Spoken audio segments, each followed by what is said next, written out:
All right, welcome back, everybody. We're at the 2023 Seattle Snooker Open, and boy, I hope you're ready for this one. It's going to be a great match here.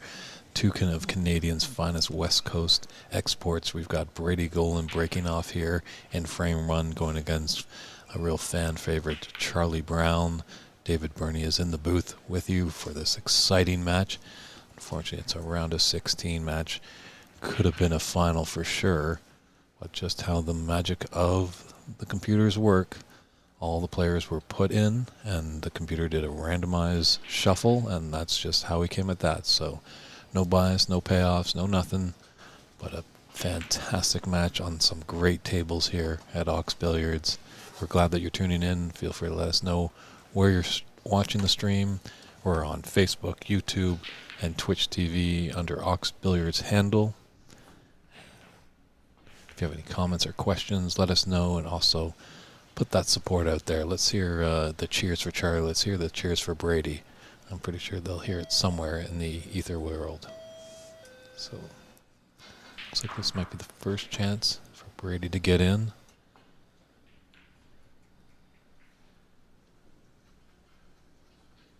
Yeah, I think you're going to see a lot more care on safety shots in this one, as both these guys know each other quite thoroughly and know that one little opening could be disastrous.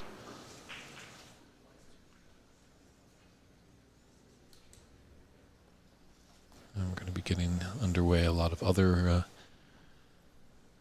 round of 16 matches. There is just one 10 a.m. round of 16 match that's still going. Kevin Cui and Alex Newstead, they're tied 2-2. They're in a decider. So when that wraps up, then we'll get Ross Bratson and Jay Ma on that table. But this is our featured matchup right here.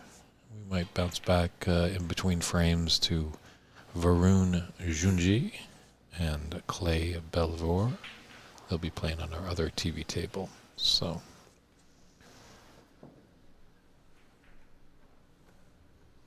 thanks for your homework there. Our German friend Snooker 155, 1988 Canadian champion Brady Golan going against the 1997 Canadian Championship runner-up.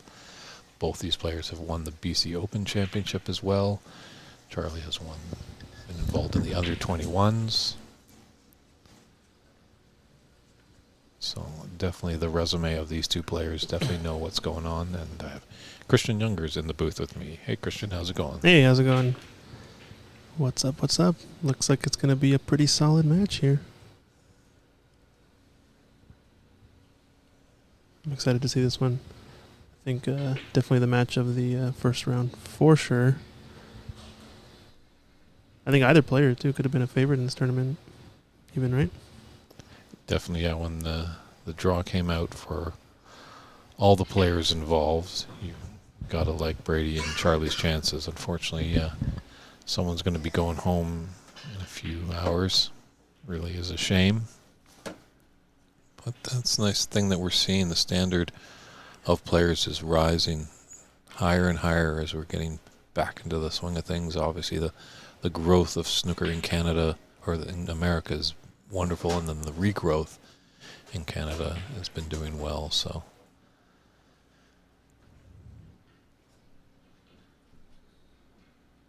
Red Charlie or Brown would Charlie like to have back.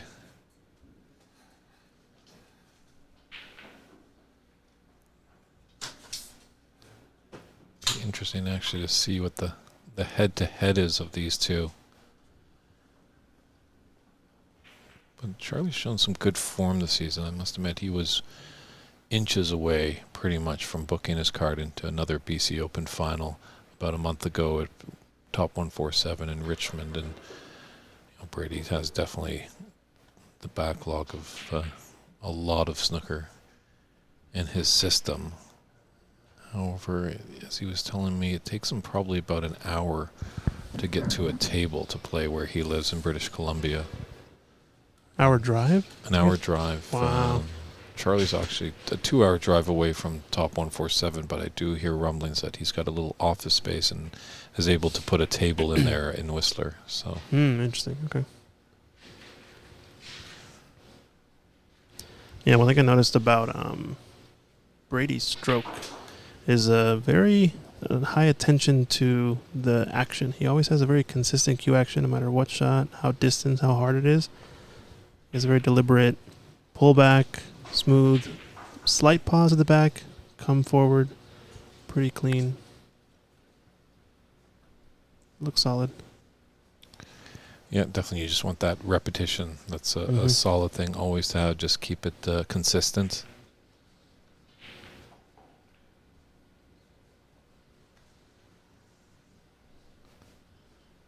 Great. He's just going to try giving him the respect. Going to clip off this right side of this red and get into back to bulk.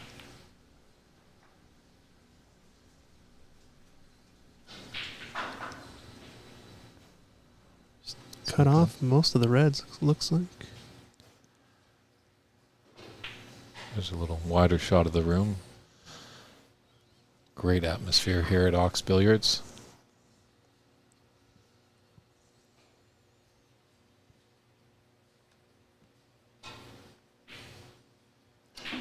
I think slowly and surely there's going to be more and more people that are going to make their way into the room. It's free admission, so if you're in the Seattle area, get down here as soon as possible because this is a great match that we have in store here. Just getting started. Brady's up 7-1 in the first frame.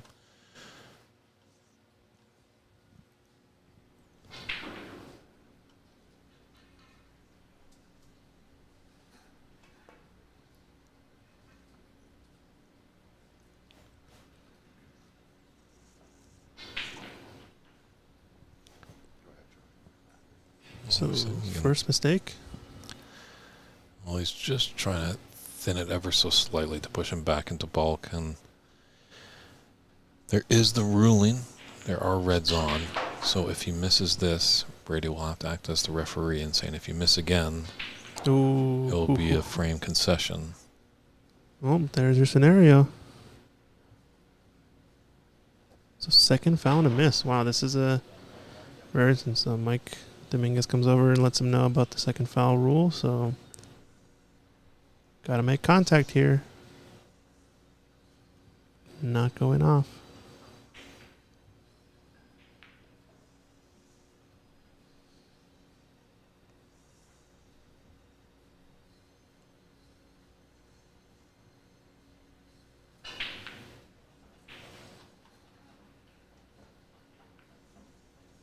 Choosing this bottommost red. Pretty conservative shot. Nice. Yeah, good containing safety there. Has left a red by the black into the right middle. It's tricky, and if he is to miss it, he's going to really leave Charlie in. So you'll notice with both these players, they don't take a lot of careless mistakes. Looks like Brady's just going to flick off the pack.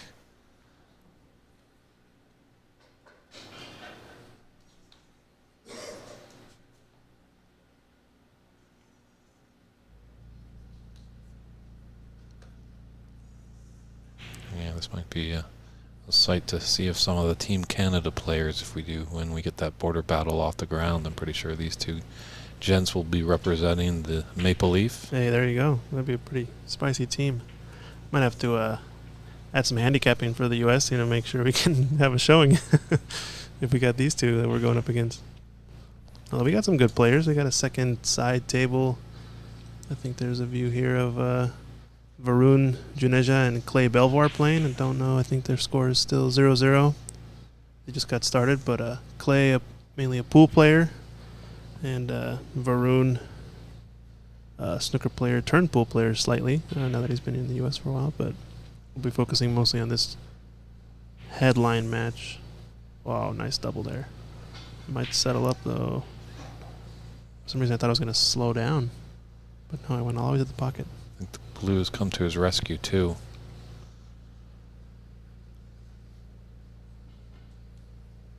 So now what? This makes for quite the predicament.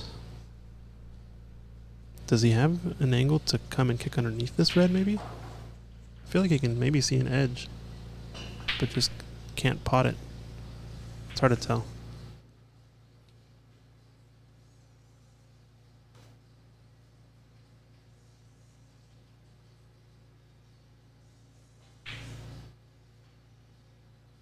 Yeah, tough to tell from this angle. If there was a Angle from the right side of the table we might be able to see.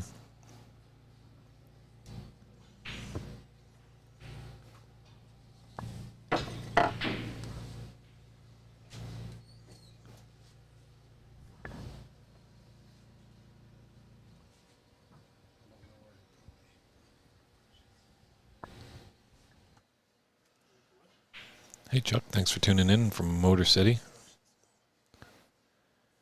Always good to see our support from our Motown folks. Hopefully we can get some more tables out there in Detroit and hopefully have a tournament someday soon. Hopefully you can spearhead that, Chuck. So I'd love to pay another visit to the Motor City, enjoy my time when I was in Detroit. Got some great photos there of the old Packard plant.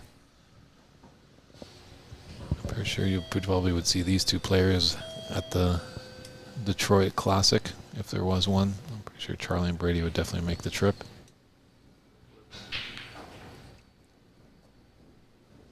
Chuck was here yesterday too in the stream, right? Saw him in the comments.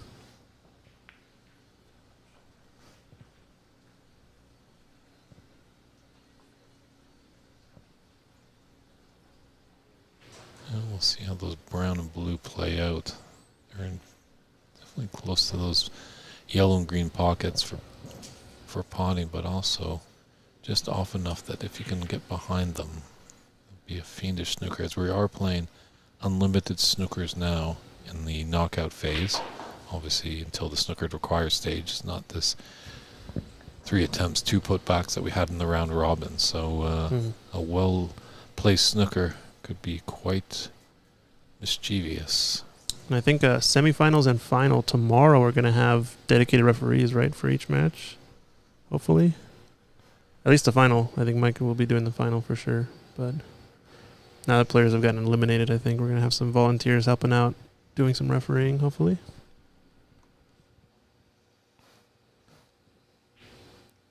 There's red pots in this left corner pocket, but it's a little dicey, a little close to the rail. He's thinking about it. Nice shot of the cue action there.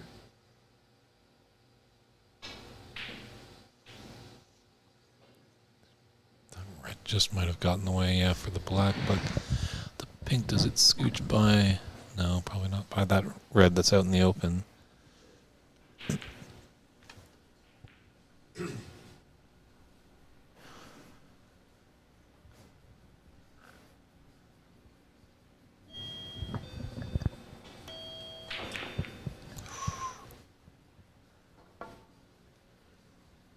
He fluked it though. Oh, almost. But Almost. yeah, that's a red he'd like to have back. Or brown, I should say. Because you're not going to get a lot of chances against Brady. Not a lot of easy ones. You kind of got to make your luck here. Yeah. And Brady with the same. Charlie's a great competitor, so neither is going to go lightly. And it's kind of a coin toss of who's going to take this one. Oh. If you're going to have a foul, though, that might be the most fortunate place to take a foul. Going in off to get put back up in the D. Not really many easy reds on, so probably not too impactful of a foul there. Definitely how the table is set up. Yeah, there's no reds that are in the bulk area. I think, all right, Charlie's probably just eyeing up. See if he can see a shot to nothing. That would be more advantageous to him. If you can find a red that he can play on, and with hopes that maybe it pots, but definitely knowing that safety is at first foremost the idea. Or if he can take on a red, and if he's to miss it, just not leave any other red.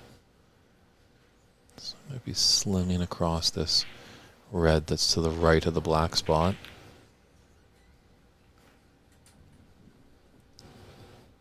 Cue ball's going to be fine, yep.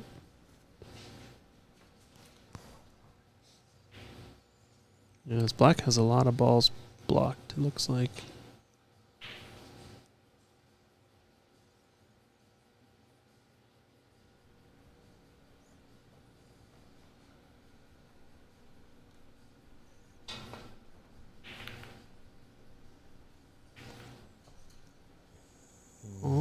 That red that he hit right at the last minute, I think, is the one that's going to hurt.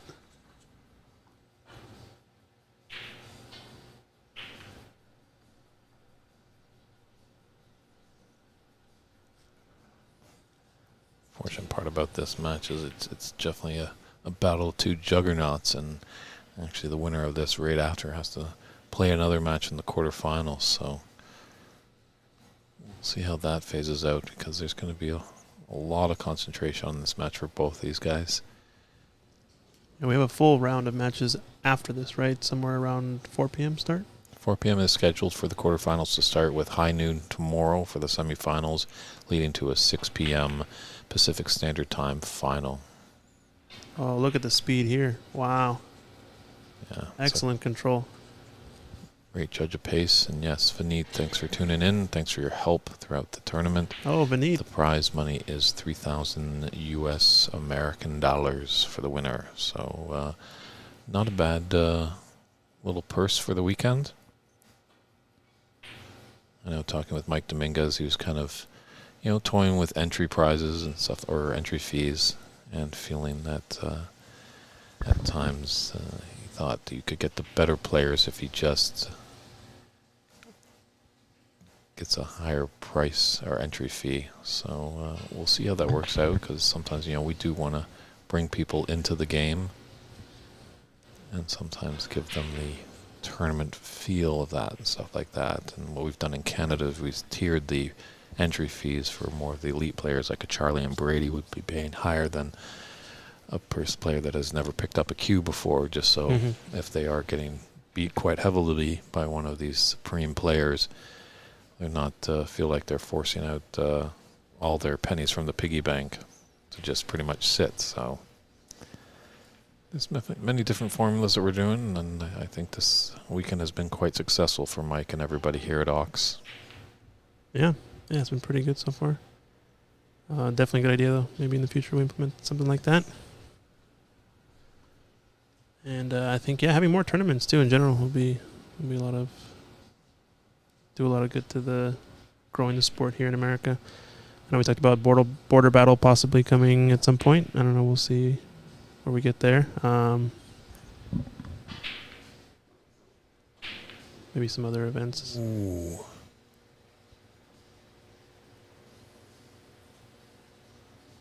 A little uncharacteristic, and now he's left a chance for Brady here. I think he can take this red by the black. Also cannon into the two reds there to stay on the black into the opposite corner pocket.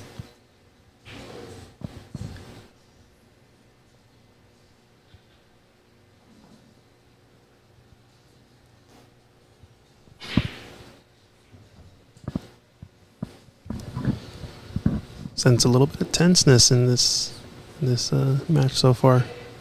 Both players, I think, trying to find their way.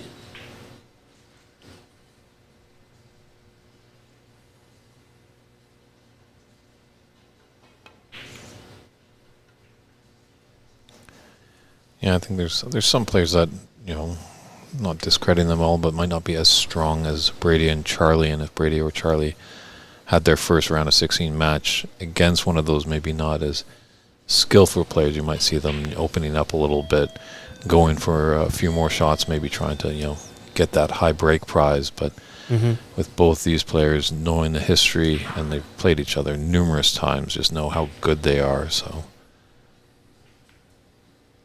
So maybe a mistake here for Brady to take advantage of. It's going to be running into the black on this one, right? probably a decent angle to run into it that he can, squeezing down on it. Yeah, it was a good speed.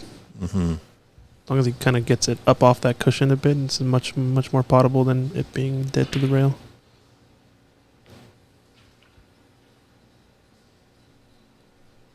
I think he's checking to see what reds go into this right middle pocket. So he's not going to get a lot of mobility on this cue ball. It being such a tough shot, he doesn't want to put too much speed, I would imagine. Yep. Tough Yeah, shot. that right at the beginning, just disgusted with that one. Jumped up pretty quick, which is uncommon for Brady, but yeah, hit that black ball on the cushion way too early to even give it a chance of getting into that corner pocket.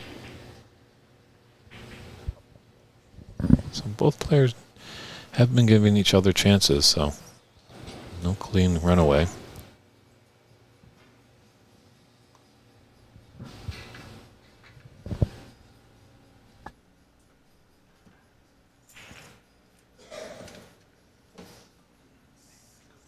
So Brady, or Charlie, my apologies, he's had a cue for a long time, and he's got a one piece, and he's probably, when he got that cue, there wasn't all those extensions and mini butts and telescopic extensions and stuff like that. So has to use a house extension here, because there's definitely nothing like using your own tip.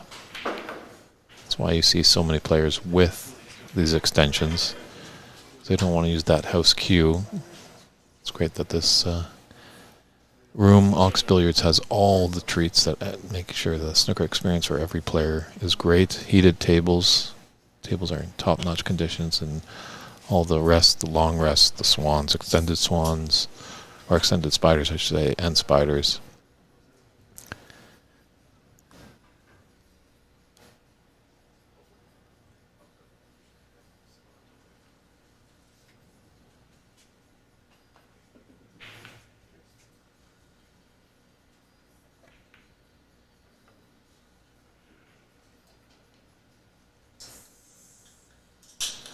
That goes back to what we were talking about yesterday when you were watching Brady play. And Charlie showed there, obviously the easier shot is that red that's just over the middle pocket. But playing that color, it is kind of to be desired, where he had the angle on that red and was able to come down for the black. And unfortunately, Snooker 155, there is no hook rest actually in the room. That's one piece of equipment that has eluded them at Ox. And now Charlie does have that rather easy red.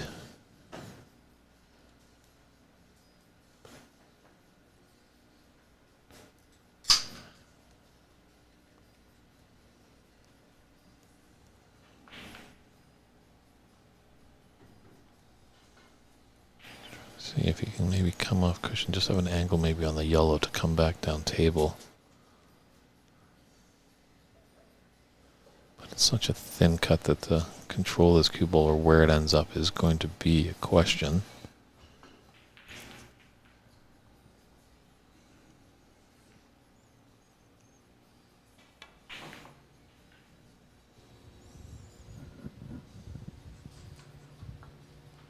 So it looks like Charlie's on a break of 9 right now.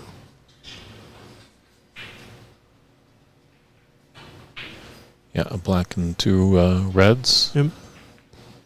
Would be a 9 for Charlie. Just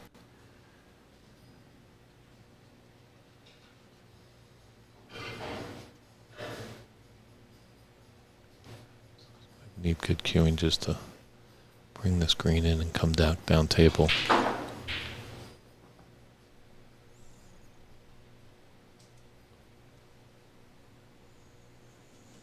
Ooh, just one of those shots that could have rolled a little bit more or pulled up a little sooner. Even him with a blind cut on this red. Yeah, nothing goes into this right corner pocket. Doesn't seem like very easily. So it's probably going to try to cut this red into the left corner pocket. Just a little bit thick.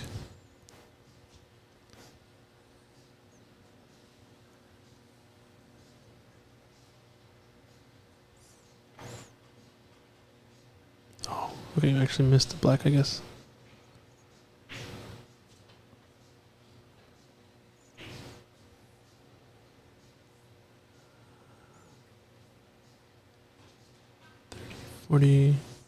Okay.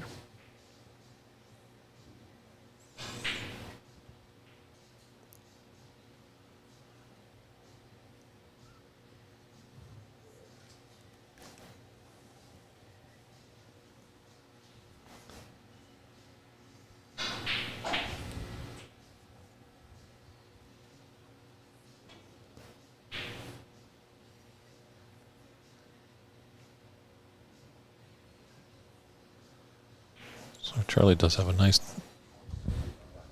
he might have... Brady just had to come correct him. Charlie was just a little quick on the trigger finger, punching in the score there. I thought I was correct for a second. Okay, cool. I also was adjusting, and I was like, what?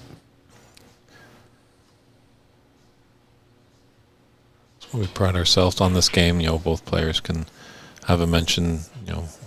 Brady said, hey, Charlie, I think there was a little hiccup there on your scorekeeping. And Charlie equally acknowledged, both players want to win fairly. Mm-hmm. And I agree, Carl, it is good to see Brady back playing. He actually, a long time ago, when it just didn't seem like much was going on with the scene in Canada, I think he was in Edmonton and sold a bunch of his cues. So I don't think he's playing with the cue that he played with back in England. Oh, watch out, pink here. Oh, wow.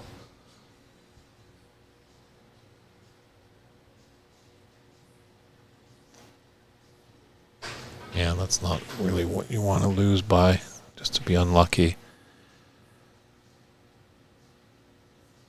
But it goes both ways, so we'll see how that pans out. It's not a marathon match by these guys. They've played longer matches before, but a best of 5 is equally as interesting as a best of 19.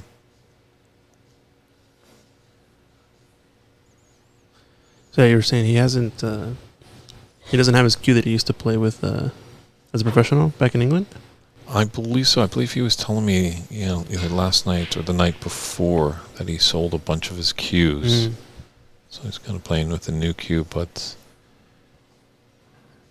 these players that have been around for a while, and even on the professional circuit, give them any piece of lumber and they'll make magic with it. Yeah. And that just goes with the tables as well.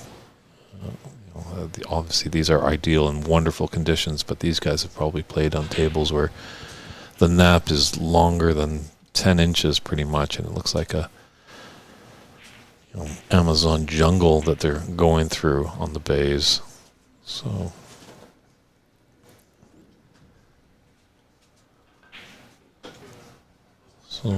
pretty little,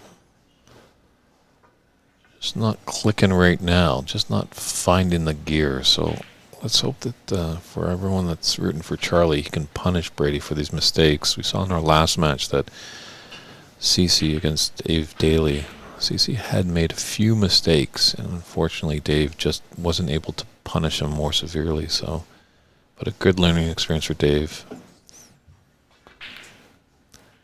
As Dave was telling me after the match, he's like, well, it was CC, he is the champ. It's, it's tough to take, but he's like, yeah, there were some shots that he was a bit annoyed with, but he felt like he played a decent match. It's just going up against a better opponent.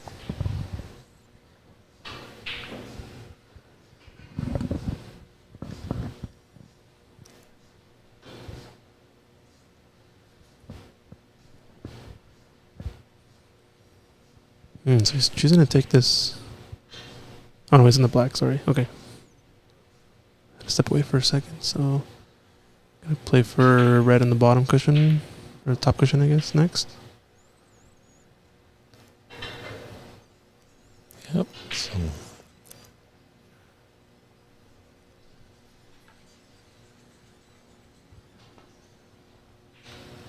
yeah, pretty good angle to come across.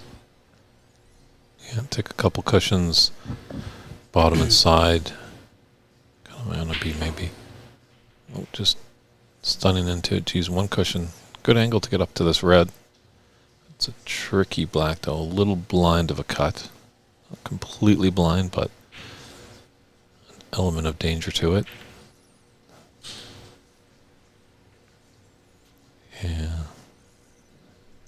Yeah, he's left this on. I think most colors are on the brown, maybe is the trickiest color, so is it clearance in order here? Let's see. Gotta be careful queuing over that pink. What color is he playing for here? Maybe yellow? Or he can take out this brown now if he's on it.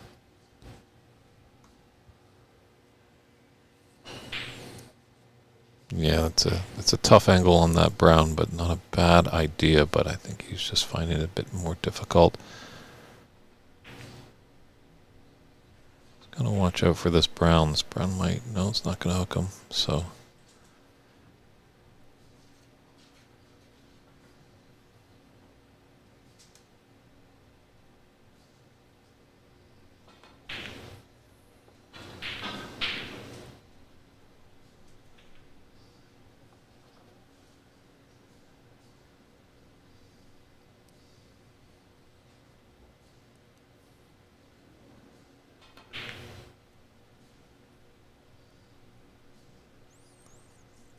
Might be that tough brown you were talking about. Yeah, I think that's what it's going to come down to, right? Yeah, he does need them all.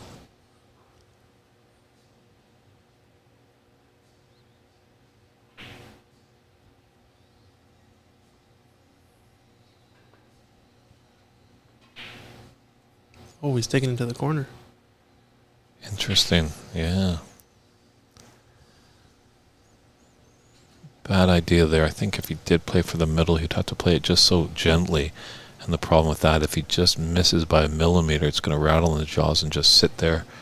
And that would have been frame for Charlie Brown. True. Yeah, much more risky of a shot to take in the middle, but I think probably the easier pot maybe from that angle.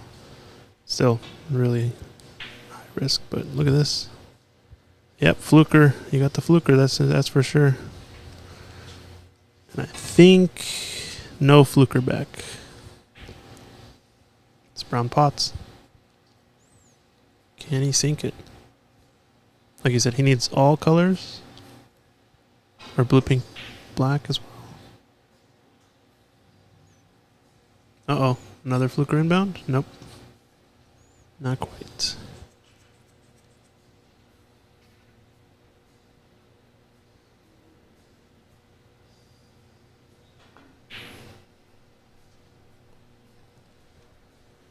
So if he gets actually...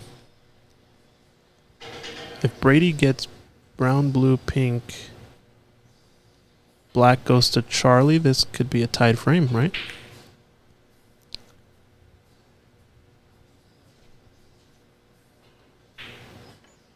Yeah. Brown, blue puts Brady at 45, one ahead. So Brady does need them all, yeah. So that black is in a little funny position, so... Yeah, it's not trivial, that's for sure.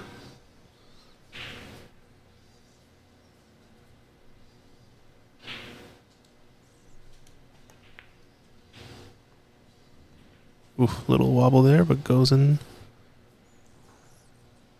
Well, it's living up to the billing, definitely going down to the wire here, and we're only in frame one.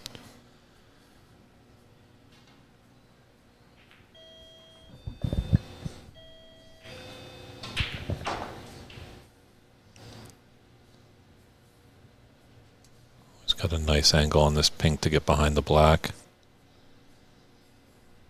This would be a big steal, definitely, if Brady's able to take this first frame. Yeah, it's massive. Sit in, it rolls in off the cushion. Now here's to steal the frame. Comes down to this black right here. And definitely the heart is pumping a little bit, but there's a steal there with Brady Golan. Can he take this to take the first frame of this best of 5 in a round of 16 match? No. Oh, is it going to go in the middle? Nope. Wow. Wow. We've got action, folks. Oh, your fingernails, everybody. Now this is tense. It's a long pot, but it's definitely on for Charlie.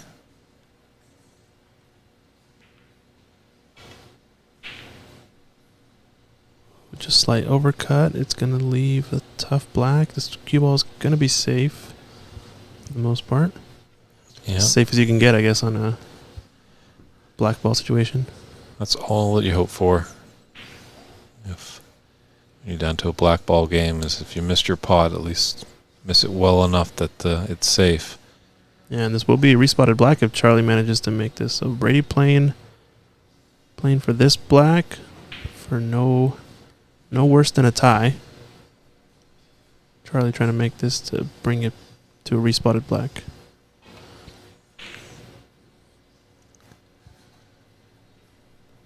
down the cushion. Is it going to get close to the pocket?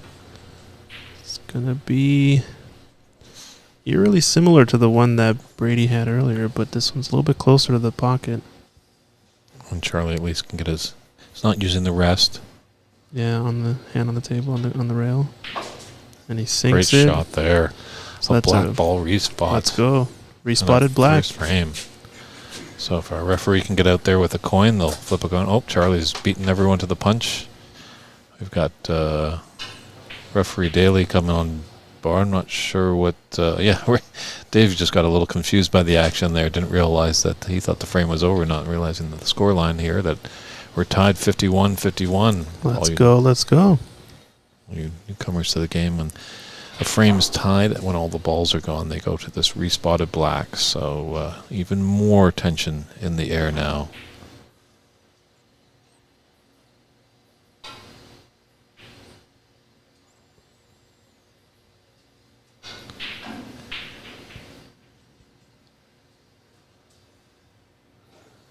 No drop of the knees as Brady knows that he's left this long one on, but now this one's not similar. easy. This is similar to the one that Brady missed. Just farther away. Oh, wow, nice shot. Great shot there by Charlie. So he avoided disaster there, was able to hang on, keep his nerves in check, and he's taken the first frame of this best of 5. Looks like our good friend Dave Daly is helping out with some refereeing. He'll be racking up the balls and be returning shortly with frame 2 action.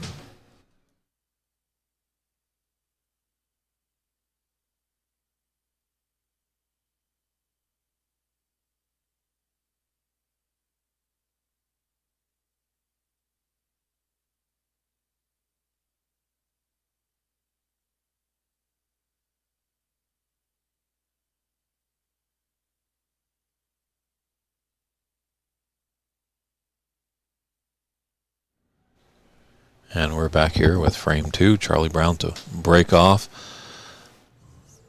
He was doing well in that second frame, or that first frame, and then just almost lost it at the end there. Had to force a black ball respot. So we'll see how Brady responds. Obviously, I envision that this is probably going to go down to the wire. Rob, I think Ross is just about to get his match started. He was on the table where one of our earlier matches at 10 a.m. was still in play. It looks like it's come to a conclusion. Not sure who has won that match just yet, but Ross and J-Mal will be on that table, and I'll do my best to keep you updated on that scoreline. Just looking around the room, Varun Junjay and Clay and Belvoir are still in their first frame. Just not sure who. Someone's up 30-28, so that's close. And Karam Gill and Daniel Sadon Cecilio is they're in their first frame, and it's 34-22. Karam has just made it black, so I'm not sure what the scoreline there is, but we do have the bracket is up there on Ox's website, so feel free to take a look at that.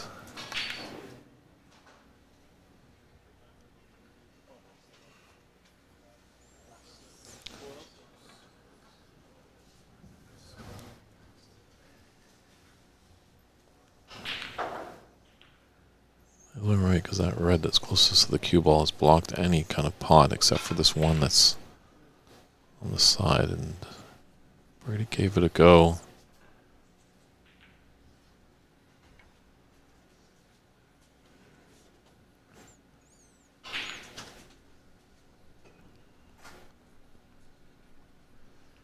Yeah, Charlie queuing down on the ball, really wanted to draw this one back.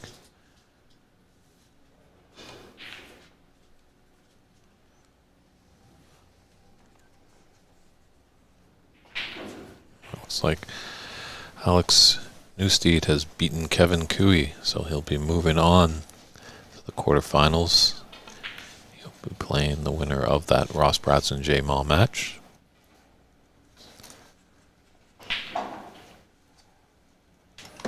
So slowly as the day progresses, we get fewer players in the tournament, but more higher caliber of players.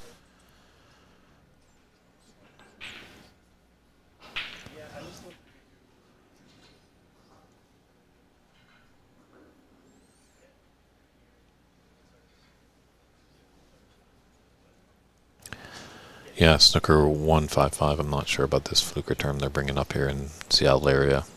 Kind of opposed, but they're trying something.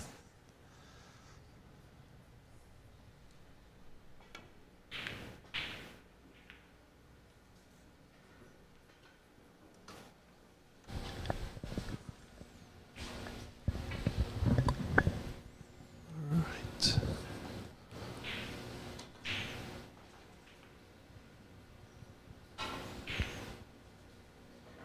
Wow, look at that pot.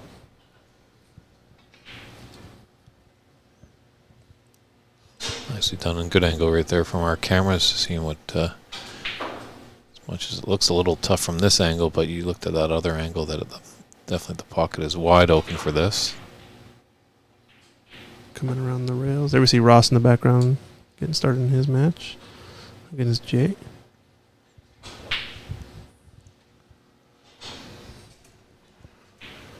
Nice to see that our good friend of the community, Dave Daly, has stepped up, put on the white gloves, and now he'll be refereeing this match. So really nice to see that Dave always rises to the occasion. Unfortunately, he came against the CCU train this morning. Yeah, it was rough. And was dispatched from the tournament, but now he's not going away. He's willing to help out, so that's a great thing. Great thing that we need in this game. Lots of help with referees, scorekeepers, commentators, technical and tournament directors. We know we always have great players, and it's always lovely to see, but sometimes some people have to just sacrifice, and I found out with my high break of -7 that I probably should hang up my cue and do something more constructive with the game. -7, I like it.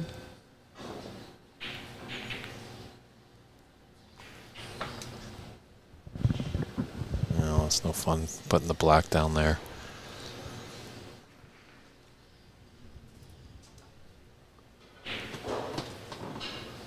Good angle to stun up and be on the pink in the same pocket. Ooh, he juiced that one. He's playing for blue the whole time, maybe? Or is he trying to play for black? A little bit spicier of a shot than I would have imagined.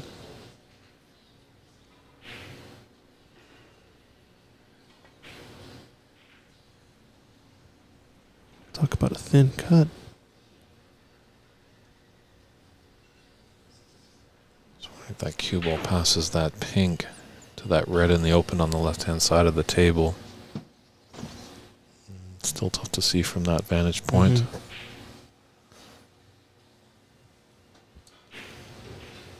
So this is probably going to clip off the bunch, come back into bulk. Be nice to hide behind that black or green. He's going to be in front of the black, unfortunately. Oh, yellow to the rescue? Definitely colors of the path to those reds on the left-hand side of the table, but this red on the side cushion, he could kind of cross double and come off the top cushion, sending him his cue ball back into bulk.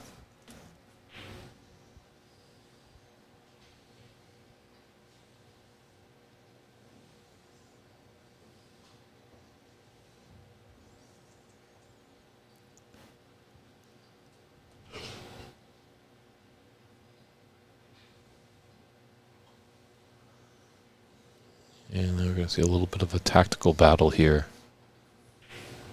So who's going to be the one that's going to make the mistake in the safety play?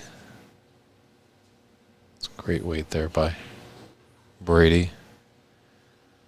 Really, he's not right against the cushion, so he can get into the cue ball a little bit, but not a lot. Still has to take care with this.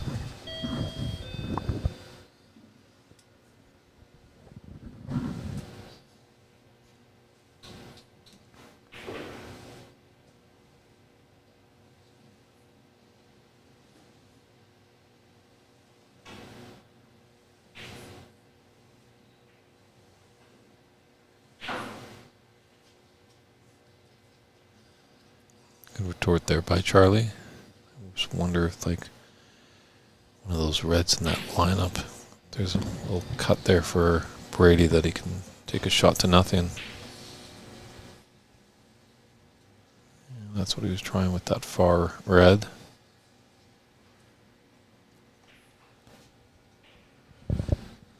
Tough to see the angle of those reds over there.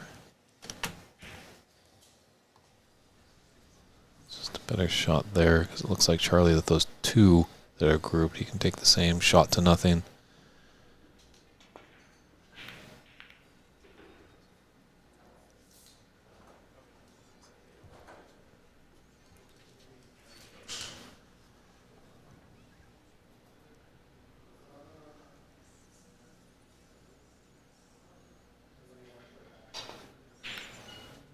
Wow, what a pot there by Brady.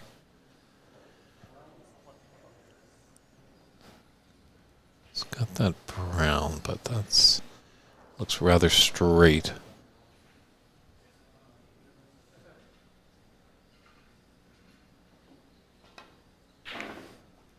Yeah.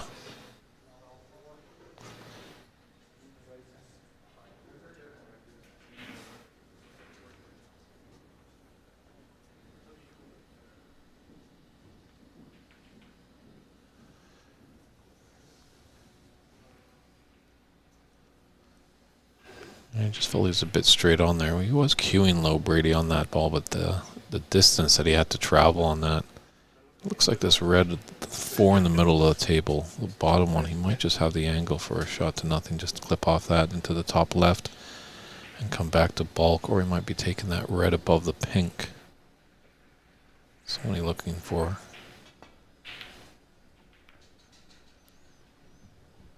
Alright, sorry, I missed some score update. Looks like a break of 4 for Charlie. Very nice shot there. I think there's... don't know if he's got the snooker there, but it's definitely a difficult shot.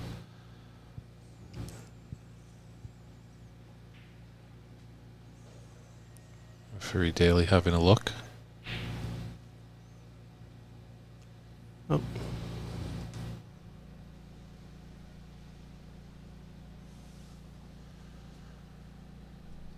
Yeah, can't really come back down the blues, blocking all those reds in the middle of the table.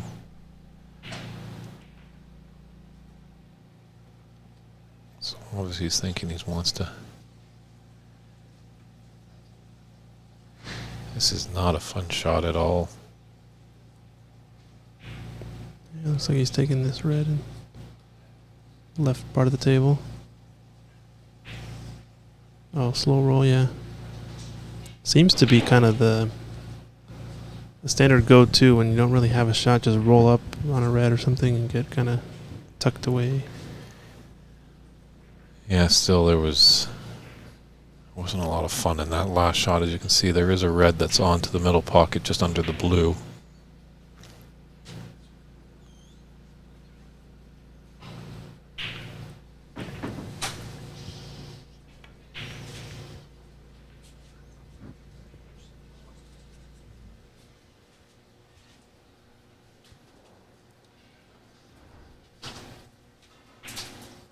Be mindful of queuing all these reds. A good look. So yeah, definitely would like to have that.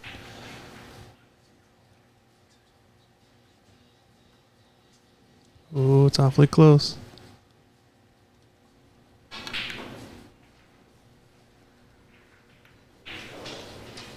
Yeah, just being a little bit mindful of it made that blue just a little bit more difficult. He didn't want to put his cue ball up in the bulk, and would have liked to have that blue back on the spot, as the pink is kind of covered up and black is back up there in bulk. So a little scrappy here in frame 2.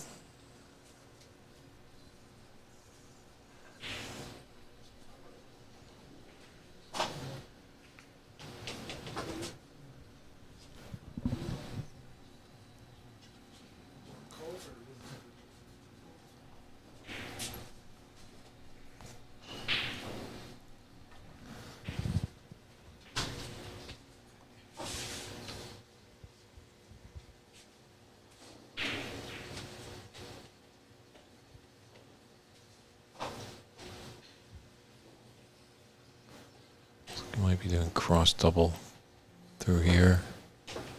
Have to tell from these vantage points. It's nice camera work.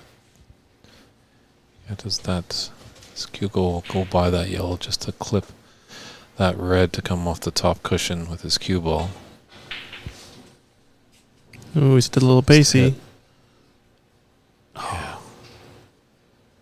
Wanted to run into that black or run into something.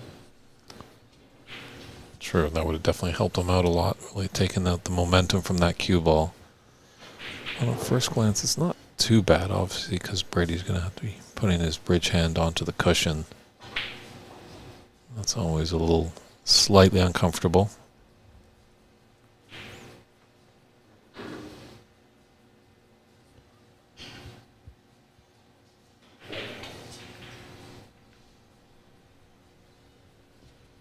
Nice shot there. You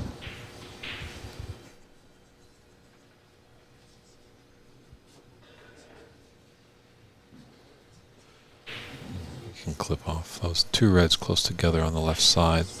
Clip off the right one that's closest to him, the right side. Just a little bit of siding just so he didn't worry about the in-off, and hopefully one of these balls comes to his rescue. Ooh, I think the yellow has. I don't think the potting angle is there for Brady on this red near the middle pocket. He might have to swerve it a little bit.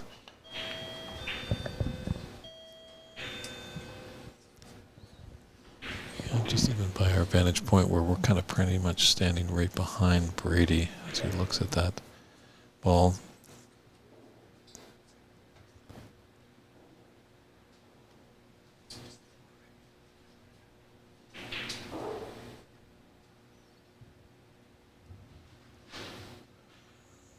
See something we don't see, just get by it.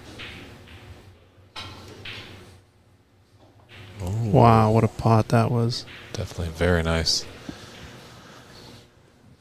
Incredible. I definitely didn't leave anything, so I think that was the theory in the back of Brady's mind there. Roll up on this brown. Yep, took everything off. Yeah, with the 8 of the black, he used that to deaden his cue ball so he could just roll down to the brown.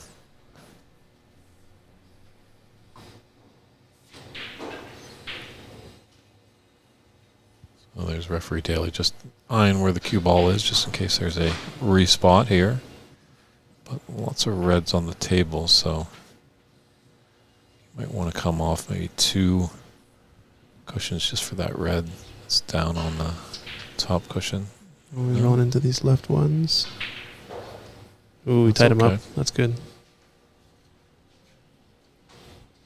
And he's looking at this red. I think it goes into the green pocket up in the top right corner of the table.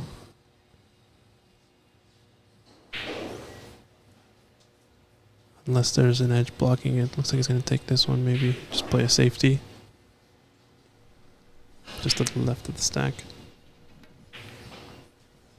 Play behind black. It's not bad. He's taking away about half the table worth of reds.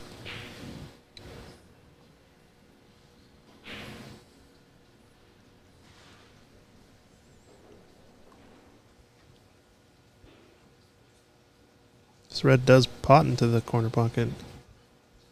Left corner pocket. It's awfully tough, though. Yeah, that's going a long length of the table there. I think maybe coming off the right side and just Double it. cross doubling it with the element of safety. Throw his cue ball back up into the bulk area. You just got to avoid the blue coming back up.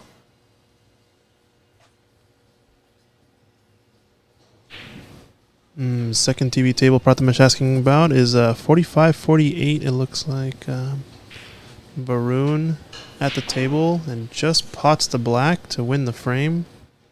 Wow, they came down to a black ball. That second.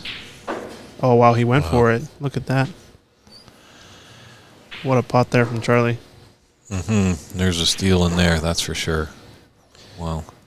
Yeah, this frame right here just ended with a black ball game from Varun, winning that one, going up 1-0 in the best of 5.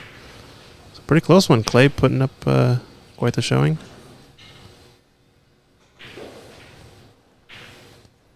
Yep, Varun last year's runner-up in the Seattle Snooker Open. So good to see the Varuns out there. Qualified as one of the 7th spots.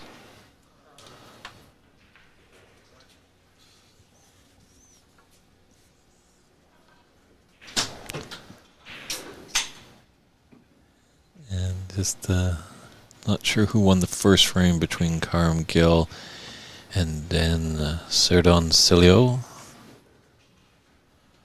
But when we know, we'll let you know as well. But we're happy that you're joining us here on this great battle of the Maple Leaf between Charlie Brown and Brady Golden. Brady at the table right now. A little spot of bother. David Burney is in the booth, joined by Christian Youngers. Glad that you're tuning in either on Facebook, YouTube, or Twitch TV. Feel free to let us know where you're tuning in from. If you have any comments or questions, if you want to raise some support for either Brady or Charlie, or if there's a question you need answering or a topic to debate. The chat room is always lively with good, positive snooker chats.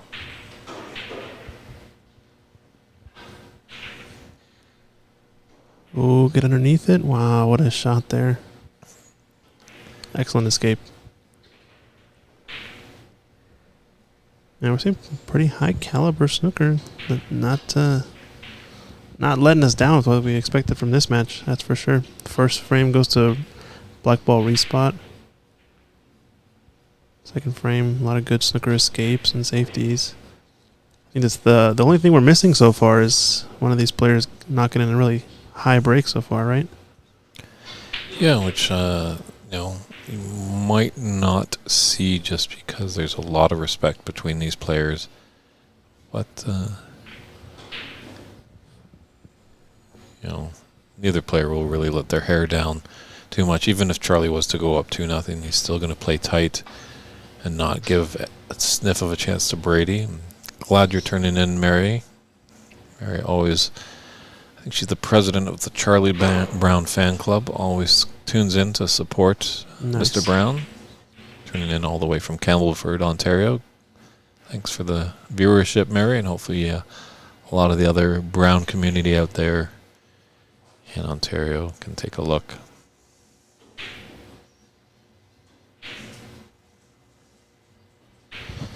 Let's take a quick look at the bracket. Looks like we got CCU advancing. We'll be playing the winner of Karam and Daniel. Gary Wallace defeated me. Going to be playing the winner of this TV table match. Should be another good matchup, actually. Alex Newstead in a tough, close one against Kevin Kui advances, playing the winner of Ross and Jay. And then Varun and Clay on our second TV table is going to be playing the winner of the first round match. Prathamesh. Sorry, Prathamesh is playing the winner of Varun and Clay. So another good match. Some local Seattle players in that one.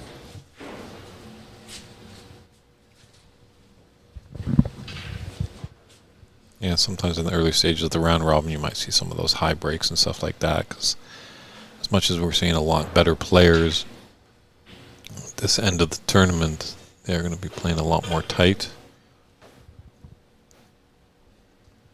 But you never know. You watch these players once they've put the keys in the car and they revved it up and pulled it out of the garage. Once they start humming along and getting into a good flow, you'll start to see some of those high breaks. I definitely thought about it. Nice cue action, though.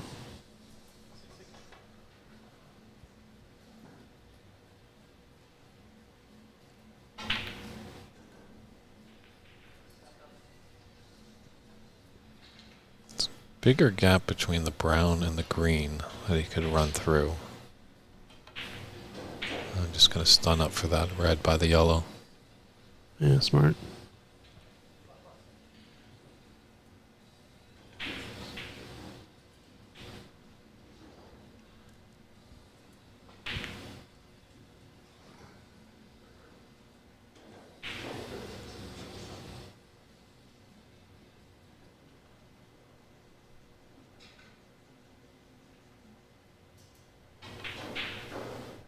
Ooh, is it going to get close. I think he's okay. Yeah, it wasn't as clean as he thought. That's why it wobbled a little bit, and that's why he's not ideally on his red.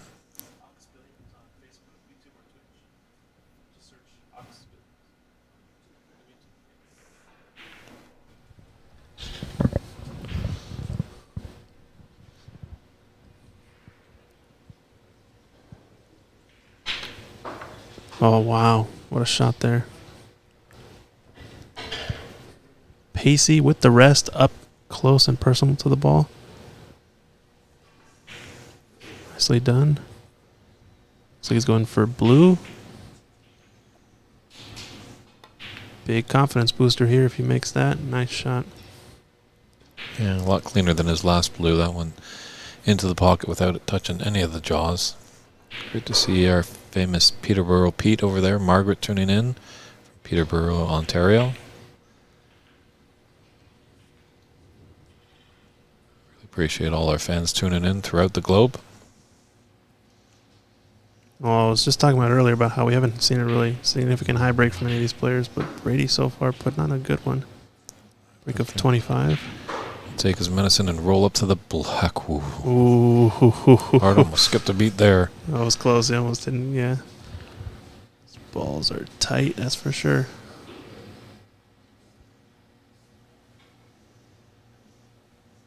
Don't think they're touching. Oh, they might be. It looks awfully close.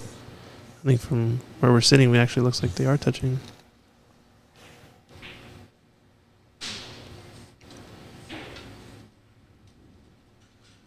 Let's see Dave Burney there in the background. Which we don't need to see. We should be focusing on the players.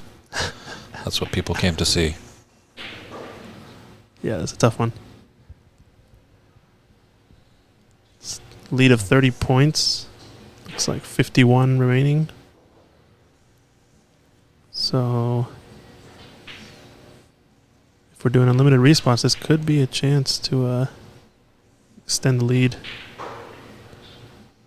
See match high break from Charlie was a 20, I think, in the last frame, clearing up some of the colors.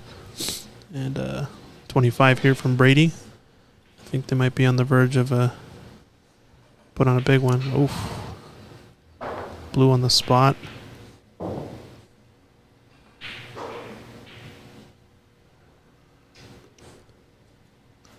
Expensive foul. True, but I think Charlie will make minor adjustments. Sometimes that first shot is just feeling it out.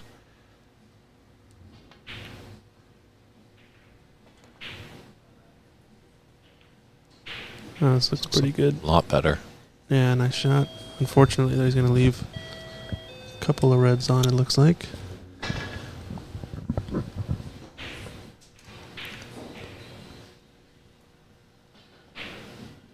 Brady's going to need some power to come up for that blue. 'Cause that pink is nicely safe on the cushion, and all the rest of the colors are deep up there in the bulk area. Uncharacteristic miss there. Would have favored him to make that bot, but I think he's going to get away with it. Maybe it's their angle. I think the blue is, the yellow's blocked it. Yep, definitely blocked.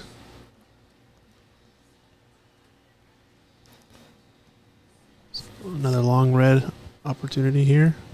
A little bit easier than the one that he knocked in earlier, so he's got a decent chance to make this. Wow, nice pot. And it's going to be pretty straight on this blue. Yeah, I think he's got a good angle to come up for that red that's near the yellow pocket.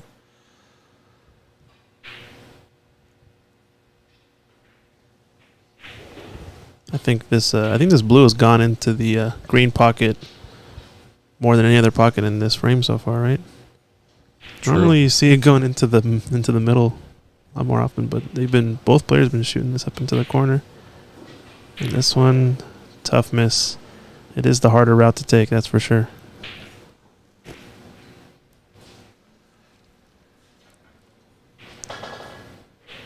Well, 34 in it and 43 on the table, so the advantage is in Brady's corner, but definitely possibilities. Nice shot. Squash a bit of Charlie's opportunities. Yeah, every red that goes down is a big impact to the frame differential, right? Even potting a red and missing the color, playing safe on the color is just as good as making the color practically, right?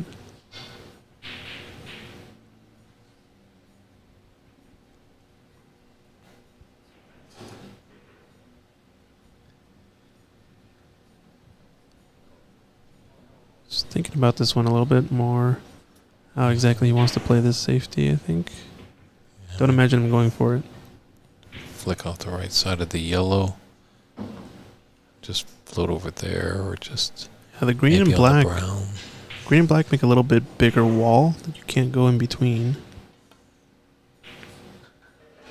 He's playing for that pocket that area right there, but he just overrolled it a little too far.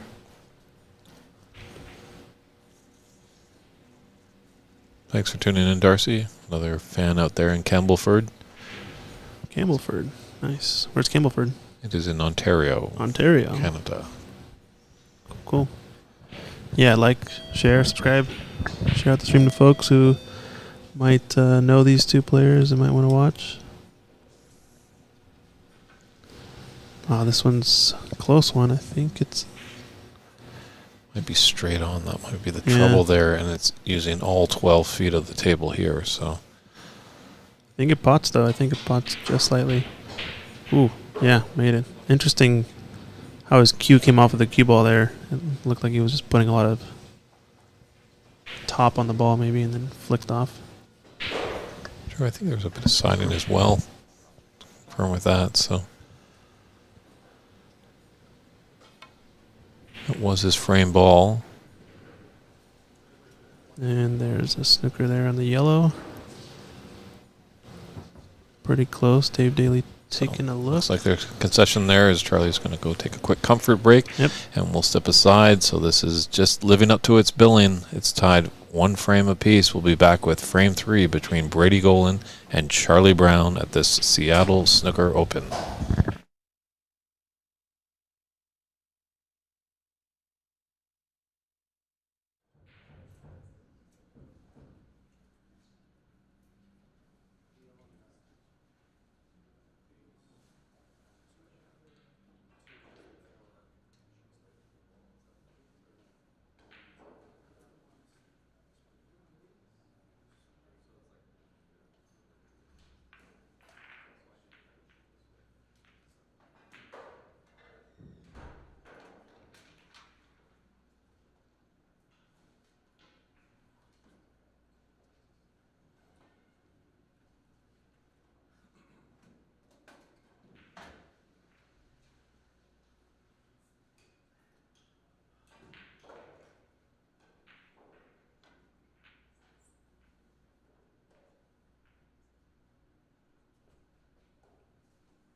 And we are back here on our featured match between Charlie Brown and Brady Golan.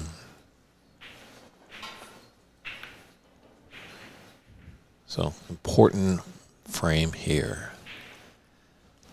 The winner of this one inches one frame closer to punching their card into the quarterfinal.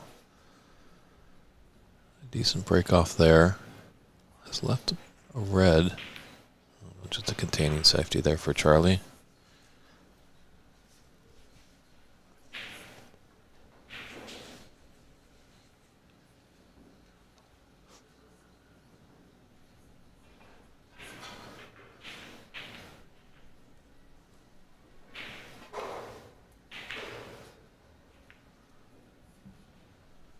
Yeah, hopefully Charlie's able to snuff out that engine. Brady kind of found some form there. As you can see, the previous score lines, it was a close one. Went down to a black ball respot on the first frame, and then Brady kind of took away that second one, 43-8.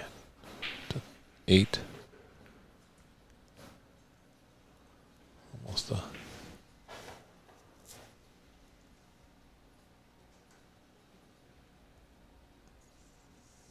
here it comes. The patented Charlie Brown tie removal. Players aren't mandatory to wear them in these first few rounds of the knockouts phase. Obviously, come Championship Monday tomorrow at the semifinals and finals, ties and bow ties will be required. But Charlie just wanted to get a little bit more comfortable. Tells that tie to take a seat. You're going to rest this one out. See if that will work in his favor.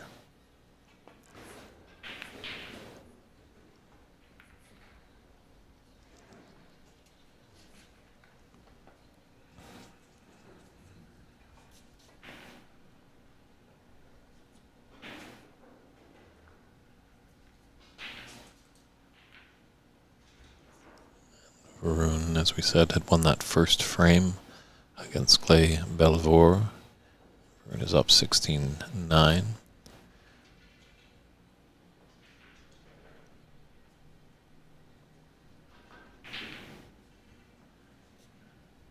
As soon as I get a little bit more picture of who's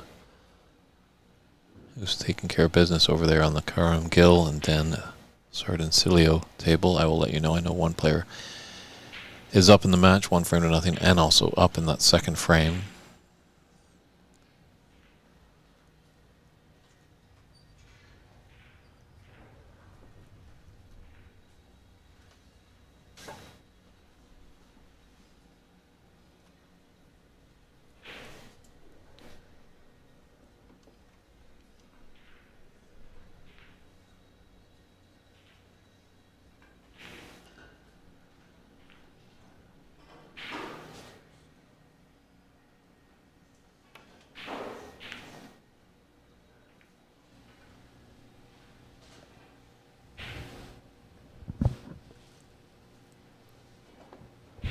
He's giving Brady a little chance with this red out in the open on the red.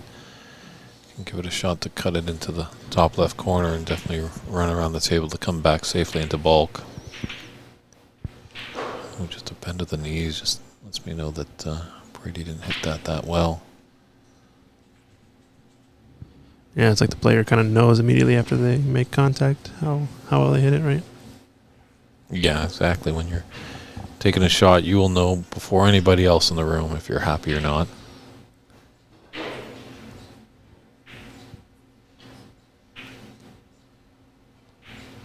Ooh, watch out, jaw. Watch out, jaw.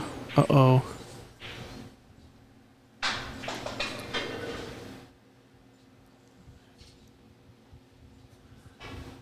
Yeah, so it looks like Karam Gill actually took that first frame over Daniel Sardancilio. And Karam is also up 22-13 in their second frame. So that match progresses, we'll update you. And hopefully sometime soon we can find an update with the J Ma and Ross Bratson match. It's the only table from our vantage point that is tough to see the scoreboard.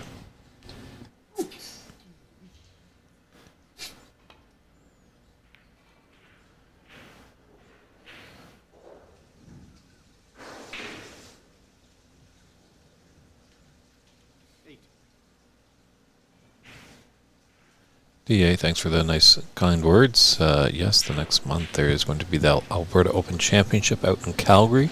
I think they're discussing right now who they are going to find to stream. I know Christian, who's in the booth with me, is one of the technical directors of the stream here at Ox, and it's pretty stationary. I don't know if it's really a traveling show that they have. Yeah, we're just trying to figure it out for what we have here right now, but maybe in the future, opportunity to do sort of a traveling situation. I know Lance, who did the BC Open, does a few spots, right?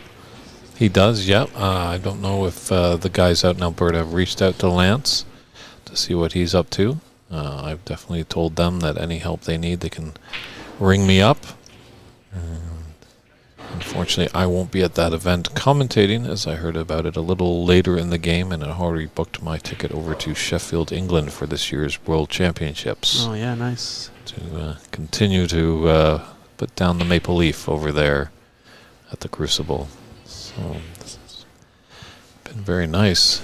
3 reds, 3 blacks here for Brady, and he might have just gone out of position there. Might have to just swerve a little bit for that red. Yeah, you can see where he's queuing there. Oh, well done.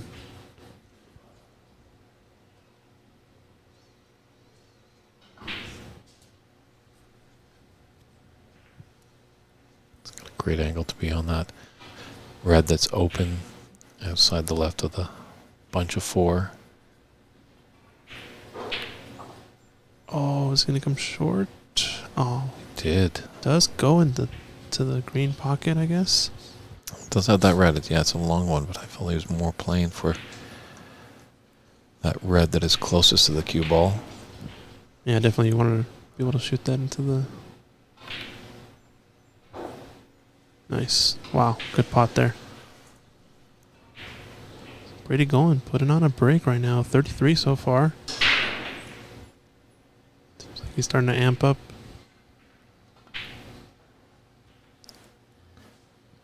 Now he's on that red that you were talking about earlier. Don't know what the high break has been this tournament. Do you have that logged anywhere, or?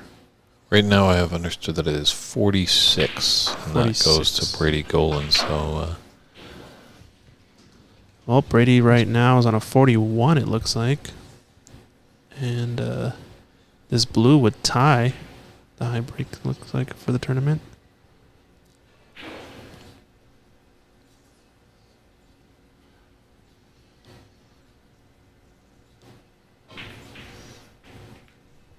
Is he on a red? Oh, no.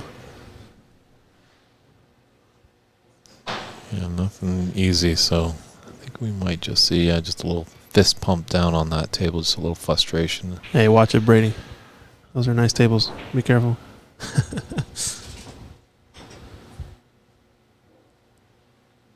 Yeah, he's kind of bobbing up and down. He doesn't know. Based on this vantage point, I think the plant is maybe there, but it's pretty tough, pretty close. Not probably worth going for. So, out of respect, I think he's going to go and just play a safety. But still, really solid break here. 46. Yeah, he knows the caliber of Charlie. So if he took that plan on and was unfortunate to miss, he's going to leave Charlie in a great opportunity just to rebound off that 46 break, because Charlie's definitely capable.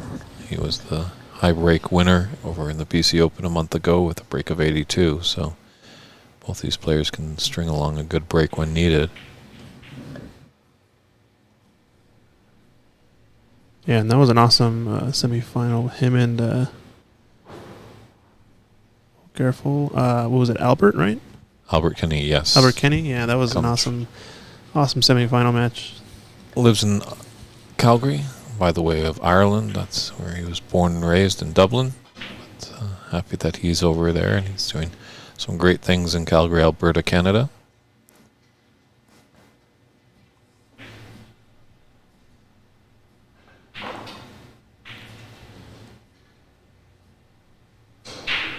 So back and forth safety match now, looks like.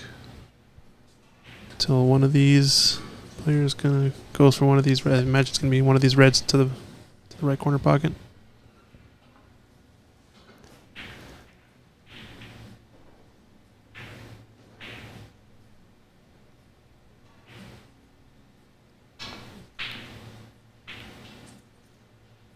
Oh, very nice, Charlie, to find that gap. Just wondering what he was going to take on. Long pot available, but this brown might be a little bit in the way of his elbow while bridging. Probably going to go for a red on the right side of the table, I guess. I don't know, he's taking the close one. Maybe do a screw back. I don't think that one pots. Let's going to just play this back. Oh, off the pink. Interesting. I think he was just looking to get a good cue ball there, which he Yeah. almost did. Pretty close to the ball cushion. It was good that he ran into something, though, with that red, so it didn't come all the way back up table. Kane Kennedy says, decent run, Mr. Golan. Hopefully, Rob, if we have some runners in the room, we can find out how Ross is doing against J Ma. As I said a little bit earlier, unfortunately, it's the one scoreboard we just can't see from our vantage point in the booth. Oh, wait, maybe. Let's see. See if we can do some magic here.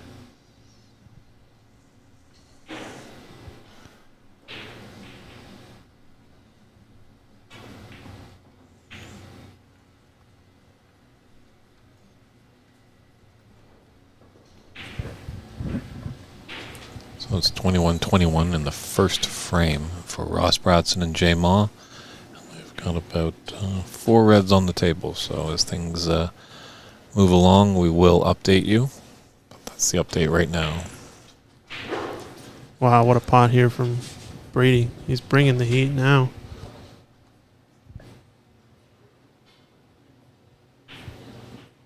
Yeah, just going to roll up to the screen. Protecting his lead. Not wanting to take any chances, but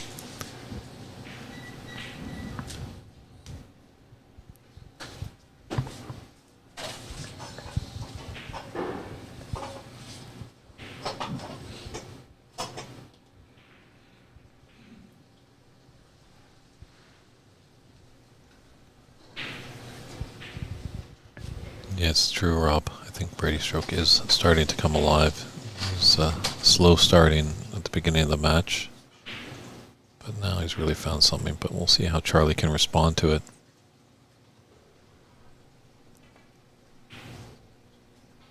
This might be in the corner. Oh, it's 2 cushions. Gonna leave something, I think.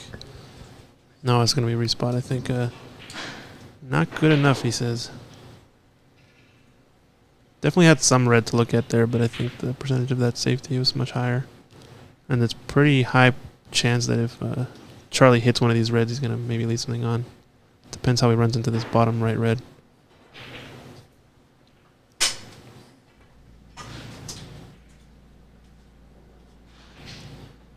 That's a better shot. Well done.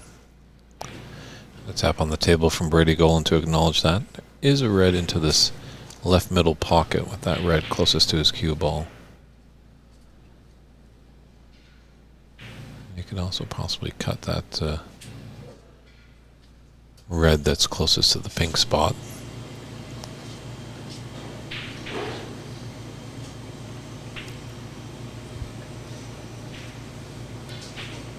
Wow. He's found his stroke right now, that's for sure.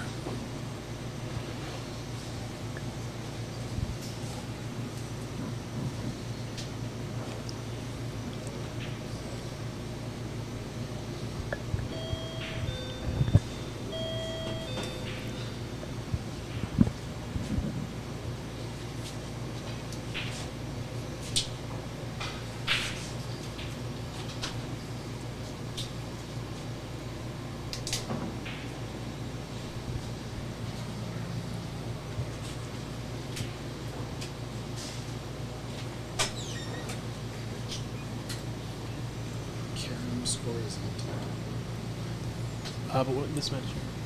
0-0. Who's on top of the J match? Who's shooting right now?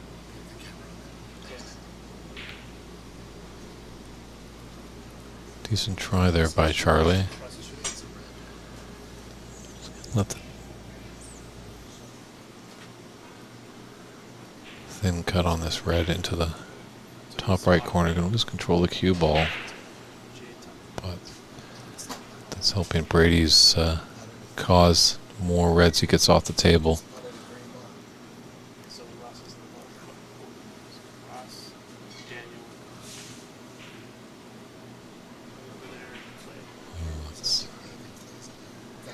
Just shows you the experience,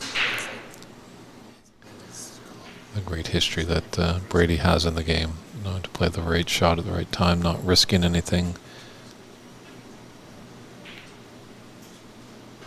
It's a good long pot there by Charlie. Hopefully that can build up his confidence.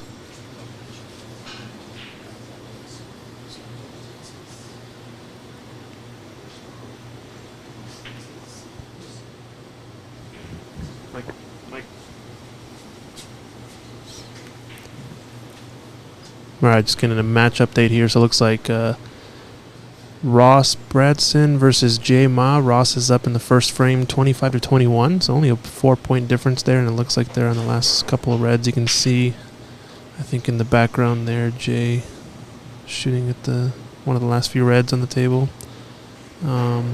Second TV table, looks like we have Varun Juneja and Clay Belvoir. Varun took the first frame, 32 up against Clay at 27 in the second frame.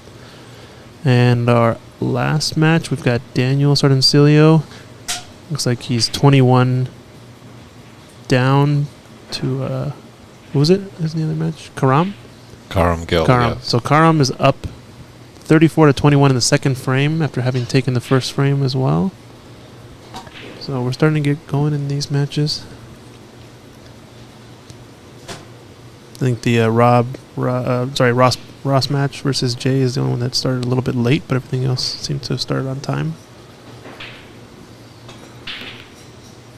Oof.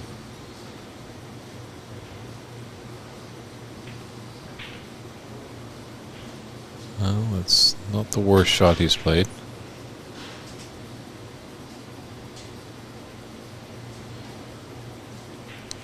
Twitch, not sure what the name is exactly, in the YouTube chat saying, feels weird to see bigger pockets. My club has tight pockets. We play on Rasson tables. I don't know that these pockets are large in any respect. These are exactly what the pros would be playing on in terms of pocket size. So standard professional pro cut.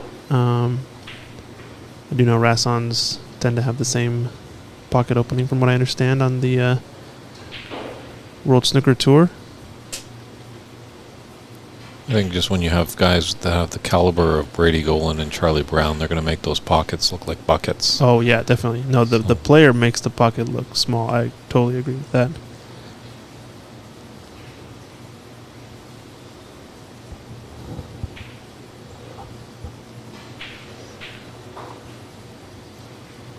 It's an interesting situation now. Yeah, no touching ball here.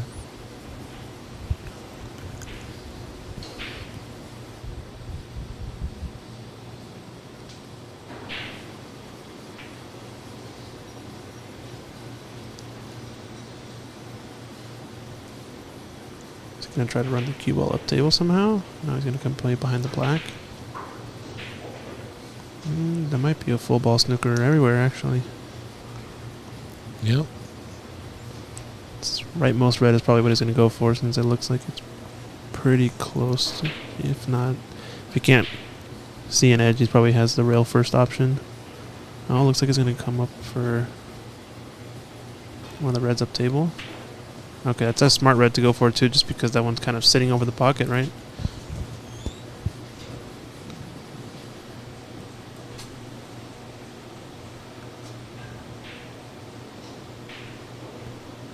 So far, this match has not disappointed. Tough with the green and the brown on the cushions, so I wouldn't mind dislodging them, although the green is in a nice spot for a snooker, so we might see that happen in a few shots time. But lots of points on the table, 59 on the table with 46 in it.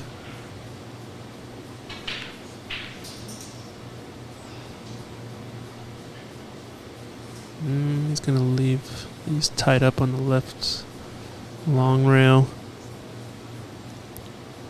I think the more colors and balls that get pushed to the rails, probably the more favoring this frame is going to go towards Brady. I think Charlie ideally wants to have something fairly wide open so he can make a big break to come back, but just based on how the balls lie right now. It's not a good shot because, yeah, Charlie can just get right tight to this black here. Oh, yeah, nice. So I think that might be a touching ball, it looks like. Or touching the black, I should say, not a touching ball. Technically, he's not on the black. But yeah, really close. Very tight to this ball. Looks like he's probably just going to have to do a one cushion escape, I guess. Maybe hit the pair of reds that are up there and roll behind him. Nice shot there. Yeah, it's definitely a big target there when you have the two balls glued together. And now that the yellow ball is kind of blocking the top right corner pocket, so.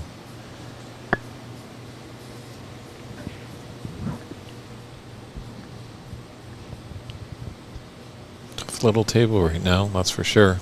The game's tough enough when you have 6 pockets, but now they only have 5 available for a red.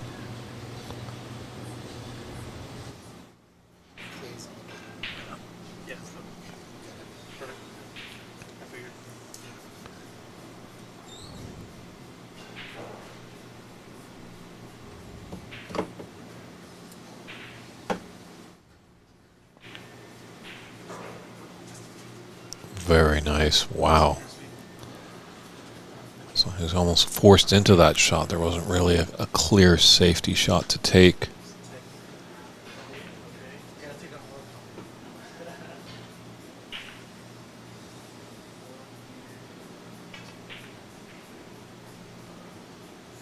We could be onto something here. He wanted that to run just a bit more.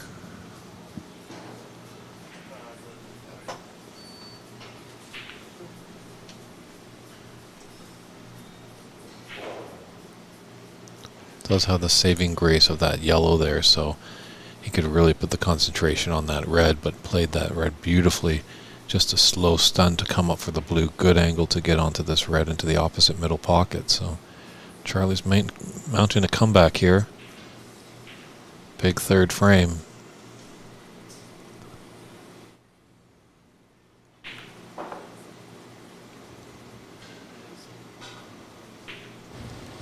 This is exactly what he wanted. He wanted to get something, some of the reds out in the open. At least one high value color on to make a bigger break, and it looks like he's got a solid chance.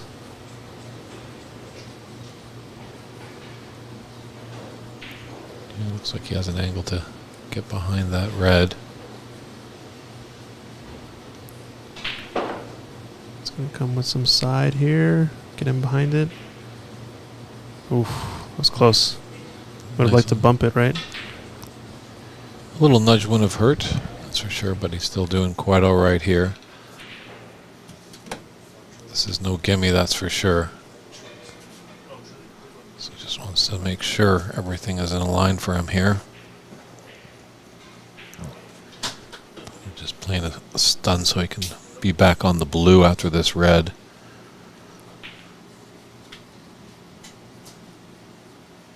Yellow's pretty much a gimme whenever we get to that phase of the frame.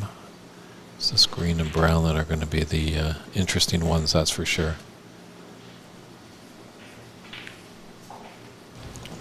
Well done again. Alright, so putting on a good break here.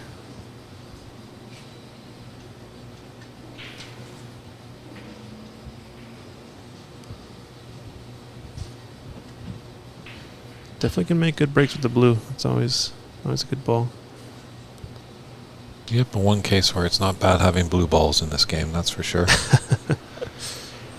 So yeah, with that blue, he just had to concentrate on the pot as much as that. You know, the yellow is just a gimme for sure. So could put all the concentration he wanted to. There's probably no place that he could be on that table probably, and he wouldn't have the yellow. So, but just asking the referee Dave Daly, to get all the attachments. He's running, so he's on a 24 break right now. This green and brown, unfortunately, are going to be pretty tough to get on. I don't know if he's going to be able to make a full clearance. So we still got action in this one. A little bit of a match update. I think our second TV table is 1-1 right now. Clay Belvoir managed to win that last frame to level it, and they just started the third frame. Table Alex, I believe, has also been leveled to 1-1 with Daniel Sardencilio winning that last one. Also just started their third frame. And Ross Bradson versus Jay Ma is 33-28 in the first frame. They did get started a little bit late because we had one match run longer into a decider in the first round. So pretty even matches going all the way across the board, even in this one. Oh, watch out, blue. Didn't want to hit the blue there. No, because this green is frame ball for Brady. If he's able to put it in the bottom of the pocket, that will leave a 22-point difference. Or 22 on the table with 23 in it.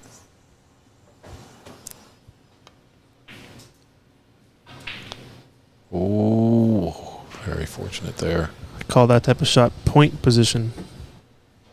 Using the pointer, the jaw to get your position up table, but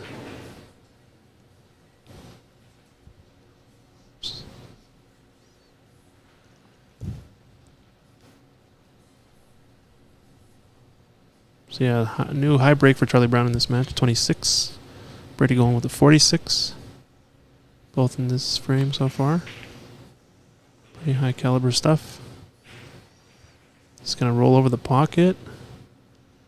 It's pretty close. Not going to drop, but he does have, I think, maybe one side. So he might take that on, just get rid of it.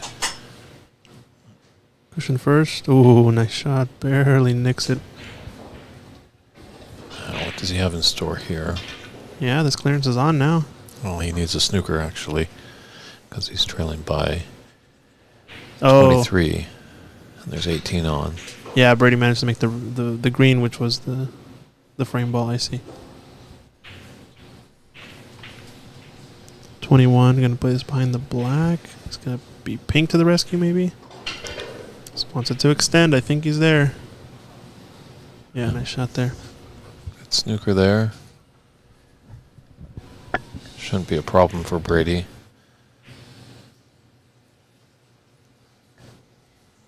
Excellent stuff.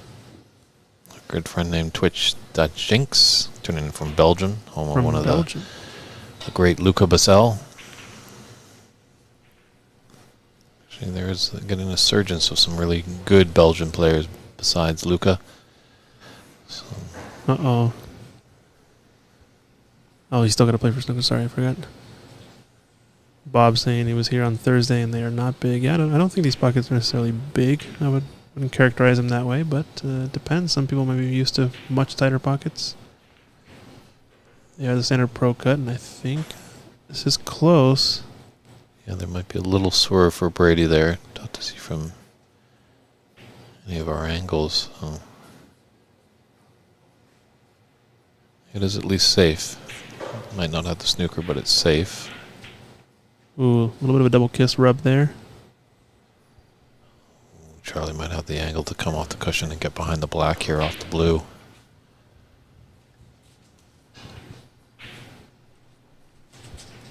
Some shot.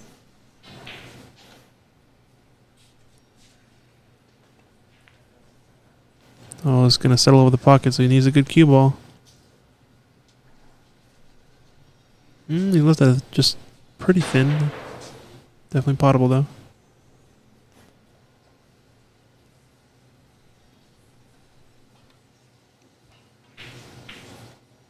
Wow, managed to overcut that ball.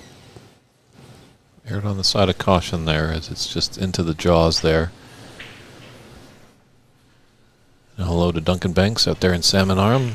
Duncan was in this tournament last year. Unfortunately, didn't make the trek this time. Had some obligations back there in Salmon Arm, but we're missing you, Duncan. Wish you could have been here, but I know he's actually going to be playing in the Alberta Championship, so best of luck when you head out there at the end of the month in April in Calgary. And I believe probably should seal the deal here. So that's now 62-38. 24 with 13 on the table. Oh, definitely that pink there. So concession there, and will be big one there for Brady to win that one. He goes up 2-1 on the edge of punching his card into the quarterfinals. So I think Charlie's going to have himself a little pep talk, and we'll be back momentarily for Frame 4 action.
All right, we're back here with an important Frame 4 for Charlie Brown. He needs this one to extend this match into decider, but Brady Golan will have nothing of that. He definitely wants to get this match done and dusted, as there is a little bit of a turnaround.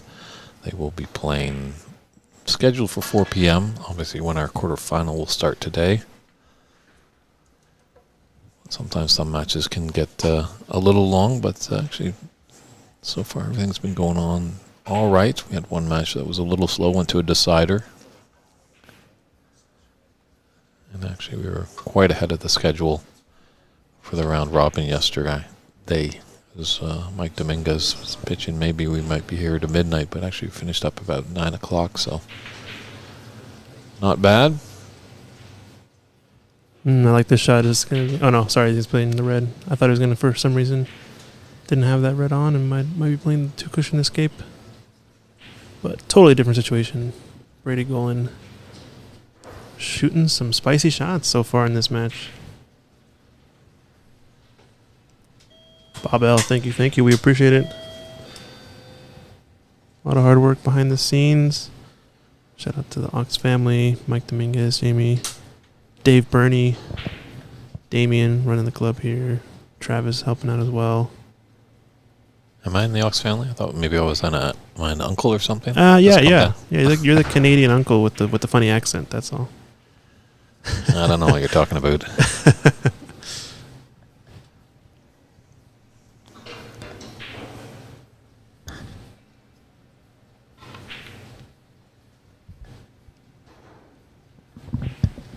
Kane saying he smells a 5-1 for Brady. So in this round, they're actually doing a best of 5. So it's going to be at most a 3-1. So yeah, wouldn't be surprised if he does manage to go 5-1 even. Well, Kane, we might have to revisit that tomorrow on Monday night for the championship, because that's a bold prediction for Brady to win the championship, because it is a best of 9 in the final.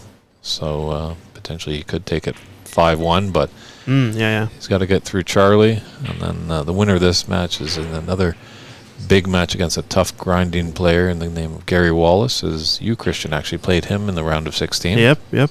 Solid player, that's for sure. Very consistent. Doesn't leave you much room for error. Takes advantage of shots that you miss. Yeah, all good, Kane. No worries, no worries. You're chilling. We appreciate the added commentary. Oh yeah, pool rain for sure. Yeah, this at least we got the snooker scoreboard on here, but previously we had the pool scoreboard, and everything is in race 2 verbiage, which is a little bit different.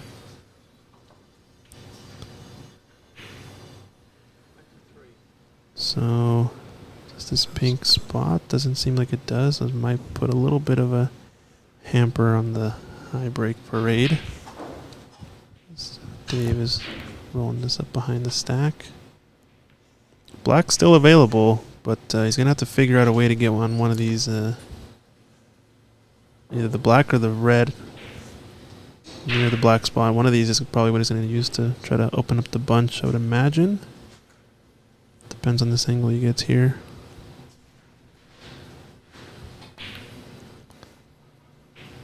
He's just going to take these loose reds before he thinks about going into the pack there. Got a little bit of an angle. Yeah, this could be nice. He could set up for this red to be the one to bust open the bunch, but you typically want to use the black, I guess, to open the bunch, because then you're running into reds and then you have to just get on a red. Right? As if you're open up the pack with a red, you have to get on the black or a color. I guess it kind of just depends how you're planning to go into it. But here, maybe he's just going to be playing max break possible and then duck after that. Oh, this looks somewhat promising. Yeah, that's a good angle on the black to go up into the bunch now. Going off of that red, you have to deal with the black, so...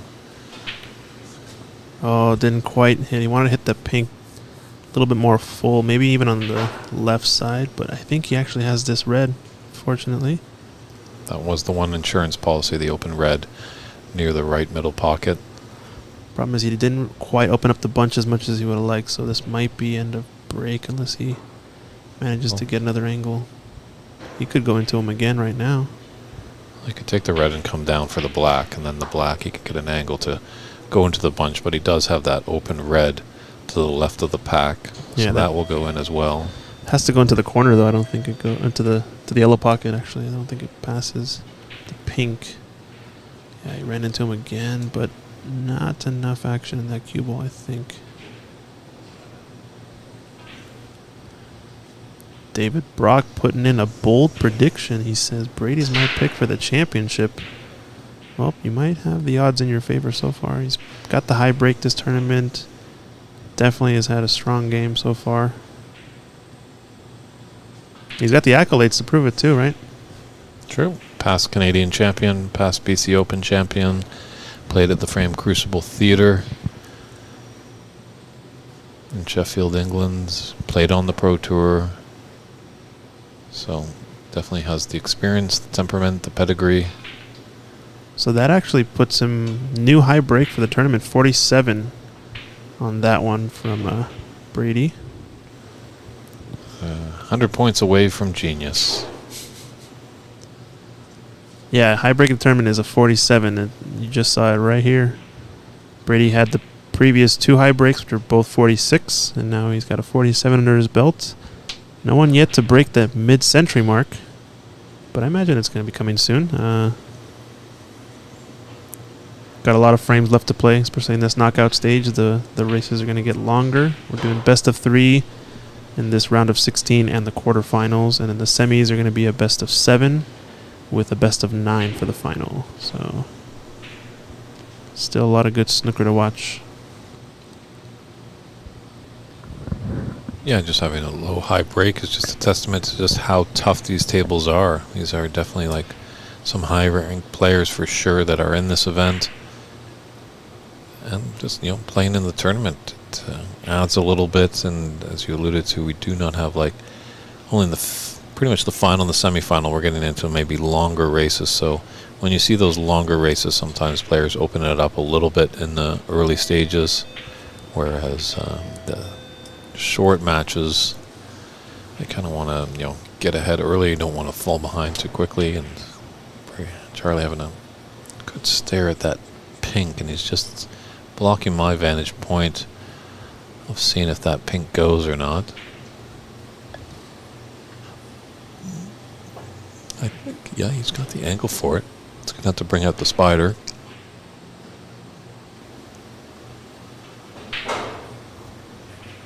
I don't know if these two great players were deserving of a decider, so.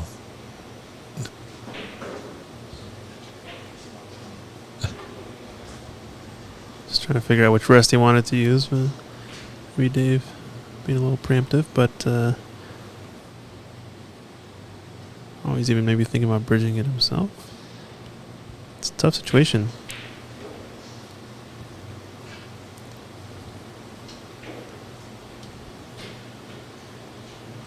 Oh, sorry.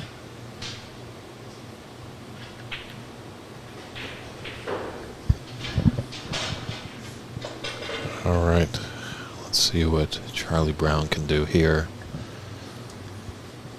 Balls are nicely out there, and it looks like the pink spot is taken, so when that is the case, that pink ball would go to the highest point value available. Unfortunately, there isn't any available, so it goes in a line with its spot, going from the top cushion as close as it can to its original spot.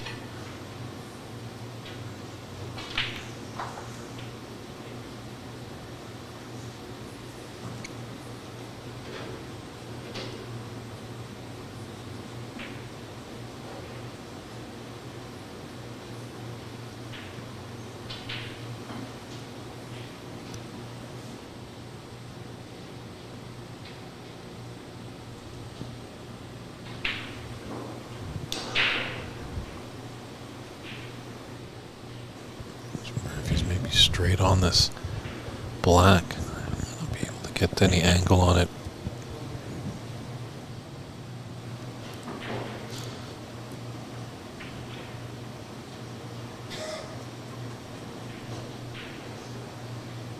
It's tough, yeah. If this is straight in, he's going to run through and take on a pretty tricky black that's just below, or red just below the black after this black.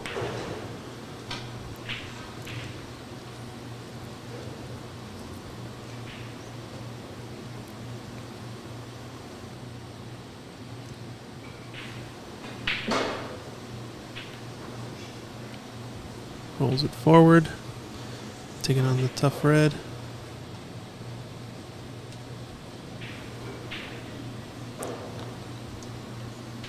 Big pressure shot here.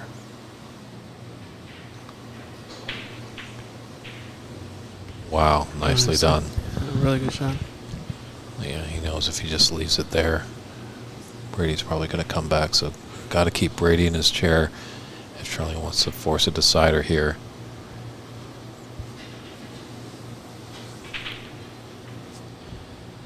Flicks one of the reds out, but doesn't get the cue ball quite out in the open, so it's going to be either taking this red up into the yellow pocket or maybe another spider bridging situation. He's on a break of 23. So far, his high break in this match, I think, is 26. Brady having the better of the balls in the first few frames with the couple of 46 breaks, one 46 break and a 47 just now.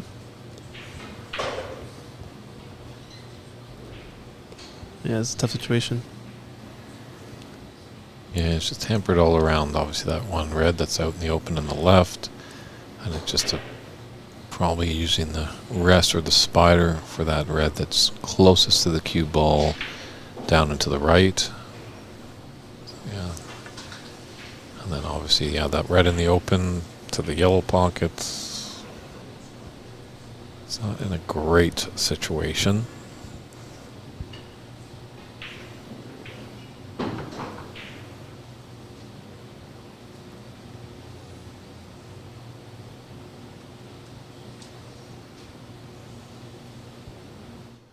Yeah, referee Daly just asking him if he's going to use the rest. I think Dave should have maybe just held off and waited for Charlie to make a motion if he's using it or not using it, because pretty much he would have to take it out before the shot actually came, right? So He can leave it on. That's true, I guess, and too. it's a foul if he runs into foul. it. So Yeah, typically I feel like the referee would only intervene if the player picks up the rest and hands it to them, right, at that moment.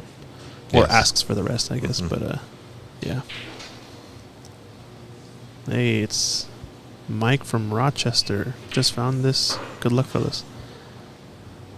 Whereabouts in Rochester? Which state are you talking about, Mike? Which Rochester, yeah. This is Rochester, Washington, with our friend from yesterday, other club owner, In the Pocket Snooker Club. Sure, you're putting yourself on the spot there. I forgot. Carl Hancock. Carl Hancock, that's right. I remember In the Pocket. You had to go visit him. But yeah, he had him in the booth for a little bit. That was fun. Well, nice pot there from Charlie. Yeah, he's in a tricky situation, so he's continued the break. This is a tough blue, though. He's kind of in between, as in between gets.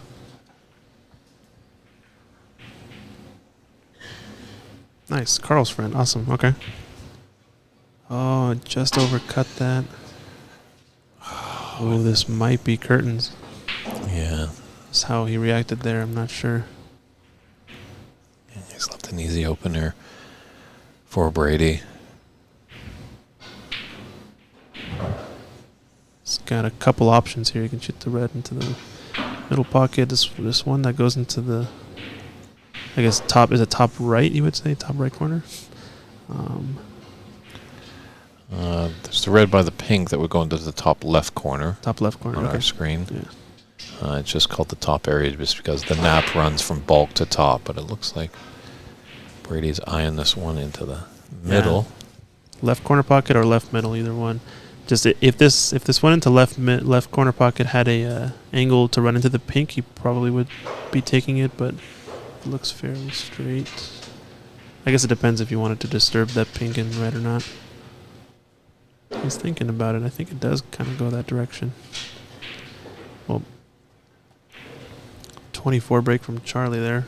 Not too bad. A lot of tough shots.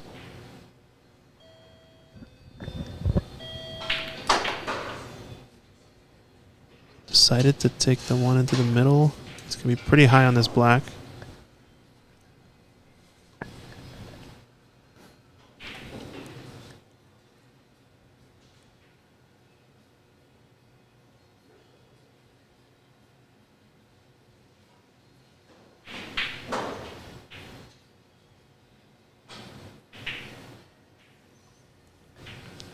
Yeah, good angle on this red. Let's give himself options. There's one player that I heard over on the pro circuit. When you make a color on the result, you want to have options for reds and stuff like that. That was the great Ronnie O'Sullivan that said that. So yeah, you could see how Charlie was really upset with that miss on the blue because he knew this was definitely an opportunity. He wouldn't have been that upset if he was playing me, I'm pretty sure. He'd be bounced back at the table before he knows it, but Brady Golan is a tough customer.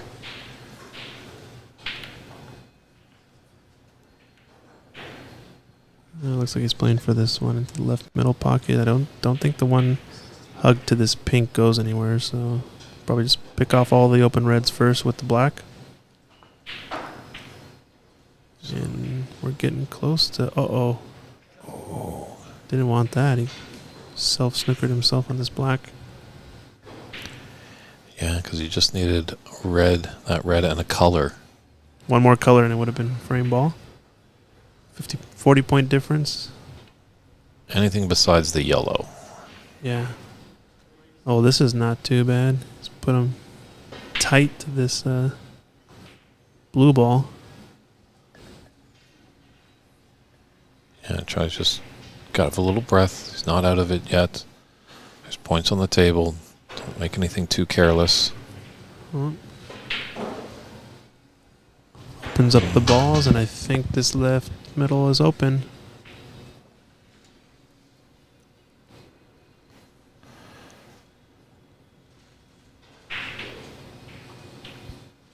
It looks like that's frame ball.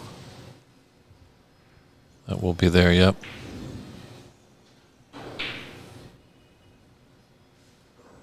So snooker's required now. 35 on possible with a 41-point difference, assuming Brady were to miss this shot. So Charlie's going to need some help in this one.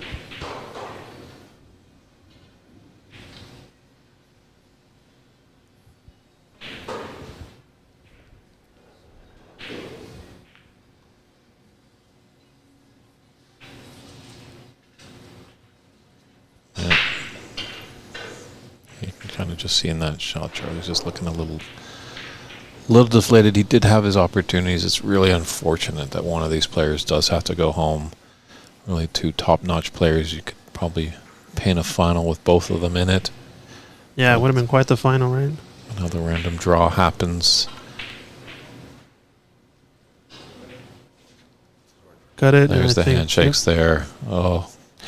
Well, so Brady Golan takes this match 3-1. He is punching his cards. He will be playing Gary Wallace in the quarterfinals. And we will be scheduled to start the quarterfinals around 4 p.m. today. I think we will step aside for just a few moments. We'll do a quick match update, actually, really quick. So we got the bracket here. Looks like with that, Charlie Brown goes down, and yeah, Brady Golan takes that, so he moves on into the next one. We've got what looks like CCU waiting on the winner of Karam and Daniel, and they are, I believe, either just finished or didn't score, but somebody I think is up 2-1 in that match. I think our scoreboard is a little bit off. I don't know what's going on there. Alex Newstead advanced, and he's going to be waiting for the winner of Ross Bradson and Jay Ma. And I think that match currently is at... I can focus this. Looks like Ross took the first frame, and they just got started in the second. And then Prathamesh awaits the winner of Varun Tunisia and Clay Belvoir. And it looks like Varun's up in the third frame. That match is tied up 1-1. So we got some good action coming up, folks. All right, we'll take a break. We'll see you in a bit.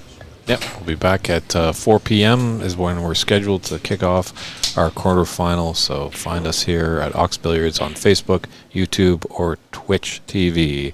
Thanks for the viewership, guys, and we'll see you in an hour.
All right, Dave Brenny's taking a break, but we'll just put this match on with no score. No commentators. Let you guys watch it for a bit. And next commentated match will be starting around 4 p.m. We'll see you then. But meanwhile, you can watch Varun versus Clay on table 2.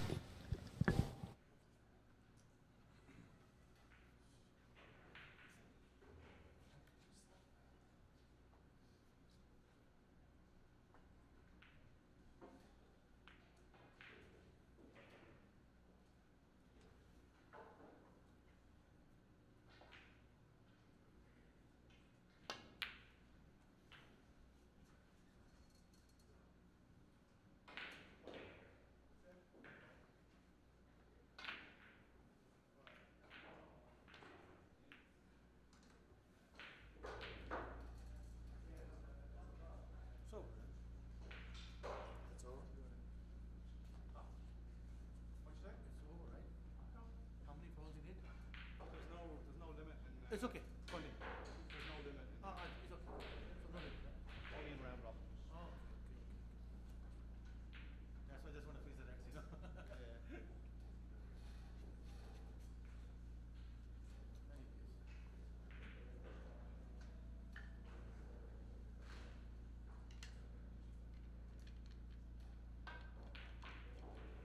I'm not giving you 5 hours.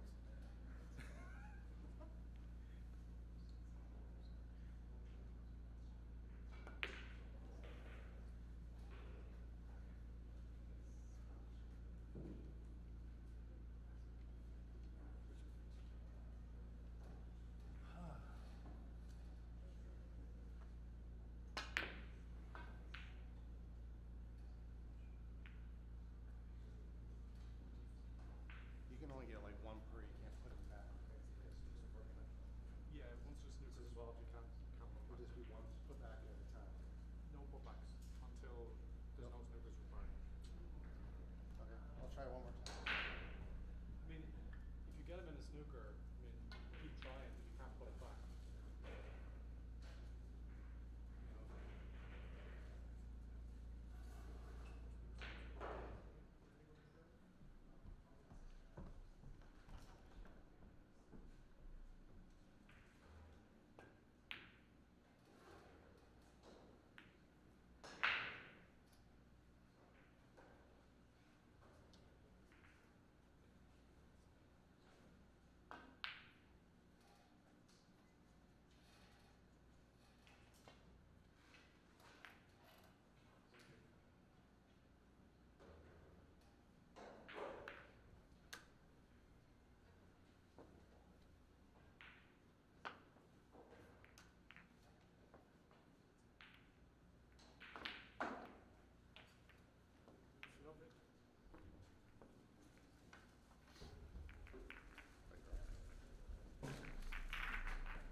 All right, everybody, welcome back.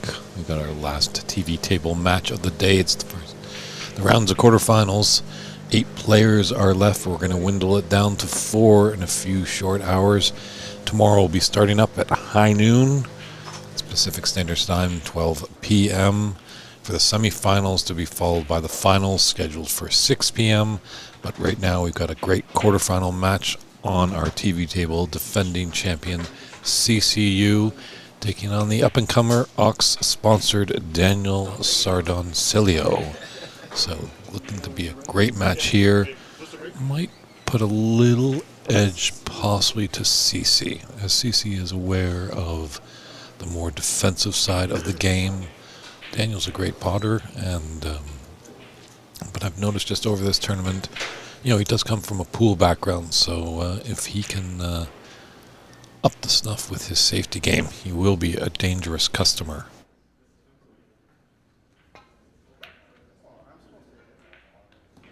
And CC has broken off in frame 1, and not the greatest break off for sure. He's left a red into the middle pocket. Black is open, so here's an early opportunity for Daniel to put a mark on this match. And in other quarterfinal matches, we do have Brady Golan and Gary Wallace, another Canadian heavyweight battle over there, and Alex Newstead against Ross Bradson, and Varun Junjay against Prathamesh Sawat. Those are all your quarterfinals, and we'll try to update as we get results coming in and pass it along to you on the stream.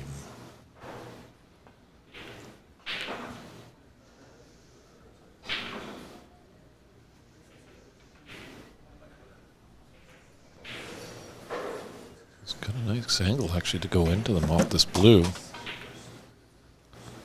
No, just a electing play for the loose red by the black. This would be a great statement by Daniel if he can put up a good break to open up this match.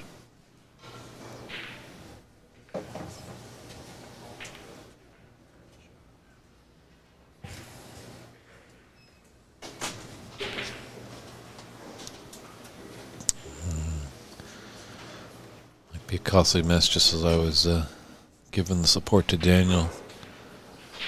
He's missed a rather simple red and left a sitter there for CC, so we'll see what CC can do with this. CC's long potting was just fantastic as he opened up his match earlier today in the first batch of round 16 matches. But then it's kind of tapered off a little bit. But it's a new match here. Both players are getting into it, looking good. Let us know where you're tuning in from on the stream. If you've got any comments or questions, it's David Burney in the booth with you, guiding you through these quarterfinal matches. The 2023 Seattle Snooker Open Championship, live from Ox Billiards in Seattle, Washington, USA.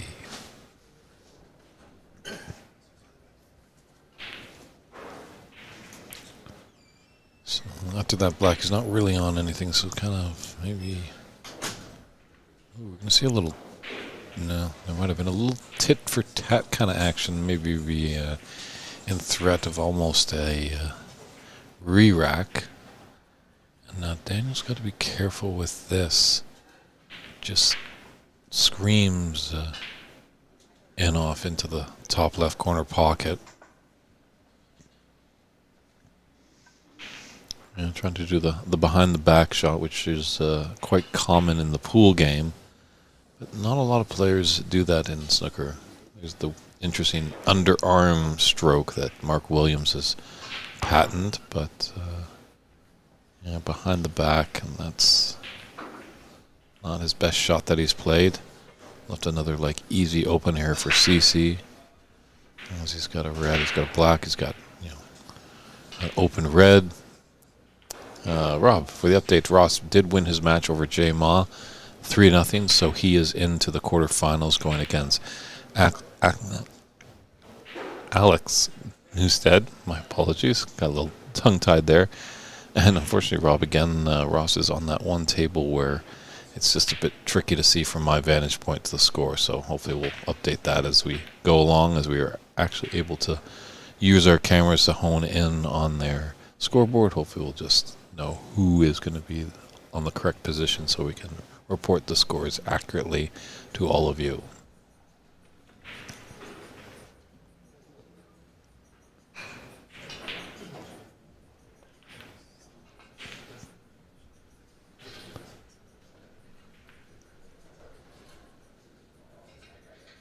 Yeah, I don't think that red to the right of the bunch passes that other red on the bottom to go into the top left corner, so I think he's going to have to come off cushion with a bit of pace to disturb these reds.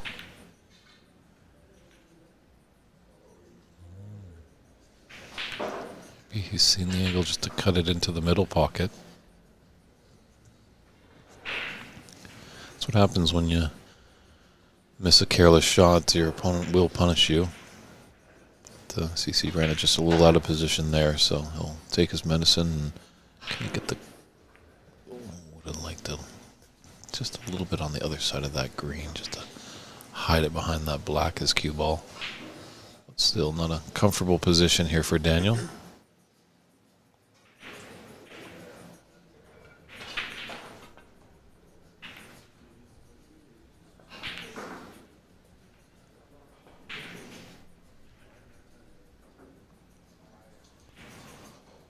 Yeah, I wonder if this one could... it's possible this one could go the distance.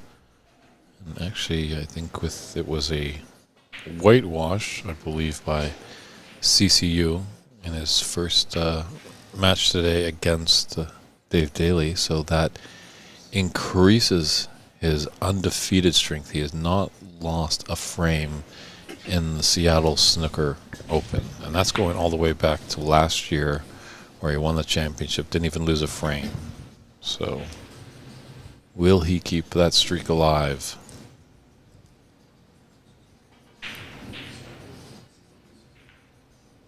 As well, I'm joined by Christian Youngers in the booth. Howdy, howdy. Doing some great work with making all these great pictures and making us sound good and looking good on the screen. Yeah, we managed to get the bracket up this time too. New feature to the aux streams that we get to see the live bracket as it stands. Rob Branson, you answered his question already? I have. Yeah, okay, cool. Sick. Yeah, Ross is playing strong. Just ask him about the match he played with me though the night before. Tell him how that one went. Or ask him how that one went. Might have been his motivation. Who knows? I think it was actually. I think it was my demotivation and his motivation. True, because you were saying, well, we're on opposite sides of the bracket, so I'll see you in the final. Right? Yeah. All right. Did not fare well on that achievement, but that's okay. This is gonna be a good one, though. I kind of want to see how Daniel's getting adjusted to this new cue that he's been playing with. I wonder if he's gonna start. We saw some phenomenal shot making from him, obviously, but I want to see. He's, maybe playing a little bit more prudent of a game now. Because he did go down one frame in his round of 16 match, right? And then he came back and won the 3-1. True. Yeah, he dispatched of another Canadian that was in the tournament, Karen Gill. So,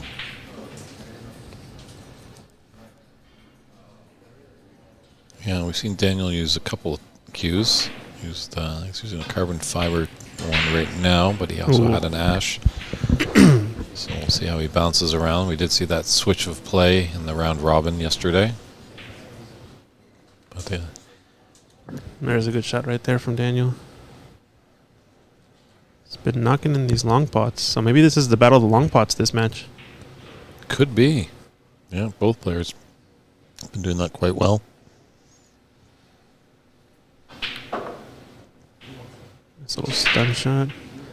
Maybe slightly short, but is okay because probably prefers to be a little bit high on this black to come down for these reds near the top cushion.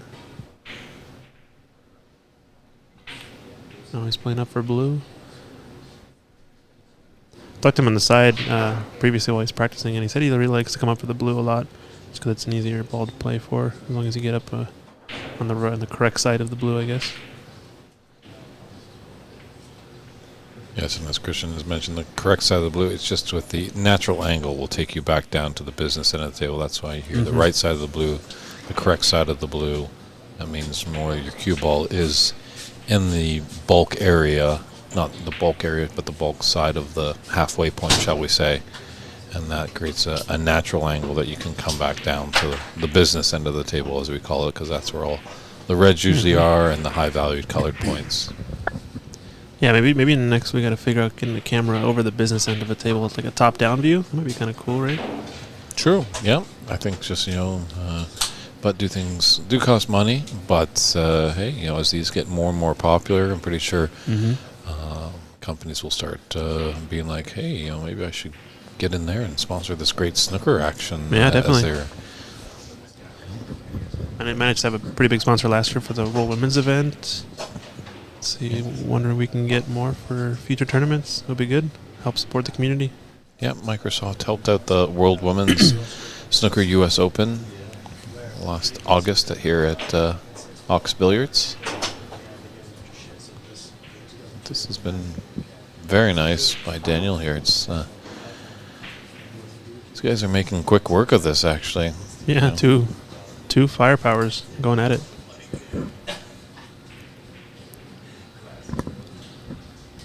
So far, what it looks like a couple of 16 and a 8 from CC, and now it looks like Daniel's on a 29.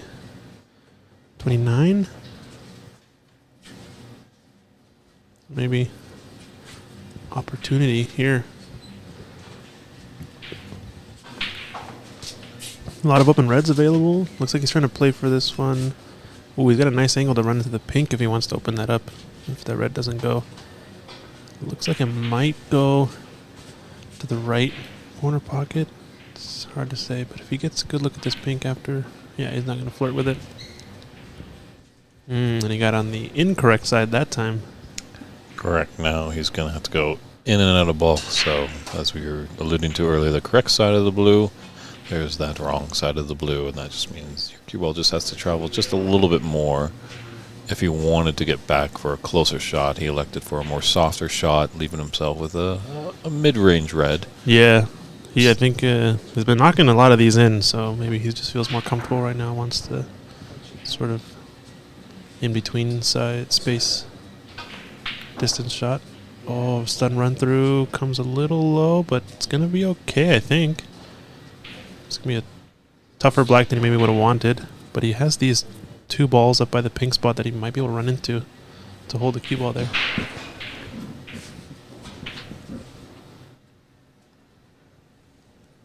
Yeah, put a blind cut here. It is a bit tricky, but we've seen him make it before. Ooh, just overcut it. And actually was fortunate not to run into that red as a result. I think had he potted that black, he would have been hitting it a little bit thicker, and I think his cue ball would have... I guess he would have been hitting it thicker, yeah. So, no, he wouldn't have run into those reds. He still would have missed it. It would have been even by a bigger margin, so never mind that. Uh-oh. CC's not going to like this.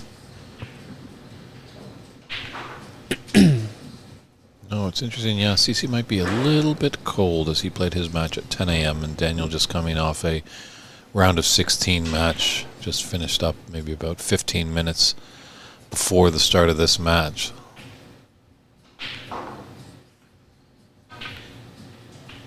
So Daniel might be running the hot streak right now, but we'll see if he can keep that going. Yeah, it looks like he's playing a lot faster than in the last match he played. He's a little bit maybe more in rhythm. Don't necessarily know Daniel to be necessarily a rhythm player, but it definitely helps. Oh, look at this thin cut. Wow, nice shot.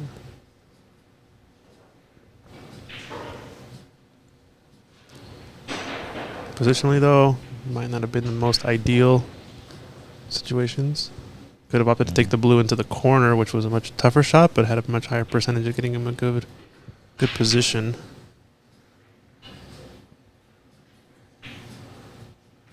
Probably gonna like to play safe, or can he squeeze past all the balls into the corner?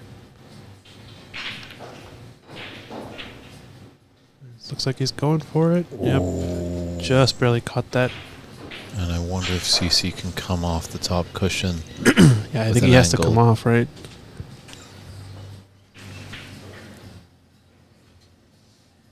Definitely can't see it directly.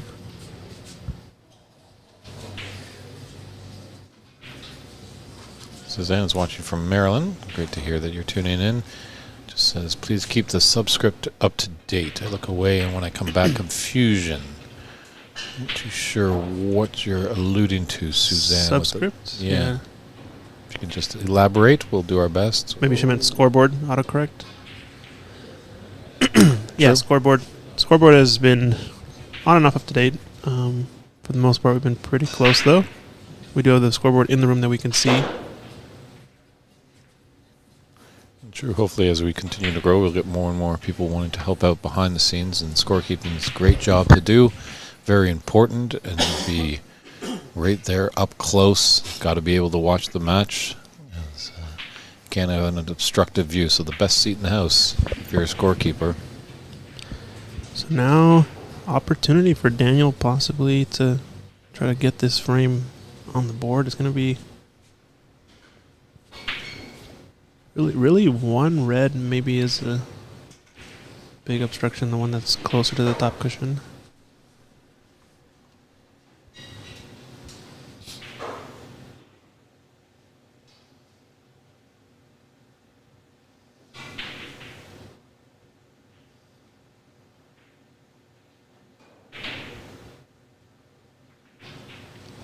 Opted to play it slowly, probably opting for the pink in the middle, since he's pretty straight in, it looks like. Yeah, so probably to just give it a little bit more pace. And obviously with the longer cues, that's going to allow more weight, so you don't have to strike the ball as hard to get it to go further. Mm-hmm.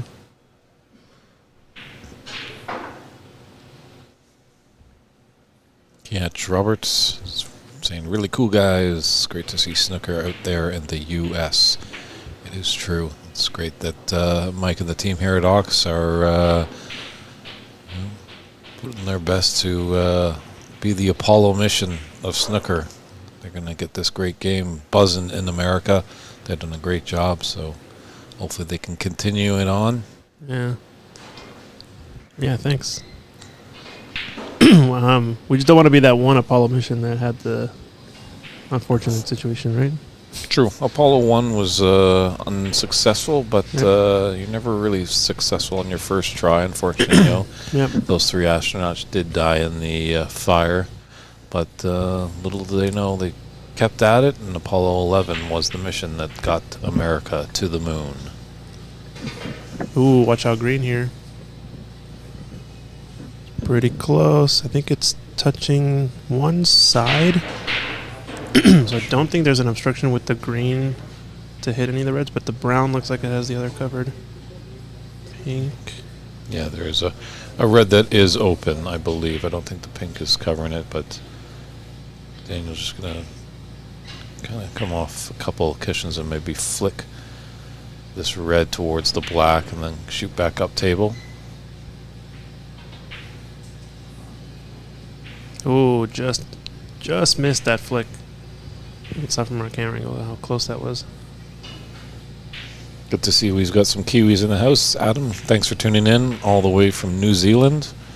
Just wondering how the scene is over there in New Zealand. I know Australia's got a great snooker player in Neil Robertson, but how does New Zealand fare for the snooker? Do they have many rooms, tables? Adam, feel free to let us know what the gist is in snooker. As you know, snooker actually, New Zealand would be a great place for snooker, as their rugby team is nicknamed the All Blacks, and it's always good to get All Blacks in this game. Yeah, there you go. Ooh, nice contact. Managed to get it on the way in that time.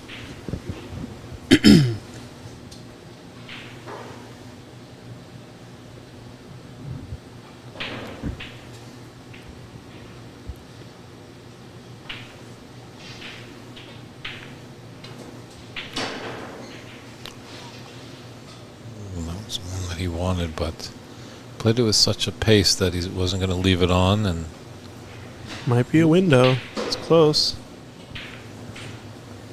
Michael Lubrin shouting out his good friend Daniel Sardencilio. Good luck, good luck.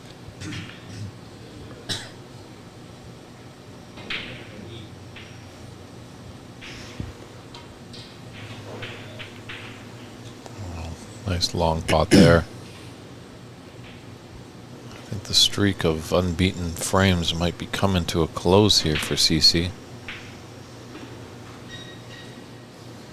Dan could be the man. Yeah, you just might. Just might. We'll see.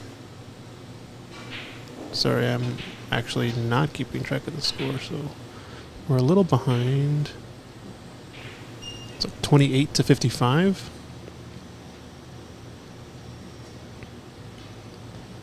There we go.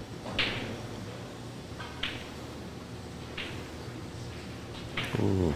Interesting shot selection. He was trying to play a safety, it looks like, on that. I think it's just straight out miss, personally.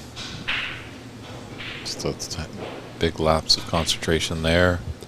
I mean, based on how he reacted, he was trying to make us at the first, I guess the yellow doesn't run into the cue ball. He looked like he was trying to hug the cue ball to the green.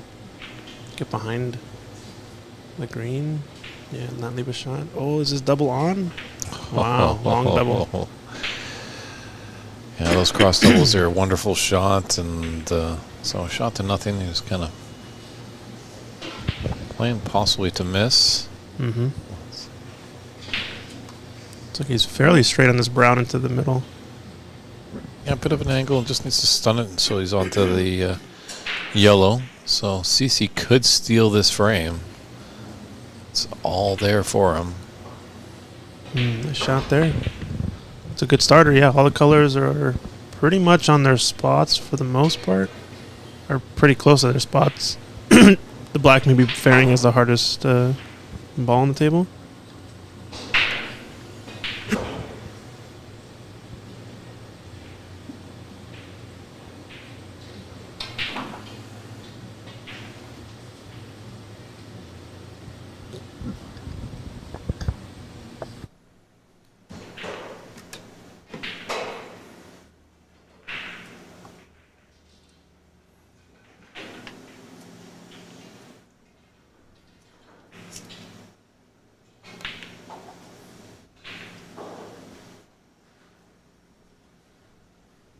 Definitely an important shot here. Brown to blue. One of the pivotal shots when you're clearing up the colors. He's got a good angle. Will he take the cushion? More sensible one. Yeah, using the cushion to his advantage.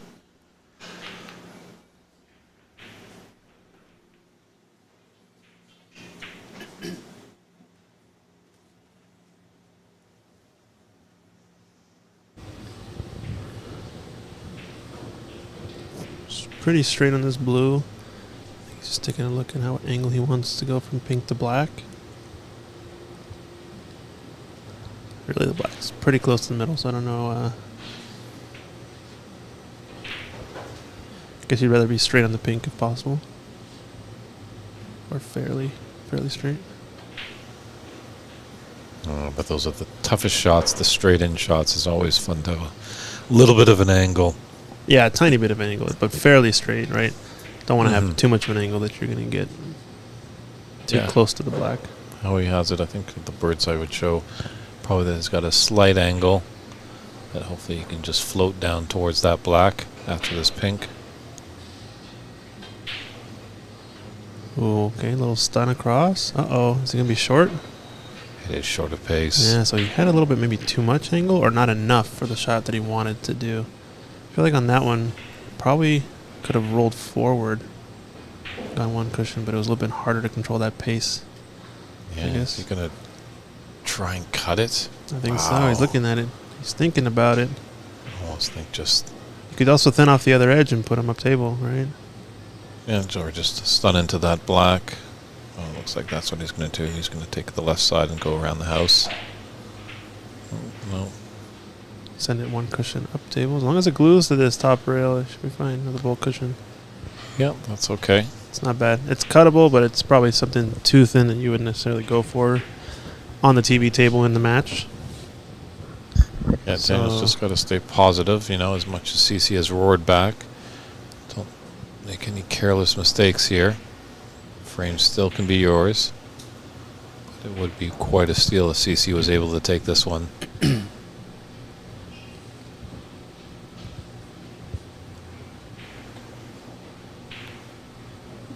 Another black ball game too. Yeah, I think We we're had a- going to see a lot more of that as we're getting into the closing stages of this tournament.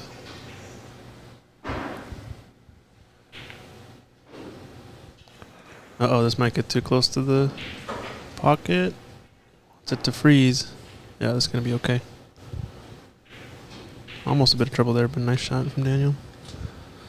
CC, definitely the more experienced player in the situation.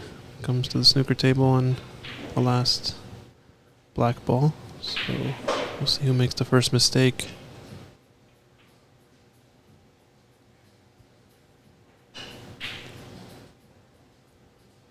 Or who makes the first highlight reel shot, I guess, right? True, it's always tough when you feel like you have the frame in hand and then your opponent comes back and makes a solid break to steal it, so it just makes you feel really sick. So then you want to try and avoid that. Uh-oh, this might be the first mistake. Let's push it a little bit too far. True. Is CC tempted to take on this mid-red and keep his unbeaten streak in frames in a Seattle Open alive? Or will Daniel get another chance to take this first frame quarterfinal match best of 5? I think he has to go for it here.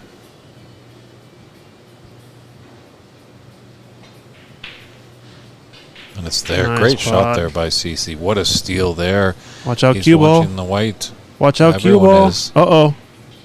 Uh-oh. Wow. Just doesn't go in. Wow, Big wow, wow. sigh of relief for CCU as he takes that first frame in this best of 5 quarterfinal match against Daniel Sardancilio. We'll be right back with frame 2 action.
And we're back here with frame 2 action with Daniel Sardancilio to break off.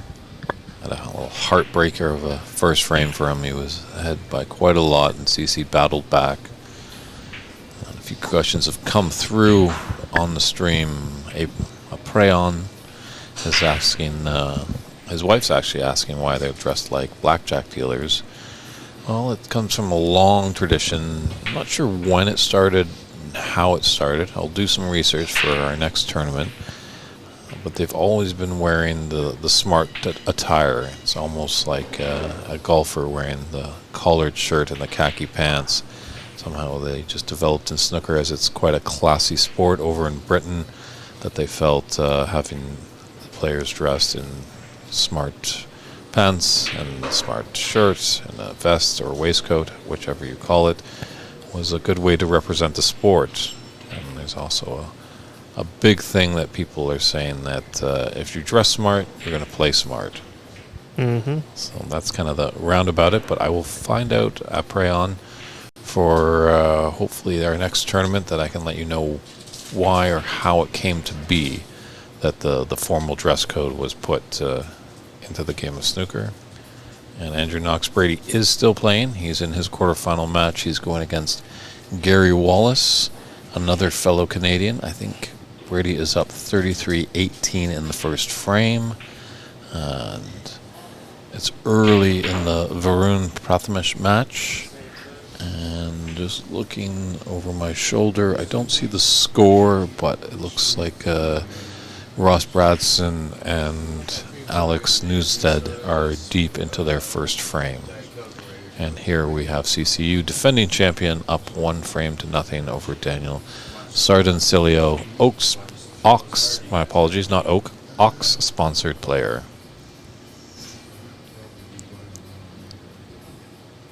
CC's done a good job to open up these reds. Honestly, after basically the first color he had a shot at.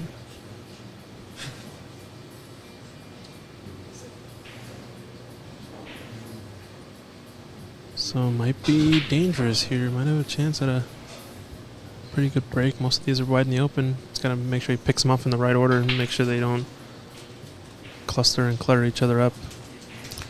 Yep, pink and black really aren't, well, maybe pink to the top left corner pockets. There's a red in the way, obviously, of the right middle, but yeah, this is a great opportunity for CC to really step on the gas and create a big lead, maybe even a frame winning break. We could be in store for something special here. We'll know if he makes it here before it makes it to the pocket. Ooh, just a little bit overcut. And he knows that was a big chance. And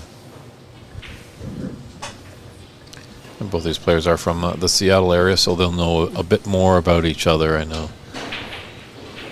But Dave Daly had to give Angus Liu. Hope you're feeling better, Angus, if you're tuning in. Unfortunately, he got a little bit sick, so he wasn't able to come in and play his round of 16 match. But David mentioned to him that his first opponent in the tournament was Brady Golan, and Dave and playing in some of the BC Open Championships knows of Brady Golan, so he just gave him a little advice. You're going to be playing a good player, so don't take anything carelessly.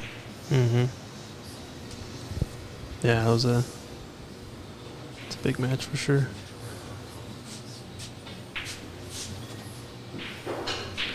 So even though Daniel and CC are both in the Seattle area, I don't think they've actually encountered each other very much in the past. CC being mainly a snooker player and having ownership of Empire Billiards over in Bellevue, and Daniel's a local pool player, kind of one of the top pool players now rising in Washington State.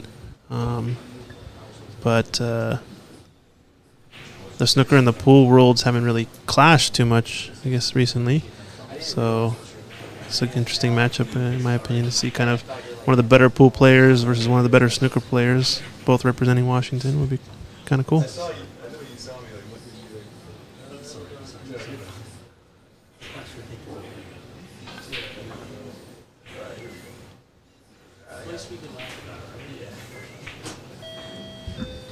And Daniel, I think one of our taller competitors out there, so he won't be using the rest as much as other players. Definitely impressed by his potting ability.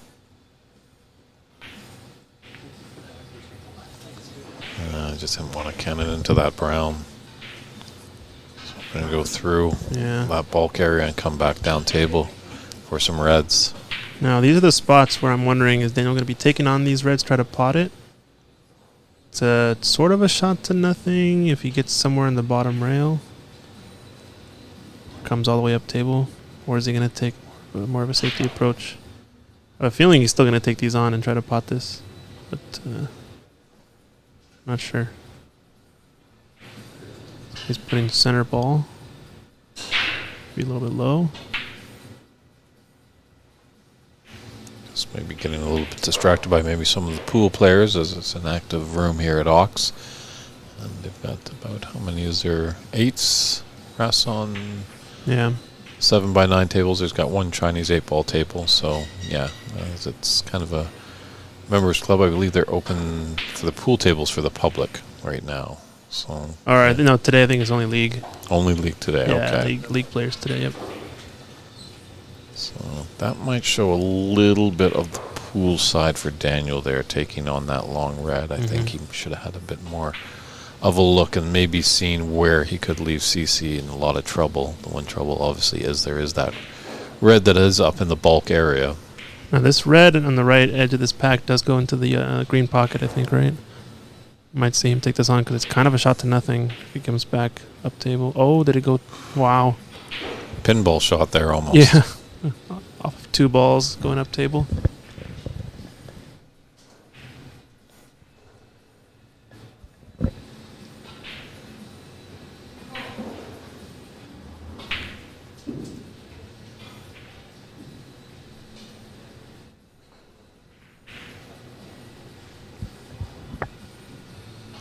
Yeah, he's just kind of eyeing up that the 3 triangular reds over there on the right, the bottom one. I think Does 2 go of them. middle. 2 of these reds go into the middle.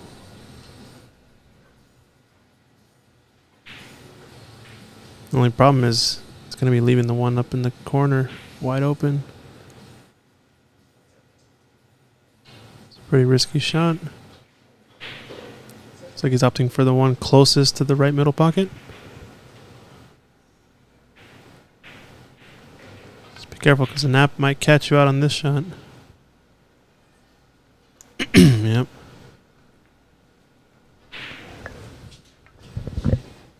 Yeah, I don't think you really need to hit it that hard. But obviously, you know, it's a lot easier playing the shot in a commentary booth than actually being on the table. If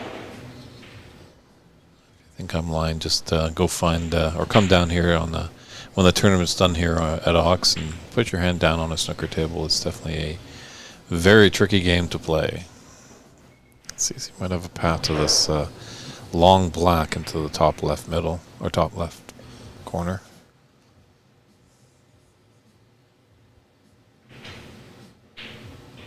Overcut. Kind of got up a little suddenly, so a little bit of an unexpected miss maybe there.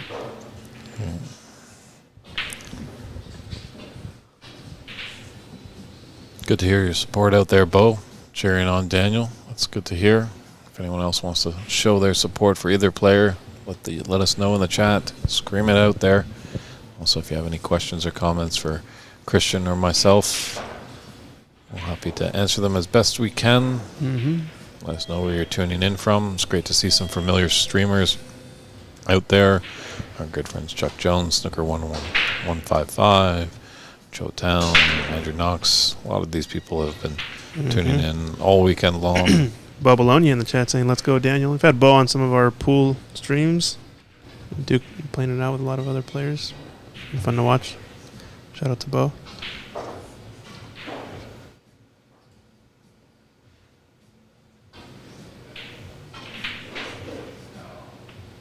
I wonder why he didn't take that red in the bulk area. Yeah, I think that's maybe a decision type mistake. You take on a red up in the bulk. If you pot it, you have a pretty good chance to play safe, but also you don't leave anything on if you miss it other than the red you're shooting. Whereas here you're leaving a lot of options for CC, typically.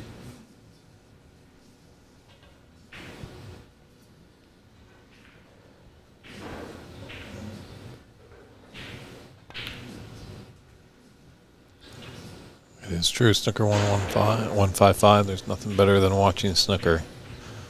Oh, you're making us blush in the commentary booth. Thank you very much. You know, it would be a little bit better if maybe meeting up with you in Berlin and going to the Tepidrome to watch the German Masters. That is on the list for Mr. David Burney. That is I, so hopefully I can get to Deutschland soon enough. Hopefully maybe Snooker 155, you can be my host. Oh yeah, I'm making a trip to Berlin this summer, so we'll link up. Sounds cool. You got perfect on this black. And now has a chance to put both pink and black back on the spot if he does a nice little stun shot here. Yeah. Probably will have to take black though, since there is a red to play for next. Maybe that red by the pink. Yeah, take that red by the pink out. Then the pink is effectively on its spot, or at least is available to both corner and middle pockets. Oh, doesn't want to get close to those. It's okay. The Yeah. middle of those 3 reds. You can take that into the middle pocket and sun them for the blue.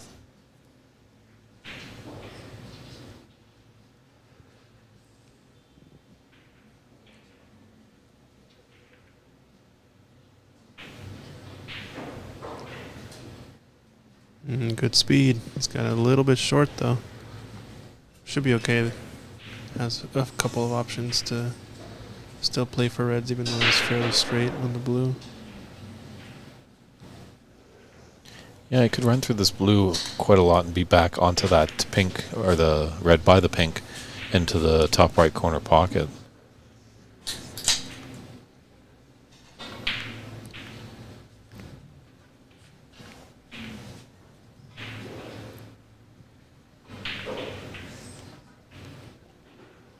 Daniel, in that last minute, he made a break of 40, correct, Christian? 41. 41, Yeah, okay. 41. So Brady Golan's break of 47 is still standing as the high run. No, maybe 40. I think you might be right. Definitely 40 plus, but not yet our highest break. Cece's here on a 22, 23 break, looks like.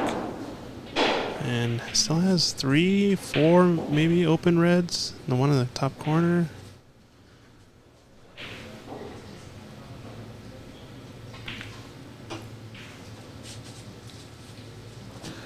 Yeah, there's a lot here. That could, this looks like a possible frame-winning break here for CC, actually.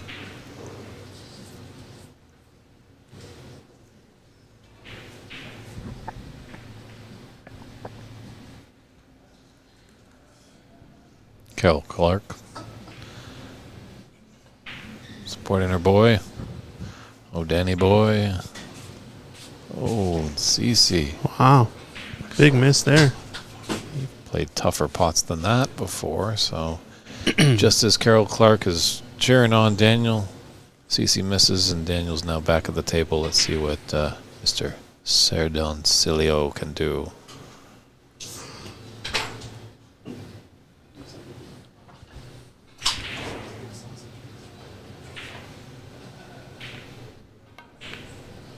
Ooh, just. Yeah, I think that's a bit of a pool player in him. I think that shot he has to shoot that a little bit less pace. And definitely a bit more accurate, you know, those Mhm. wide open pool pockets. It's very an interesting game when you're used to playing snooker and then you jump over to the small table and feel like a giant.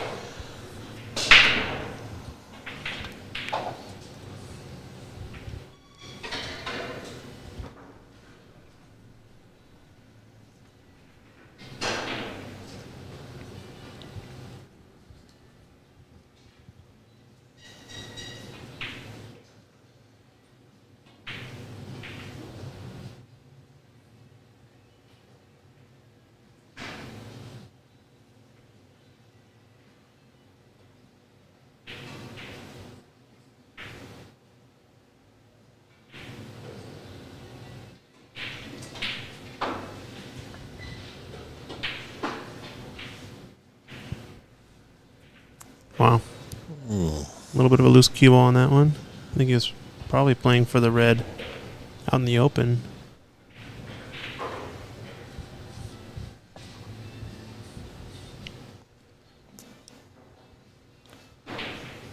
Yeah, we don't have to say what he's thinking.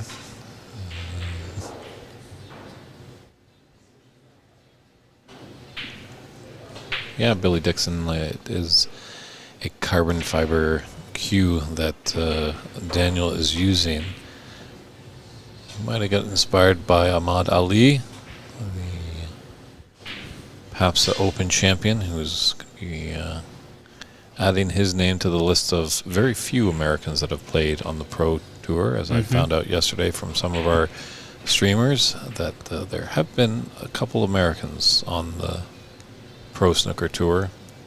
And you might be seeing this a bit more. Obviously, there's some purists that say it's got to be wood. But as I was discussing with some people the other day, it's just a different tool to get the job done. You look at painters, and some use watercolors, some use acrylic, and some use oil. Myself, when I'm usually taking photographs, I'm using 35 millimeter film, where some people might just shoot digital. So it's just a different tool, and some people think it's the wave of the future, that it will be all going that way. You never know. We'll see. Time will tell. I don't know that wood will ever fully go away. It being easy to keep a wood cue in good shape over time, and like you said, the purist kind of always being there. I think ultimately there's no probably real objective performance difference in terms of carbon fiber necessarily plays better or worse. So when it comes down to preference and these kind of things, I think you're going to get both schools of thought always existing. But it could be the case that carbon fiber, starts to take kind of the majority market share, and at least we've seen that in the pool scene. Majority of top end pool cues have now shifted over to carbon fiber. Yeah, definitely. When you look at the game of golf, they were iron sticks all the time, and then graphite came out, and there was a big shift there. And I think golf is actually kind of, a lot of players are now returning to that iron in their cue shaft. So yeah, you also look at another sport like tennis, kind of something similar, using wood often for their rackets, or maybe some metal, eventually aluminum, and then now a lot of these lightweight carbon fiber. Yeah, it's kind of just maybe just technological enhancements over time. Yep, even lacrosse sticks once made of just wood and leather, and now they've got kind of more of a graphite shaft and stuff. So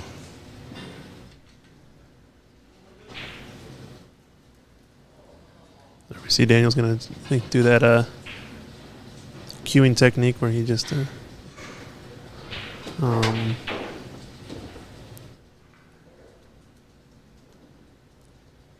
got to watch out turning in your direction over here, Christian. He's kind of nodding to you. I don't know. If I was his opponent, I'd be like, is that coaching going on over there? No, I think he was asking me if it's okay to put this in the butt of that cue, and I think it's totally fine. You see he's using the rest as a further bridge to then cue with his normal cueing. And looks like he's done well at it. Gets a good round of applause from the great crowd here at Ox Billiards. Yeah. Yeah, there's not many that do that, and that's another thing that might come along, that more and more players might cue, say, the natural way, I guess. How would we call it? The elbow up, maybe, instead of elbow out to the side. That behind works, you, yeah. elbow behind you. Yeah, when you're effectively using the rest like most snooker players do, you kind of are just learning the same stroke sideways instead of from behind you and vertical. It's kind of the same motion. You're still moving your arm along that same kind of plane, you could say. Yeah, Sonny Akani does that like we were saying earlier.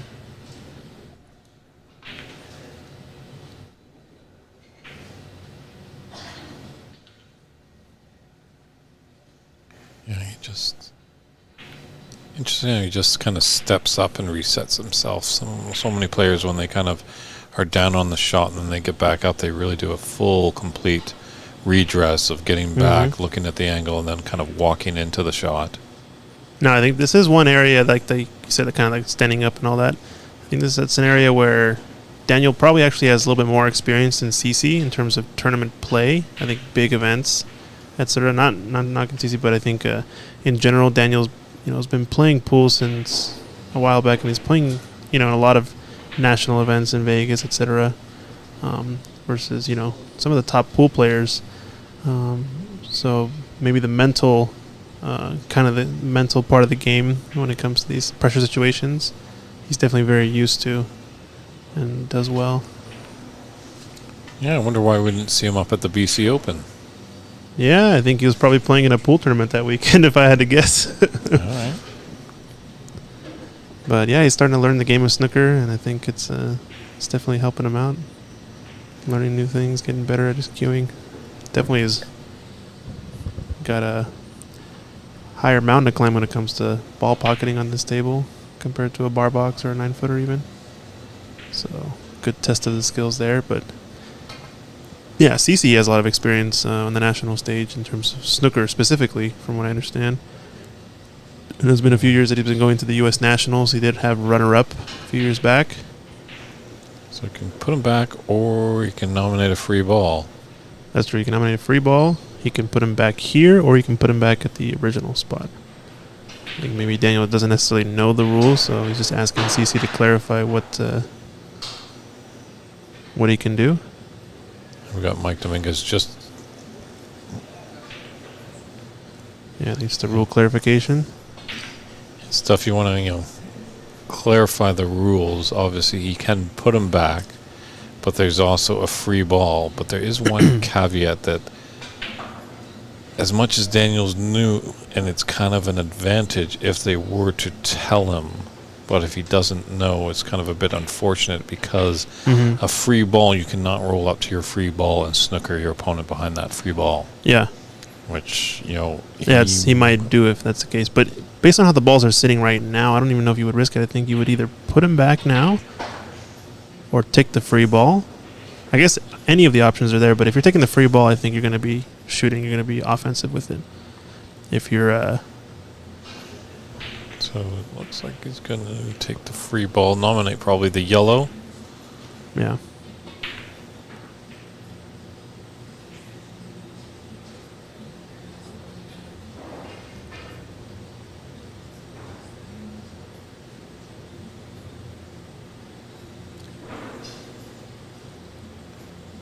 Does have to let us know and nominate, or at least let his opponent know, which... And he can still put him back. He hasn't taken the shot yet. Still surveying. Oh, maybe you know what he's going to do here? He could be playing to the brown. Maybe he's going to elect the brown and just do a stop shot there. And try to leave him another kick shot that's maybe a little bit less of a one cushion escape type kick shot. The only problem with here is it could be risky if he doesn't actually put the... If he pushes the brown maybe around and gets the cue ball snooker behind the brown, it could be a risk. Yeah, it doesn't want this to go too far, but... Yeah, it looks close. I don't think the window is there, but I could be... I'm always very often misjudging these cameras, so... It's true, and it looks like our referee Dominguez is going to come in and just take a look. Pull out his trusty ball marker with his Taylor pencil, and he'll mark the spot for a very accurate replacement if there is to be a miss. Thanks again for tuning in, Buck Moose, one of the fateful viewerships we get down here in Seattle when there's events. Yeah, he's becoming another regular Buck Mooses. All right, we got it marked up.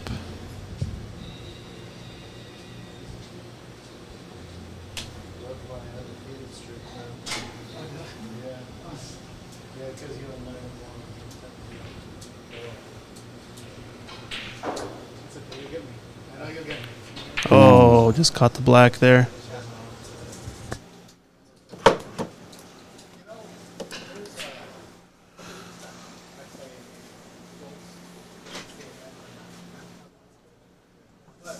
Where are you flying in from, Buck Moose? Let's see what we can do. How far away are you from us out here in Seattle?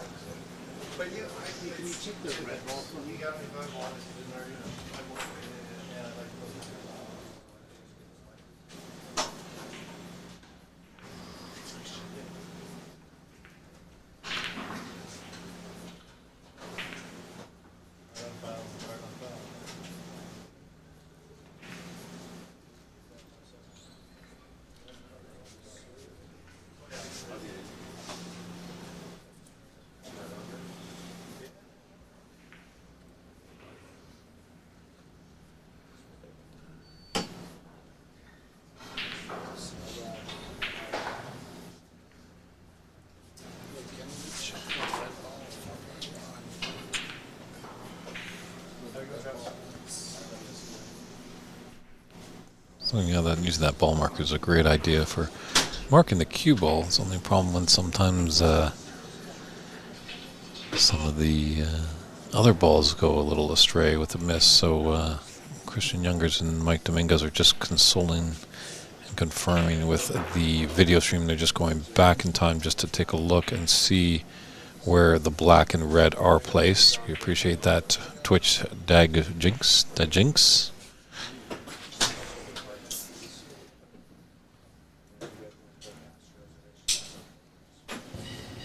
Yeah, so then you can see the phone that he has there. He's got the YouTube stream pulled up, just making sure he's got the right position, because this is a pretty close and tight-knit spot, so he wants to make sure that the balls are clearly in the right area. CC patiently sitting right beside us.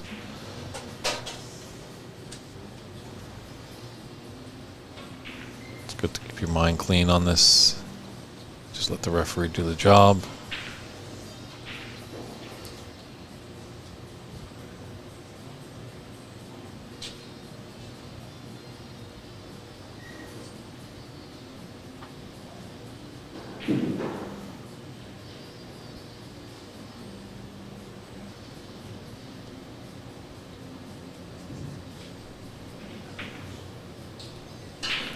It's true, Mr. Pastor. I think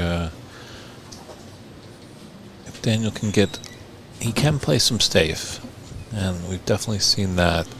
I think he just has to keep that continuously in his mind frame when he's at the table. Just know that, yeah, there might be a shot that you really can make your opponent have trouble with, rather than taking on maybe a little bit more riskier of a pot. But that just comes with time. You know, most of the time, most players, when they get into this game, they want to pot reds and colors and make the big high breaks and stuff like that, and not realizing that all the pros can do it. Why can't I? But they definitely practice a lot. They are professionals. Most of the time, they tell the amateurs, if you make, a couple 30 breaks in your match in a frame, you're looking pretty good in that frame. So,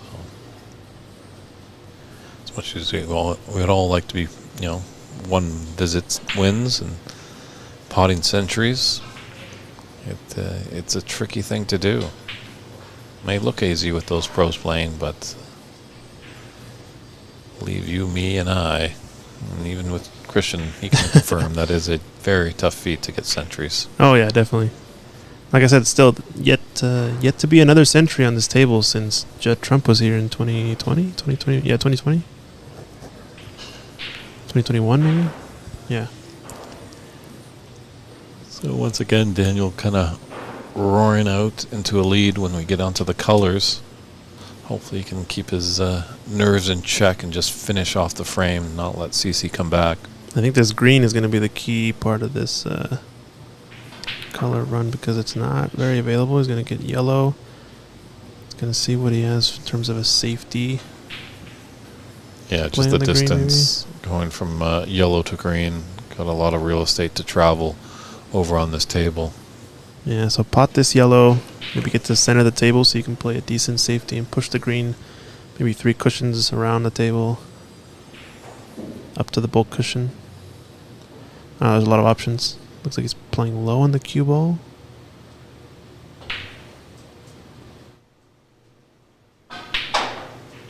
Decided to come this way. Nice shot there. Good stroke. Wow.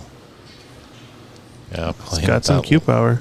Playing it low like that just gives Evie more chance of failure as you've closed that target zone. Yeah, I think he was trying to get on it to actually make the clearance, so it looks like he's going to go for this. He's going to try his Judd Trump special right here. Knock this into the top left and screw it back for the brown.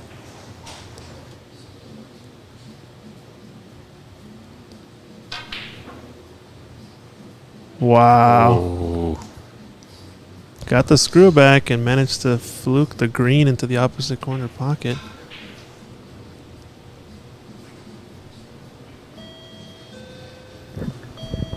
Just while Daniel's thinking of that shot, looks like Brady Golan took the first frame of his match against Gary Wallace, and he's up 26-7 in the second frame. Varun Junjay and Prathamesh Sawant. They were still in the first frame. It was 42-16 for someone, just not too sure exactly as I can't see their names from our vantage point in the booth. And unfortunately the one tough table, just looking over at Ross and Alex, they're just having a discussion with referee Dominguez, just getting their score thing checked out. Maybe when Mike comes back to the referee station, we can ask him for an updated on that score. Yeah, Joe, sorry, I did score the last black. I accidentally missed it, but scoreboard is reflected accurately now. So 43-57. Daniel is up in the frame.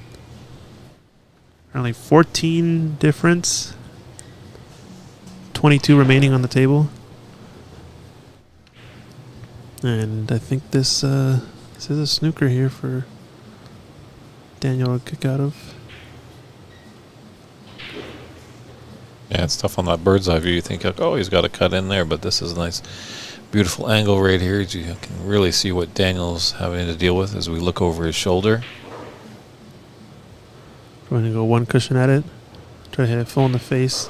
The risk here is hitting the right side of the brown and then going in off, but he hit the better side, in my opinion.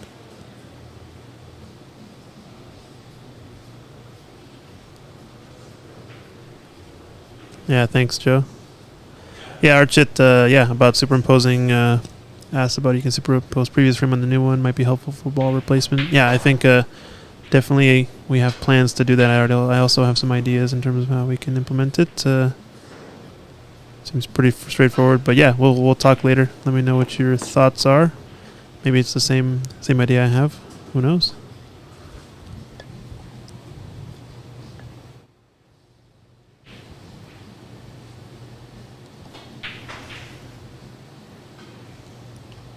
Gonna cut this to the right, almost makes it, overcut it.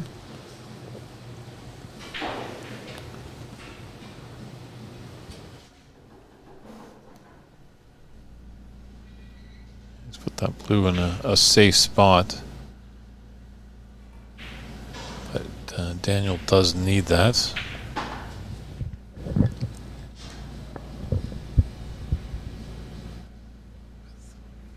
And 22 on the table. Sure, if Daniel's to take the brown, that would be an 18-point difference with 18 on the table. Ooh, watch out middle pocket here. Watch out middle pocket here. Wow. So a fluke for a fluke. He's got a fluke green from Daniel and now a fluke safety attempt from CC. Not sure if he would have actually wanted it to go in because had he missed that, I think the brown would have settled in a really nice spot. Causing this to be quite the snooker had he left it, but nonetheless, made it. 10-point difference now in the frame. 18 on the table. Is this a shot that you go for, Dave? With my ability, absolutely not. Well, all depends. You're trailing a little bit here. I don't fancy that shot at all. He's gonna hit the black with the blue. Trying to be safe as possible, and everything was swirling there, and he was fortunate that he didn't leave a sitter. Yeah. And also another update from our blind table. Ross Bradson is up 1-0 over Alex Newstead. So lots of great action here. This is the final little round of action today, the quarterfinal matches. That will conclude our day here at Ox Billiards at the 2023 Seattle Snooker Open. But we'll be back on the airways at high noon. That's 12 p.m. Pacific Standard Time for the semifinals, and that will be followed at 6 p.m. scheduled for the finals of this year's championship.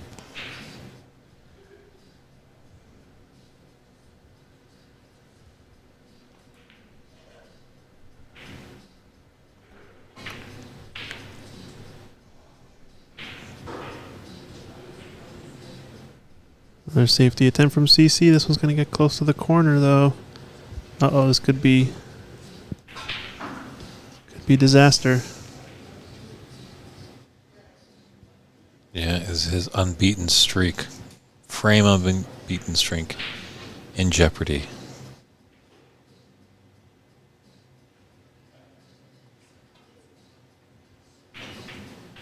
And he sinks the blue there. That's his frame ball. 15 the difference, 13 remaining. This pink would be the final dagger to put down this frame and break the unbeaten streak of a year and a full round of Seattle Snooker Open whitewashes. Yeah, definitely an impressive feat by CC. But all good things must come to an end at some point. And there it goes. Makes the pink. Oh, Daniel Sardincilio takes that second frame. Good one he needed. He ties this match 1 frame apiece. It's a best of 5. We will return shortly with frame 3 action.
And we're back here with frame 3 action of this quarterfinal match between defending champion CCU against young up-and-coming strong player Daniel Sardencilio. Important frame here. Who's going to grab the third one to take a 2-1 advantage and be on the doorstep of punching their card into tomorrow's semifinal. Interesting break off here. His first red on the left, the bottom left corner of the rack, ended up going all the way up table.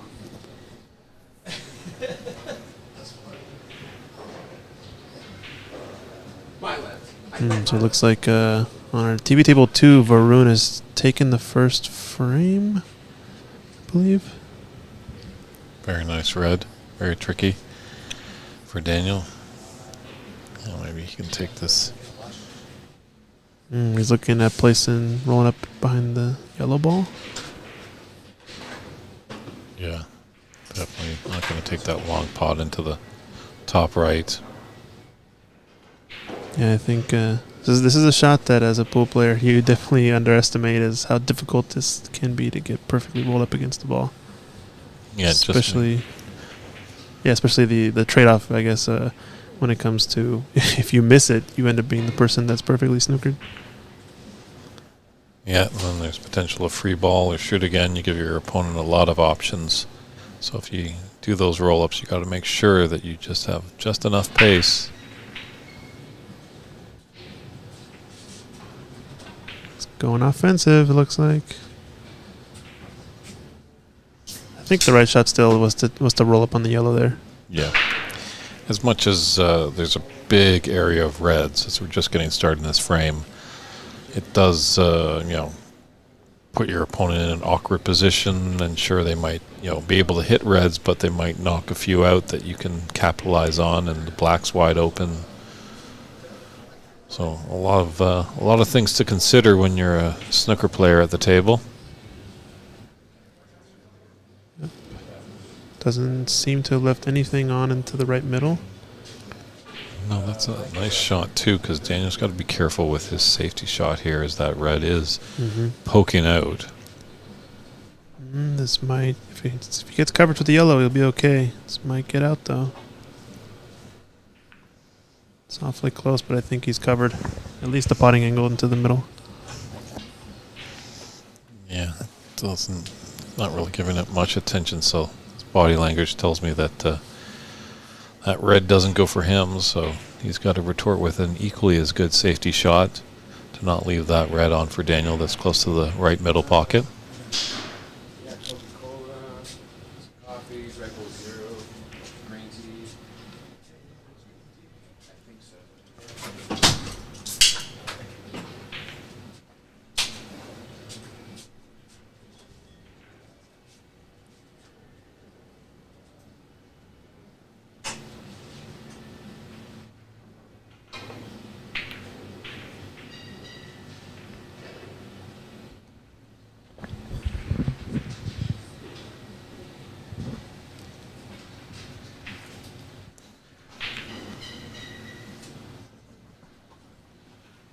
It's quite the mics we have in the room, really picking up on some of those squeaky chalking cues. Really great opener here for Daniel.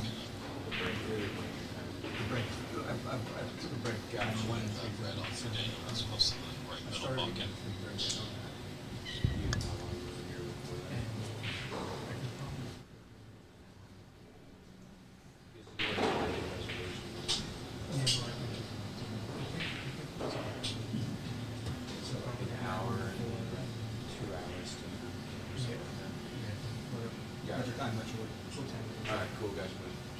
Oh, you should say.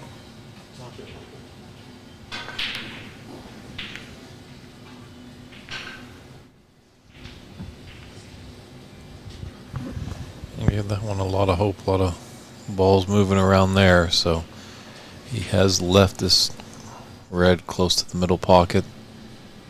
Black should pass that red that's out in the open on the left side.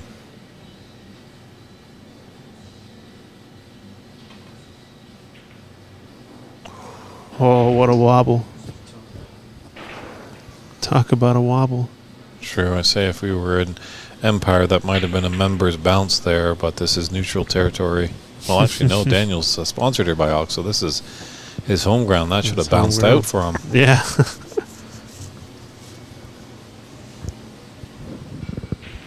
12th man, as they say here in Seattle.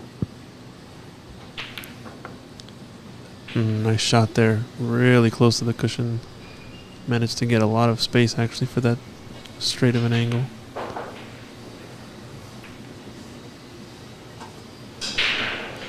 Still not a high-scoring frame yet. Still a lot of opportunity. Red's all over the place. One up table next to the yellow. One in the middle of the table, and rest of them down here. Oh, he's going to undercut that. Wow. Yeah, it was a nice idea to cannon into that green to hold for the black, but you got to make sure of the pocket first, CC. Well, a few probably snooker players in the stream are rolling a little bit at this shot choice technique. Epic technique, they might call it.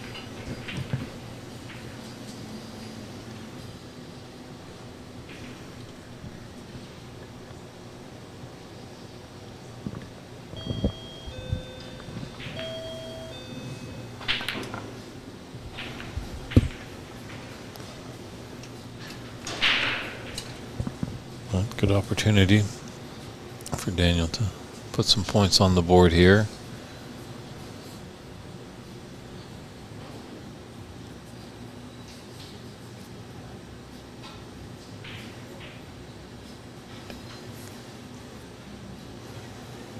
Taking that red onto the two, as you can see, it does go into the pocket there. Just warning you, he's got to play with a lot of top. Oh, yeah.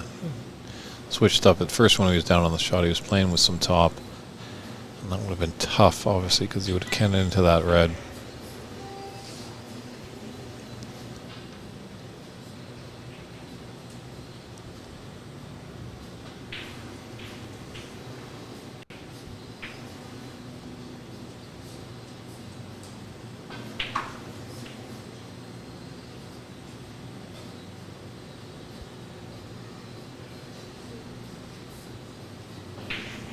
Just wanting to run a bit more. There's this red into the right middle with the angle. It's pretty thin. We'll have two cushions to be on the black. Yeah, you plan to go around the black or shoot for that gap between the black and the red? And the reds in general, I guess. Two cushions in that gap or two cushions around? I'm not sure. Looks like around it is.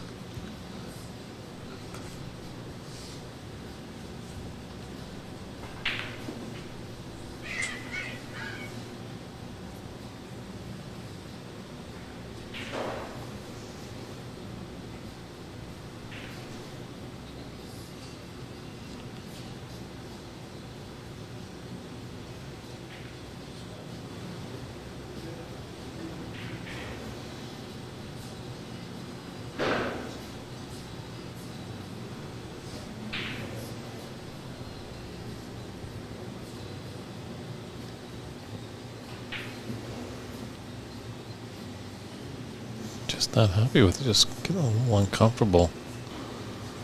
I think he just comes off, just looking for the right weight to come off that cushion for that red that's just above the black.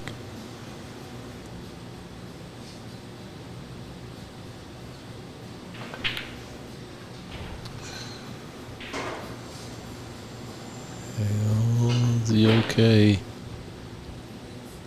looks to be.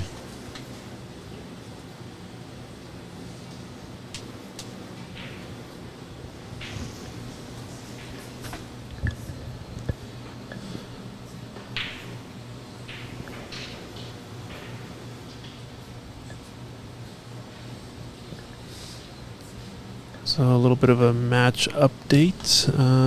Looks like Varun is leading Prathamesh 1-0 on our secondary TV table. Believe, is it Brady up against Gary? Brady Golan leading Gary 2-0. The back right table. And then in the background of the screen, you see Ross over here on the left table. Believe Ross is leading that one frame. And Alex leading the second frame by about 30 or so, 20, 25 points a second.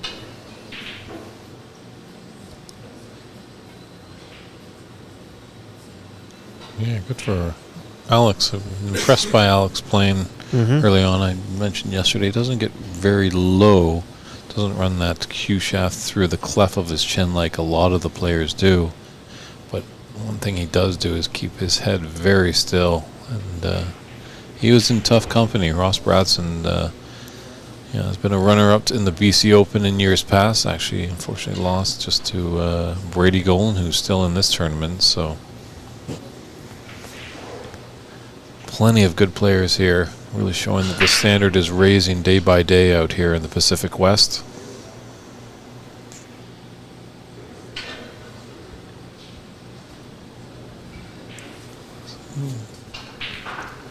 It's not a bad safety there. I think all the balls here are doubled up. Yeah, and the green is blocking the two reds in the left long rail, so one that they're trying to stay behind is this slowly red that's close to the left corner pocket. Oh, he might be kicking at this from behind. Not sure what he's trying to do here. Interesting shot selection there. True. I think coming off the pack and playing to the top left area table was the prudent shot, but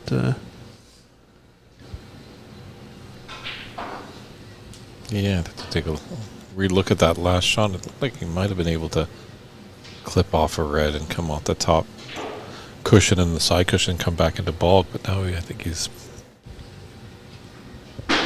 Yeah, that one red that's in the open near the pink spot, or I mean the black spot, just above it.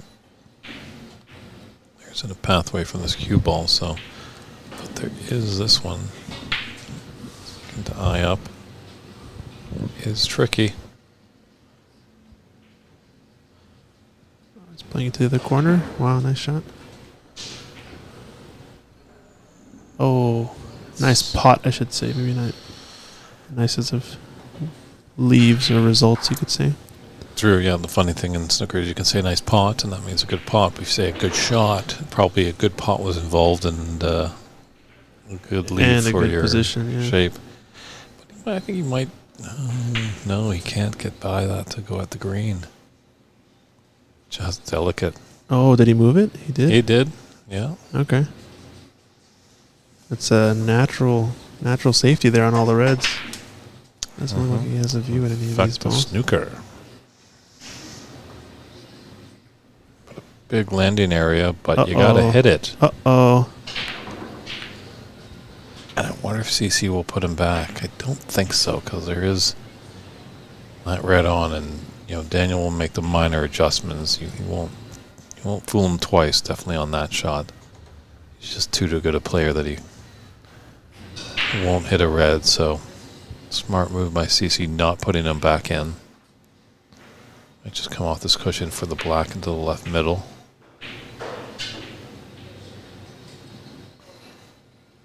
Just ran a bit hard.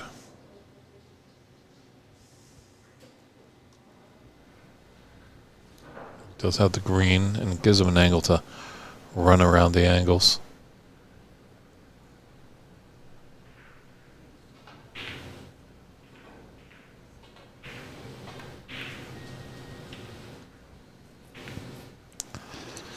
Could have done without that full ball clip kiss on the blue. Yeah, now he's snookered on the only ball that's really accessible out of the reds. What do you do here?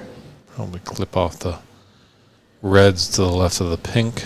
Yeah, that's Just the only way. thin enough that you don't cannon into that red. You see Going for something different. Here? Yeah. What's he looking at in this right side? Maybe thinking of pushing the red one cushion and back up table and leaving the cue ball on the top cushion, maybe?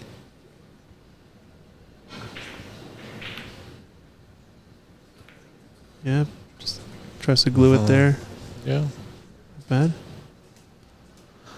Bad stuff. It's too bad that you can't end into that blue after that green. So that was end of break. So still anyone's frame here. Important one, the third one, 15-12 for Daniel.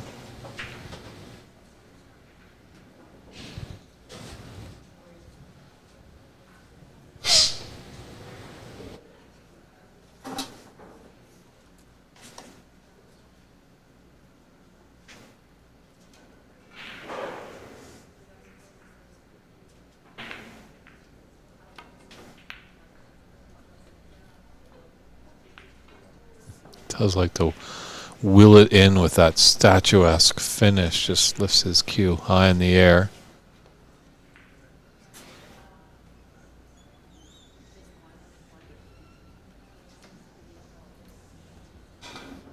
So just getting the scoreboard updated in the room as we have it correctly updated here on the stream. So you see a good tie this in the top right and just kind of float over towards the green. That yellow's blocking the path for that red on the open there, and he's got him in the snooker. Yeah, so we just needed to fix the score real quick, but we're good to go, it looks like.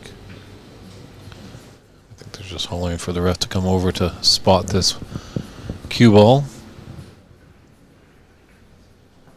Buck Moose asking the question of all questions. Did anyone set a new high break for the tournament? Yeah, we actually had 2 high breaks today. We had a tie for the highest high break from Brady Golan. He got a 46 yesterday.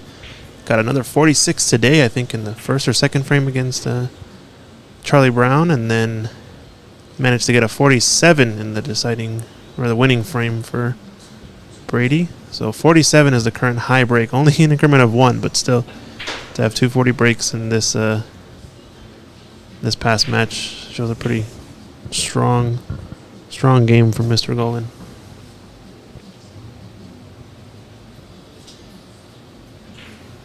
Still no half centuries, I guess. We'll see if someone's able to manage to break that. Oh, look at this shot. Oh, it was very close. True. Oh, and he's left it.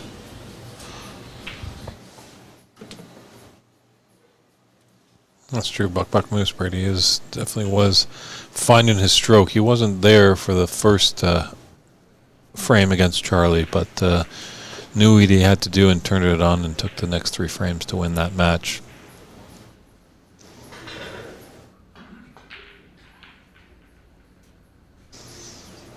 Now let's see what CC can do here. Angle just to take on that black and draw it back to be on that open red to the right of those 5 reds in the middle of the table by the pink.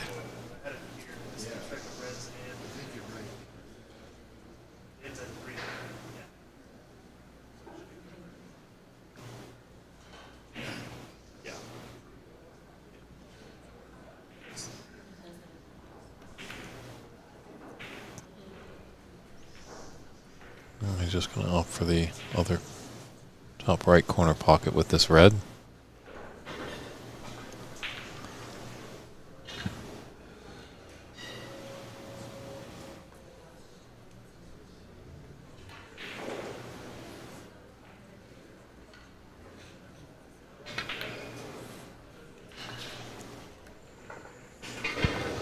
Good angle to go into the reds here for CC off this black.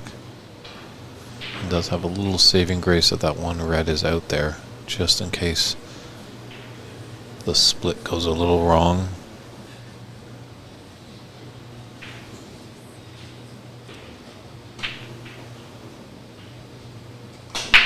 Looks pretty nice. Nice shot, yeah. I think that the 2 reds that are glued together, the bottom's not going to go.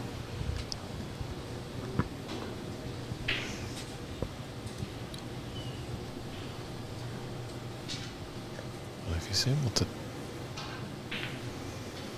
take this red to the left middle, the high one there.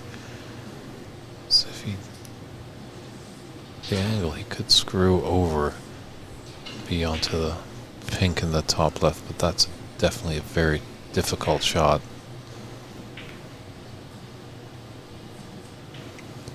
Yeah, must be playing for brown. Maybe yellow to the corner. Got a little funny, actually. It's going to go in the middle with this yellow, yeah. Yeah, a lot wide open are those middle pockets. They're just asking for a ball to come out and play. Ooh. But not this time for CC. Well, he could maybe run away with that frame there, but just goes to show you every shot is very difficult in this great game of snooker.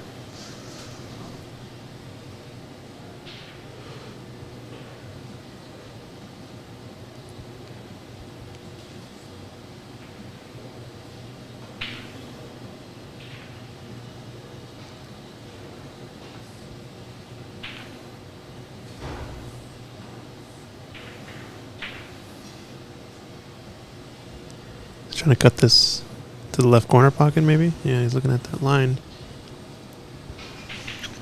True, very thin, so he's going to lose control of the cue ball.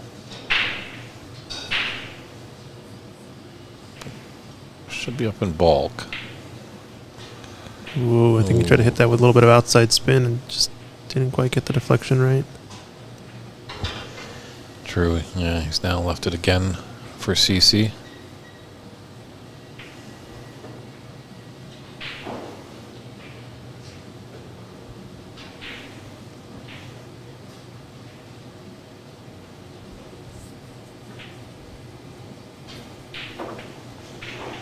Great angle there from our camera team, and right down the barrel. Yeah, all the videographers out there that we have on the sidelines. True, and now does this pink just go by that? Those two reds into the middle pockets. Yeah, I believe it does, based on this angle. It looks a little bit open. Imagine that the pink spot goes into that pocket, and if this can see this pink spot, then I imagine it's on, but he might be trying to play a little bit more conservative since he has a 15-point lead and there's only a few reds left. True, and knowing it's, a quarterfinal, a big event, you don't want to risk anything to chance. He definitely knows that Daniel can pot the ball, and if Daniel's let in, CC could be sitting for quite a while. So a little clip off that red to the left of the black should put Daniel back in bulk. A little tricky, obviously, as that cue ball is pretty tight to the bulk cushion. We went for a different red.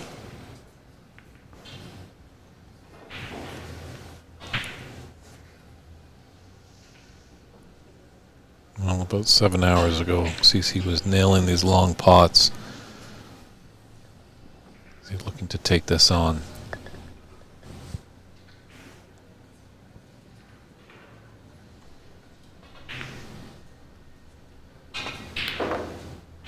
Wow.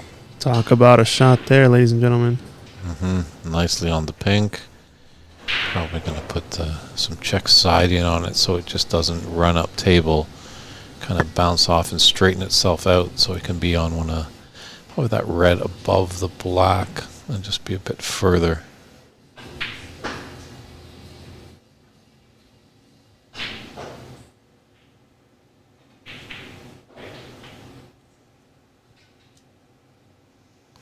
Looks pretty good.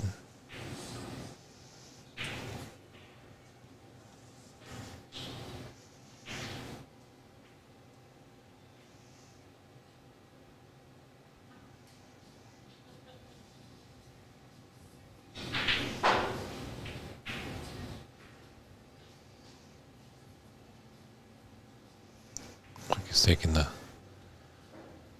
third right one.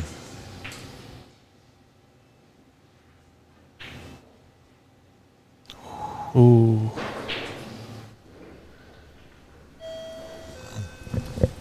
Hasn't left anything and has a great cue ball there. It's tight against that bulk cushion. Daniel's Gotta just be wary. Doesn't want to put some unwanted siding. That's what he'll be doing when he's kind of coming down, hitting the top of the cue ball, because the rest of the cue ball is covered by the cushion. It's gonna hit the yellow and settle up. Now there's an interesting cluster here on the right part of the table. I wonder if it's going to come into play later. Seems like something that's maybe going to be involved in a snooker later on or right away possibly. It just depends. That is the last red that gets left on the table.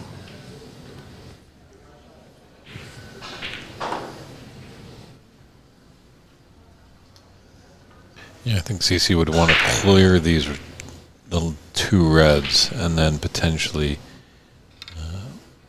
snooker Daniel on that final red that's near the brown and the blue, because there's a potential for a free ball to be awarded.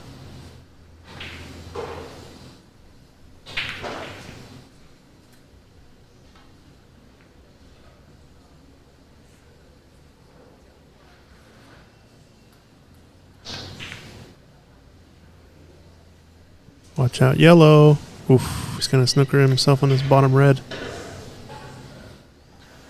Might have an edge, actually. Looks like there's a path to see it. Yeah, just the top side of it, maybe. Mm-hmm.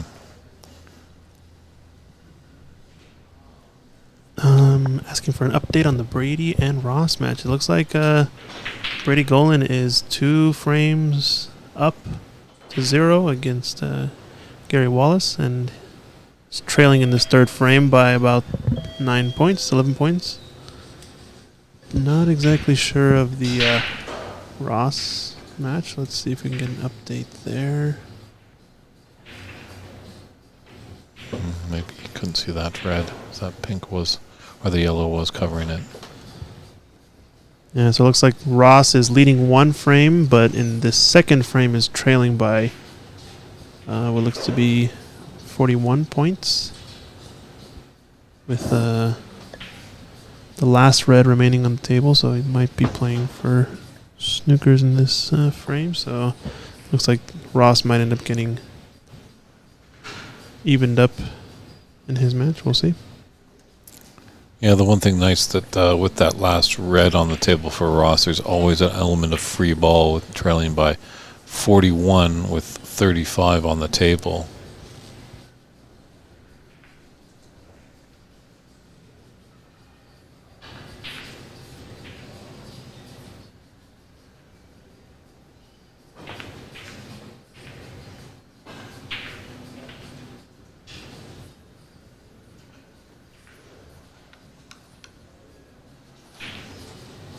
Yeah, I think you're right, Christian, that brown and blue are definitely going to come into play at some point.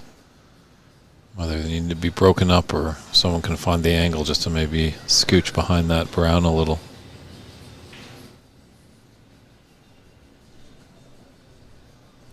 Daniel just having a look at the scoreboard. He's all right now. He's on a color and there's 34 or 24 in it, so we don't really need to press the panic button. And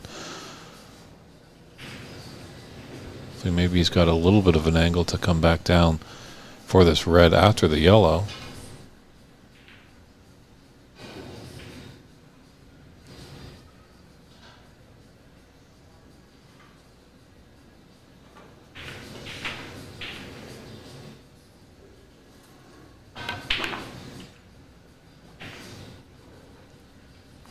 Almost came a bit too much, but if we wanted to keep things going, there is an angle to bust up that brown and blue off this shot.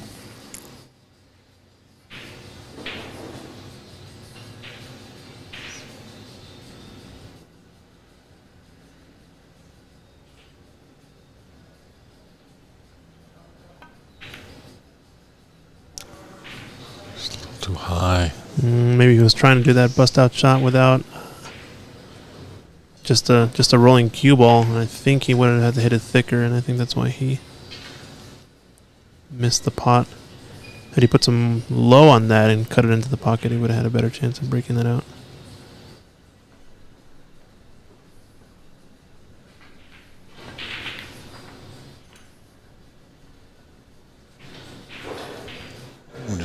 bit too much for CC.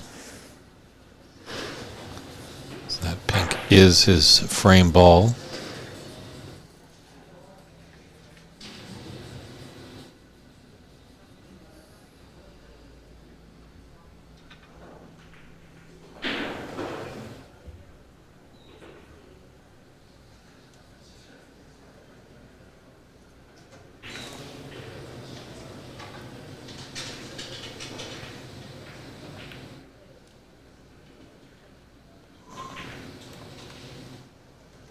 Interesting miss.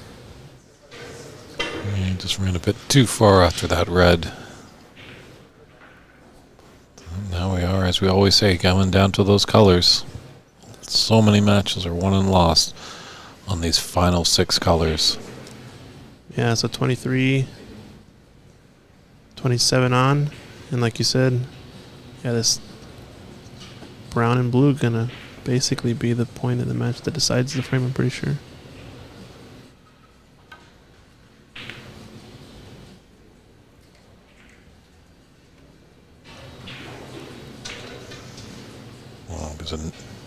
Yeah. First I was thinking, yeah, he got the angle to just kind of slowly drift over. But he really had to be close to that cushion, I think, just for a thin snick on that brown. Hopefully pushes it out and hopefully just rolls your blue or your cue ball onto the cushion, nestled between the cushion and the blue ball. Got a match update here that looks like Ross Bradson is now tied up with Alex Newstead, 1-1, best of 5. Oh, look at this breakout here. Very nicely done. Crowd likes that in the room, that's for sure. Yeah, some applause. Buck Moose, this is a formal dress code event. So dress shoes, dress pants, dress shirt, vest, waistcoat, and bow ties and ties are only necessary for the semifinals and finals tomorrow. Yep. Gloves are allowed, however, no earbuds are allowed because that could be a form of cheating. You might be listening to someone or even listening to maybe us on the broadcast. Listening to us. We have all the answers here, of course. True. We can pot a lot of balls from the commentary booth. Once we pot one, we're at 100% potting accuracy. Or I guess you could say we're undefeated here from the booth, right? True. I've never lost a match in the booth. Yeah, same. Yes, color does not matter for attire, Buck Moose. So, yeah, you should come all the way from Wisconsin and show these guys how to style, get some panaz. Actually, we were trying to get Prathamesh to a tailor because he's wearing a shirt last night with a dark chocolate brown and a light tan brown with a orange swoosh on the shirt. And we're like, that should be your suit right there. Those are the suit colors. Yeah, it looked pretty snazzy.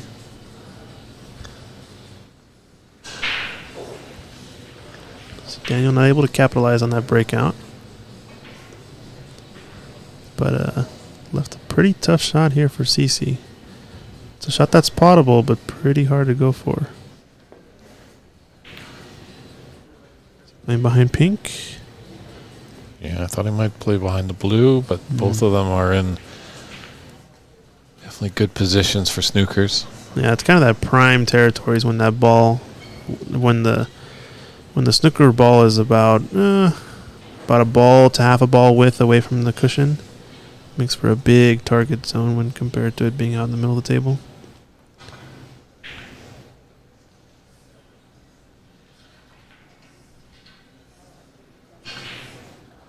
Snooker 155. I'm not sure who Lee the Shirt Richardson is. No, I don't know who that is either. It's a new name that I haven't heard of, but I guess there's something that goes on with his shirt. Or maybe he doesn't wear a shirt. He just wears a vest, and that's it. That would be interesting. And tries to tell everyone, my shirt is skin color. What's wrong with you? Maybe one of those Emperor's New Clothes anecdotes where, oh, look at the Emperor's New Clothes. That's amazing. He's a player on the senior shirt. Good to know. Okay. We'll be looking out for. But why did they call him the shirt? Snooker 155.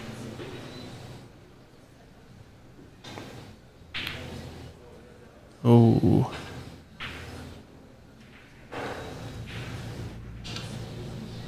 Definitely was an opportunity there for CC to get the frame ball, but now.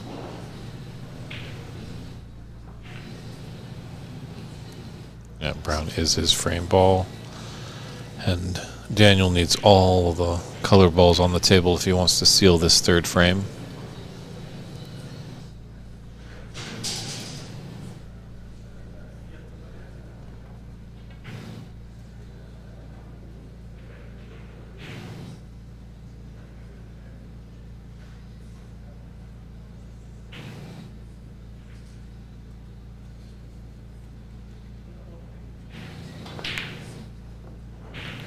He went for that one.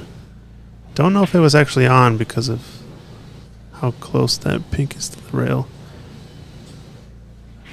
Might have been the pink was actually obstructing the potting line, I'm not sure. It's very close though. Yeah, I wonder if he goes cushion first and just tries to hit on the right side of that brown, because that's going to push the brown obviously up table. And with that flicking on the right side of the brown, he's going to shoot his cue ball, kind of trying to get behind the black and blue. It's getting ridiculous over on the Twitch chat. They're all speaking German now. Oh, yeah, he went rail first. It's going to get coverage. It's going to be close to the cushion. This is on. Yeah, I don't think he has the coverage. Now they're going to start speaking Dutch. Wowza. Well, we have heard if you ain't Dutch, you ain't much. That's what most of our friends from the Netherlands will say.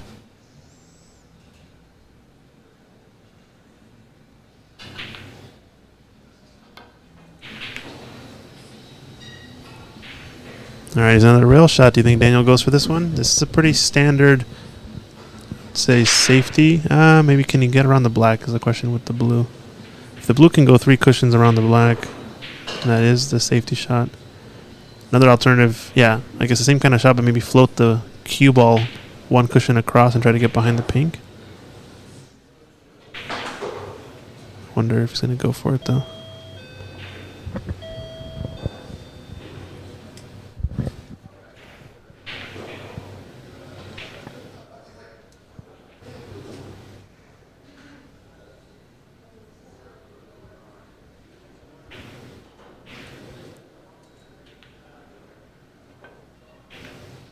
Yep, he's going for that pot.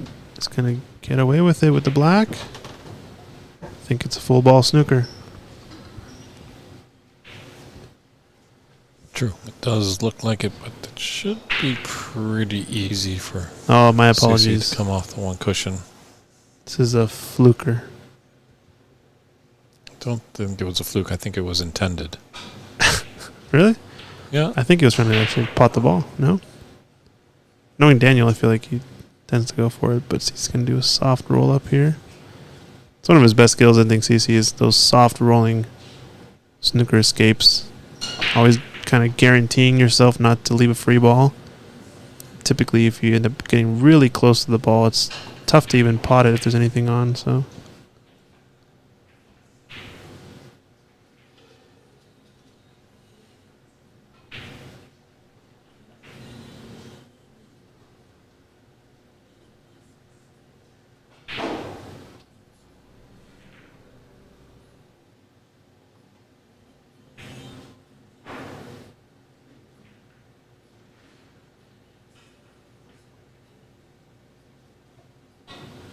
Just wanted a bit more stuff queuing down with more of a pool player shot that Daniel was using right there. Yeah, actually, on that one, it would have been a little bit more dangerous if he had gone a little bit farther because he would have left it into the right middle pocket. I think where it ended up now is actually fairly safe still. But yeah, like you said, ideally he wants to come back and get behind the black. It's a good second chance trophy, I guess. But both players, they want that first place prize.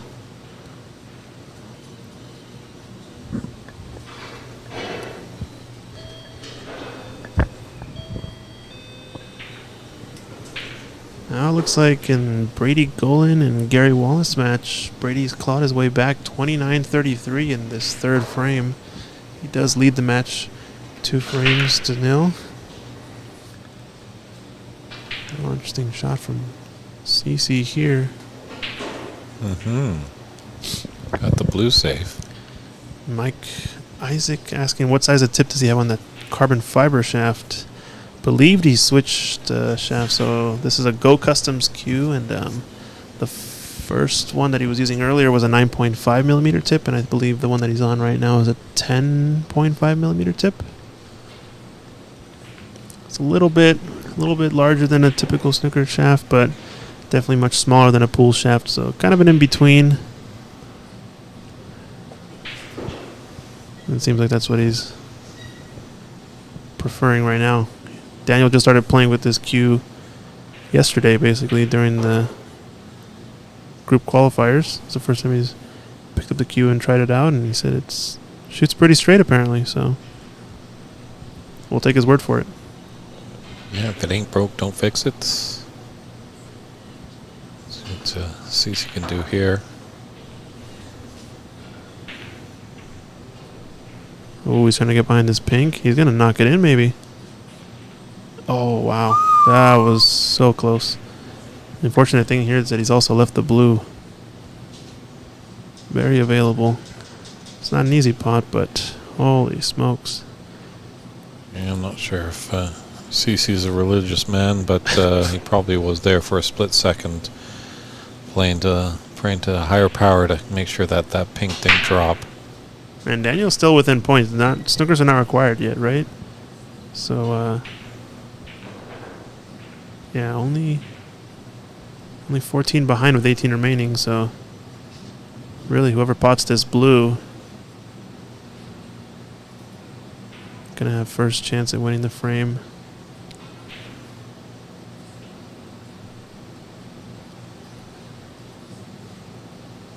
This is a big shot.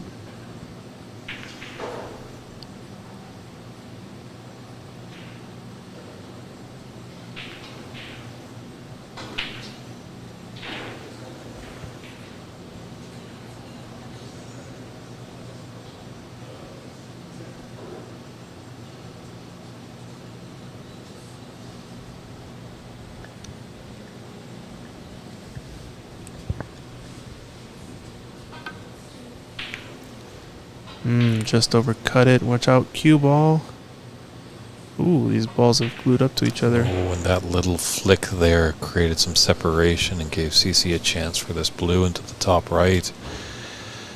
I almost thought Daniel was getting away with it, but just as those two rolled like a couple high school sweethearts skipping down the bays, they kind of had a little separation there, given the opportunity for CC to take on this blue, seal this frame, because that pink is a gimme, and that's all he needs. Blue and pink. And he sinks it. Yeah, Daniel was just about to get out of his seat and just concede, but always more polite to concede when you're at the table or when we're down to this final black. And CC will look over to Daniel, and they both nod their heads to concede. So CCU, defending Seattle Snooker Open champion, takes that third frame to lead this best of 5 match 2-1, and we'll return shortly with frame 4.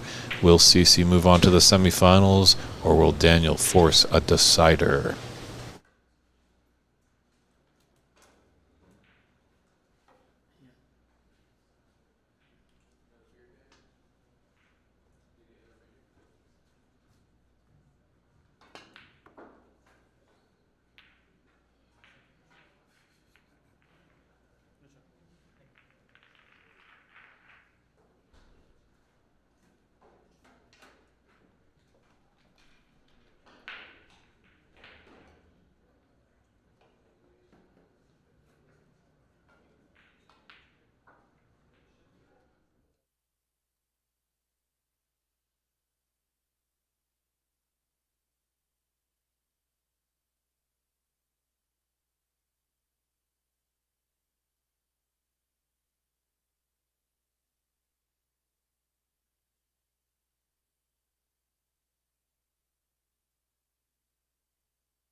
And just as we're waiting for Daniel to return to the table from his comfort break, the players are allowed a 5-minute break after frame 4.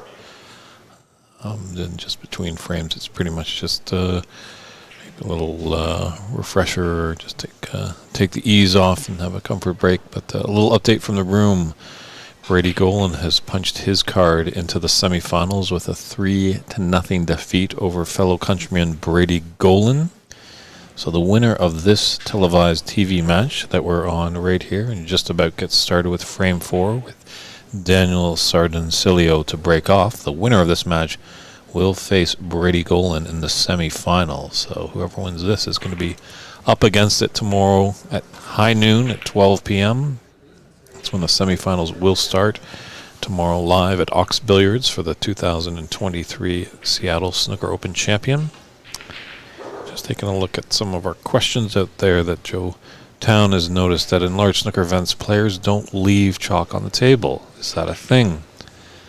Well, pretty much it's more of an etiquette thing, just to leave it kind of clear, because as we can see now, Daniel has left his chalk on the table, and that almost could be understood as a marker, almost. You know, it doesn't look like it. Very rarely do you see a snooker player leave their chalk on the table. Just the only time they would is maybe if they're really stretching out on the table and the pocket where they hold their chalk is just resting against the cushion and making it uncomfortable for them. So.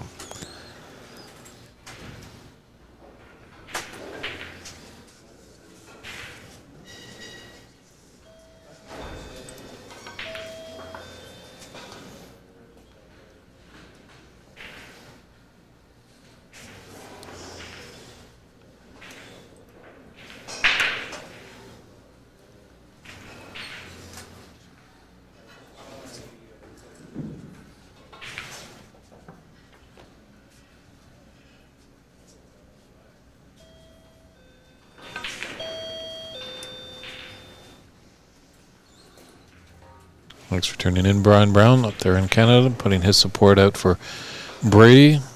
Getting down to only a few Canadians left.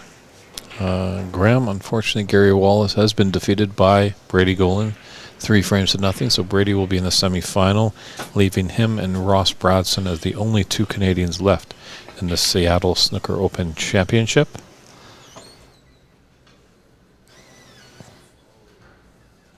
CC's getting very lucky at times.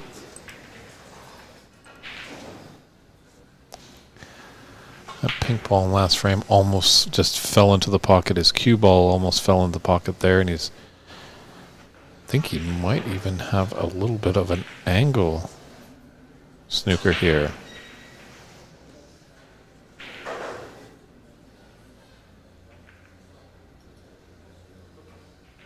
Maybe he can just slide by.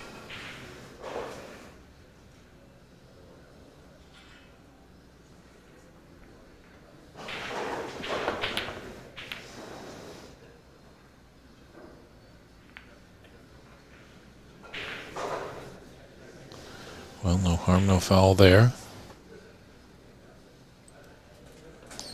Lots of things moving. Looks like CC probably will clip off this red and come behind the yellow or brown. As he gets a decent cue ball, and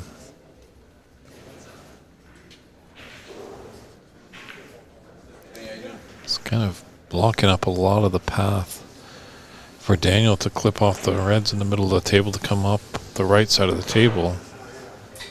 And that black's just in a tough position if you want to slide off. So you might just have to think of a containing safety, or maybe those 2 reds on the side cushion, the one that's out a bit more, he might be able to clip off the left side and maybe just get in between the pink and the cluster of reds.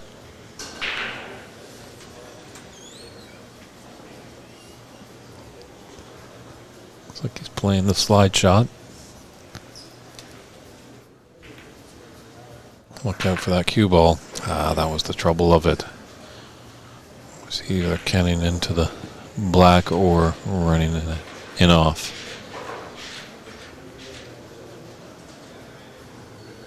But we'll see what CC does here. He might put him back in, actually, which is completely his choice.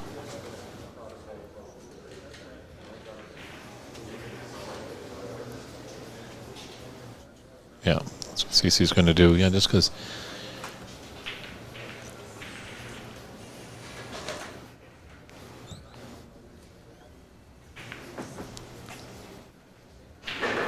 Yeah, I don't think there's room from that yellow past that green to hit any of those reds on the left side.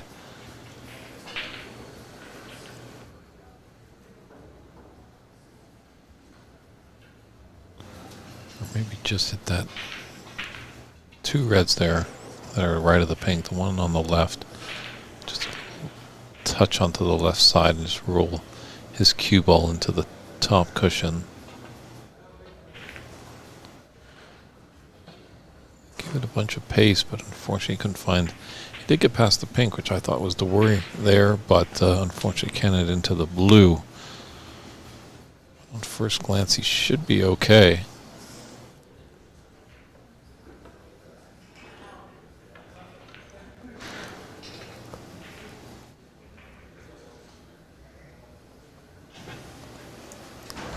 Hopefully Sweezy can swing around the backside of this black, come off two cushions and get back up into the bulk area.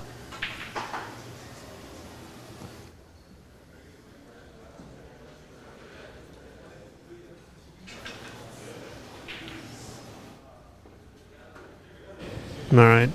More match updates, like you said. Brady going into the next round. Varun is up 2-0 now, and they're about to start the third frame against Prathamesh Sawant. Our second TB table, and then the Ross Branson match versus Alex Newstead. It looks like Ross is leading the second frame, 44-30.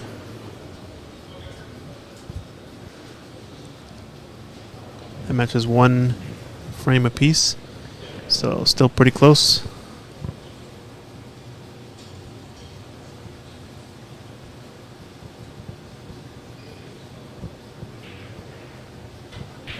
He's taking on this long red, the one that's out in the open there for the top right corner. Wow. Nothing but net. Nothing but net indeed. Just came back right to where he was, so he won't have to really move too much to take his next shot. The only question is here, is he going to play aggressive? Take a brown to get him to travel down table, or even a yellow, or I mean a blue, or just roll into the brown. Rolling up. Nice speed there. Good touch. Snooker 155, we're always interested in many things that went on. He's talking about a Canadian tournament that happened 53 years ago. So obviously it's not the Canadian national tournament because they are celebrating their 50-year anniversary. But the spotlight is yours, Snooker 155. What do you got from your history books?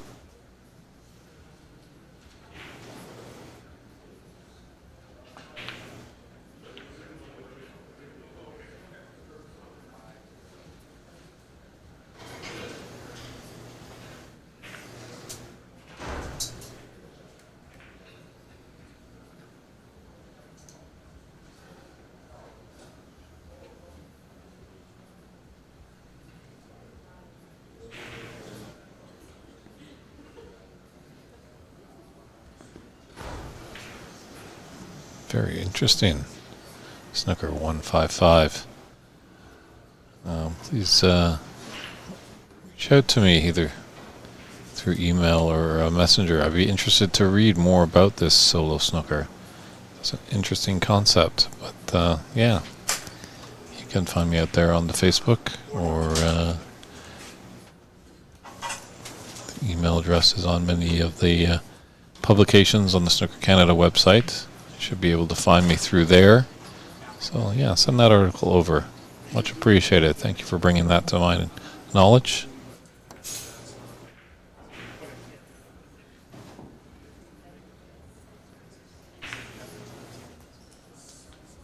This one almost has the start of a decider. No real player trying to jump in, but yeah, Daniel's fighting for his life here.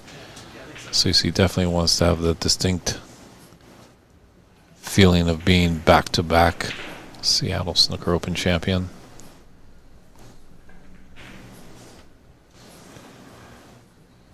I think that red that is right of the black spot can go in.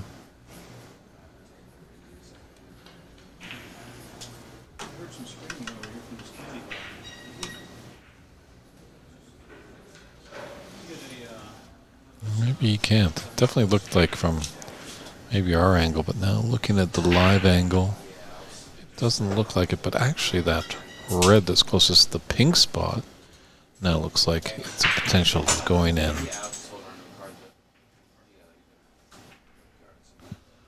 Or maybe CC can get by there.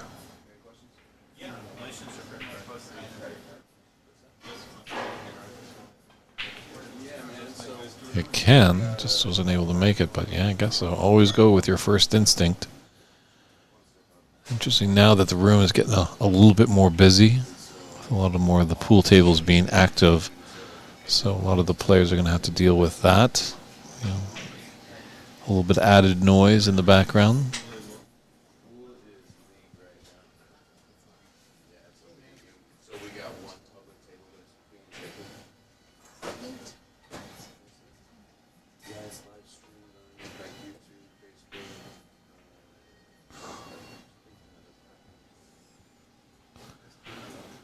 Gave it a shot.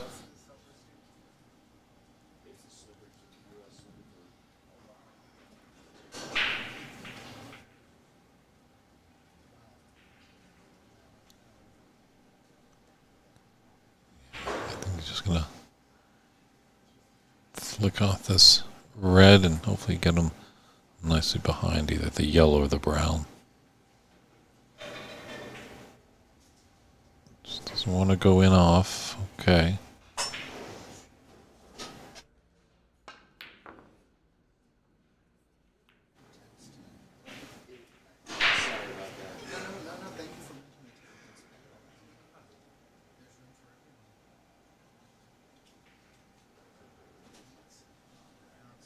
Ray Fung turning in runner-up to this year's or last year's U.S. National Championship he held here at Ox Billiards in Seattle, Washington. Ray showing his support for, I believe, CCU. Yeah, shout out to Raymond Fung, master of the table himself. Just couldn't get to bulk on that safety shot.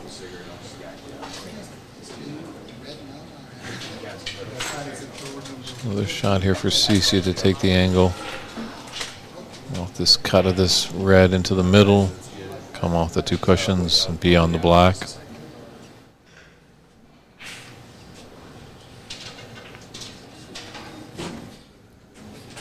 Wouldn't mind that little cannon, that's okay.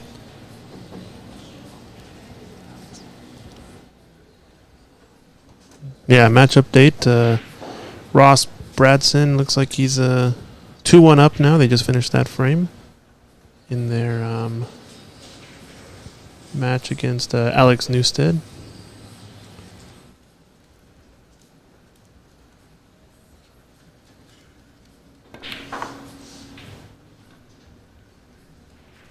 I want to go a bit more for CC.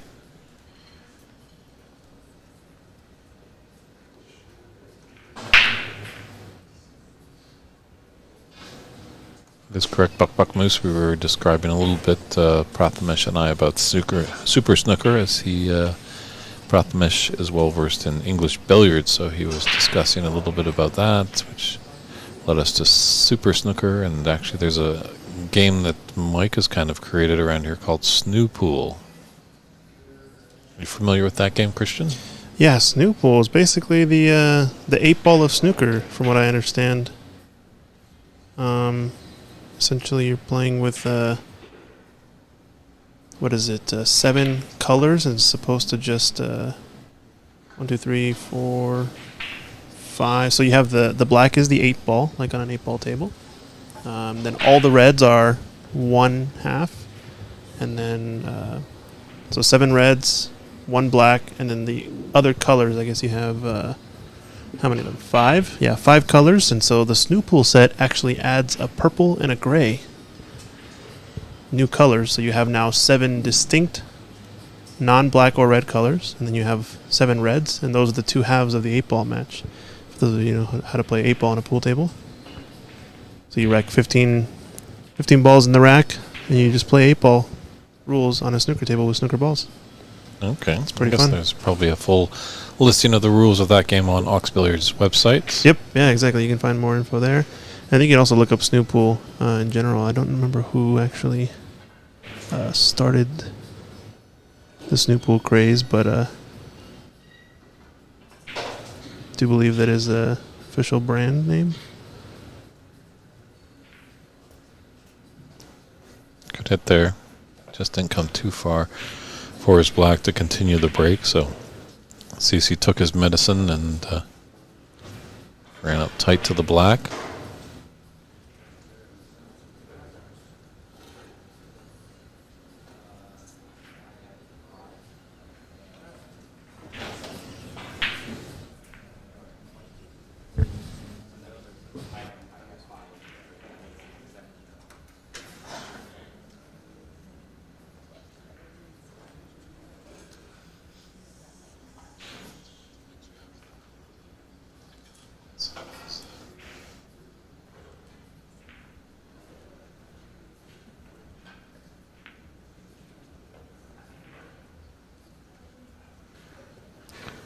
A lot of reds here, so he's not in too much trouble. The only thing is, where is he going to leave his cue ball? Doesn't want to leave CC a great opportunity to score again heavily.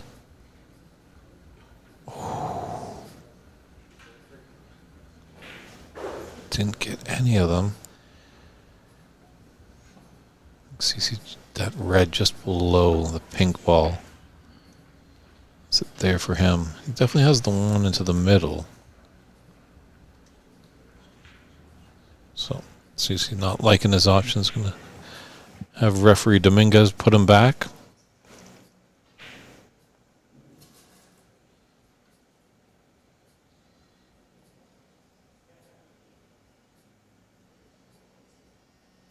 Cowboy snooker, that's very interesting. Do you have to lasso the balls into the pockets? Please explain, Buck Moose.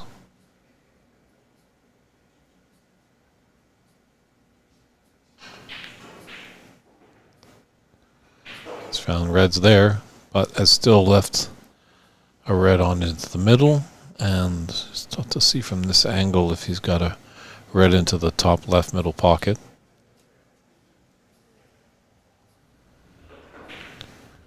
So it looks like he does, and he should be on the black afterwards. Ooh, and it just rattled in those jaws.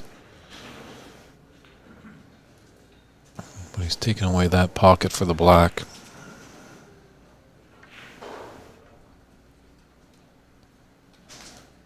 Unless there's a good angle that Daniel can get by this black, stun it up table so he can take the black into the opposite top corner pocket.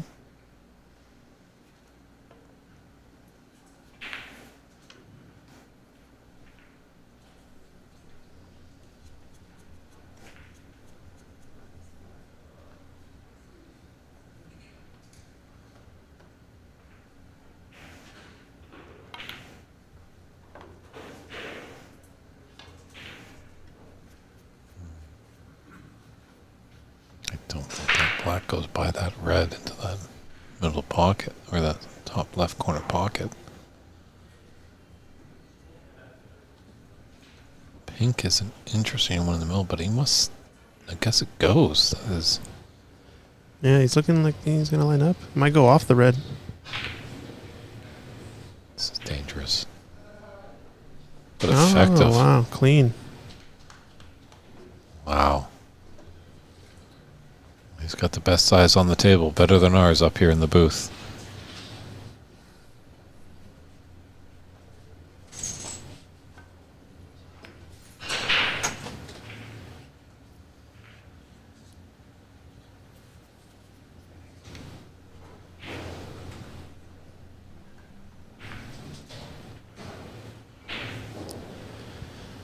So we might run into these reds to hold for the red in the middle of the table. The one down closer by the black. Oh, we're going to run into the pink almost. He's on a red.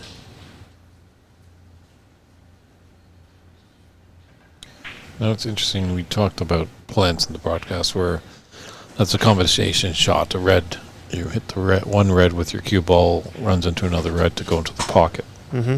Now it is completely illegal for a colored combination. Yeah. You can't hit a yellow into a black and have the black be counted as your colored ball. But why not? Plants are pretty difficult shots. Mm-hmm.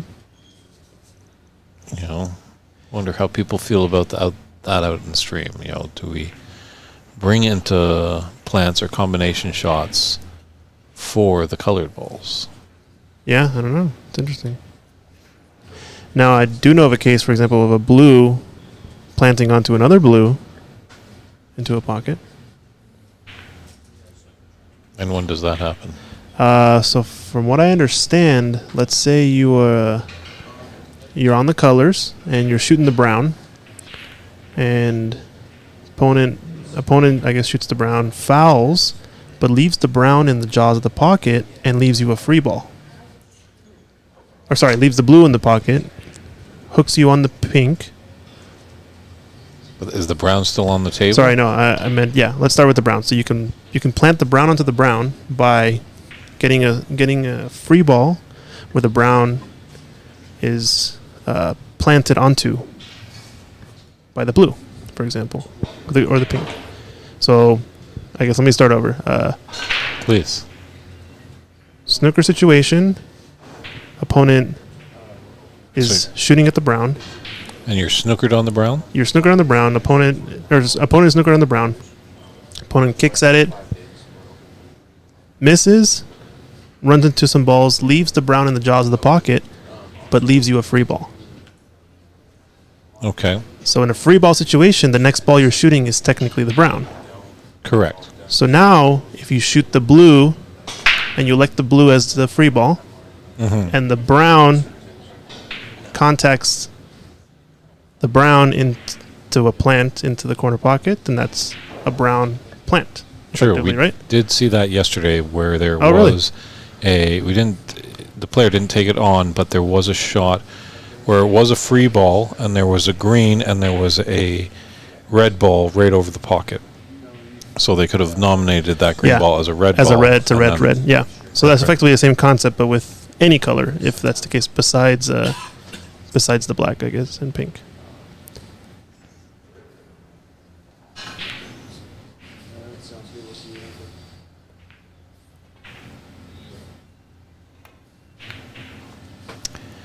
Yeah, this game's it's kind of like an onion. At first, it's wholesome and beautiful, and then you just start taking off layer upon layer, and there's so many different facets and things that you have to think about. It's hard enough just thinking about, taking your cue and hitting a ball to hit another ball to put it in a pocket. Mm-hmm. I mean, we know there's 6 pockets too, but still, it's a lot of space on the rails for the ball not to go into.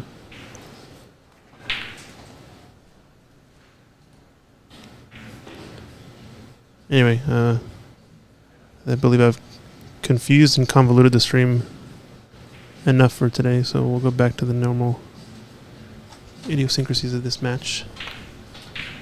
Oh, wow. Slightly Let's thick. try.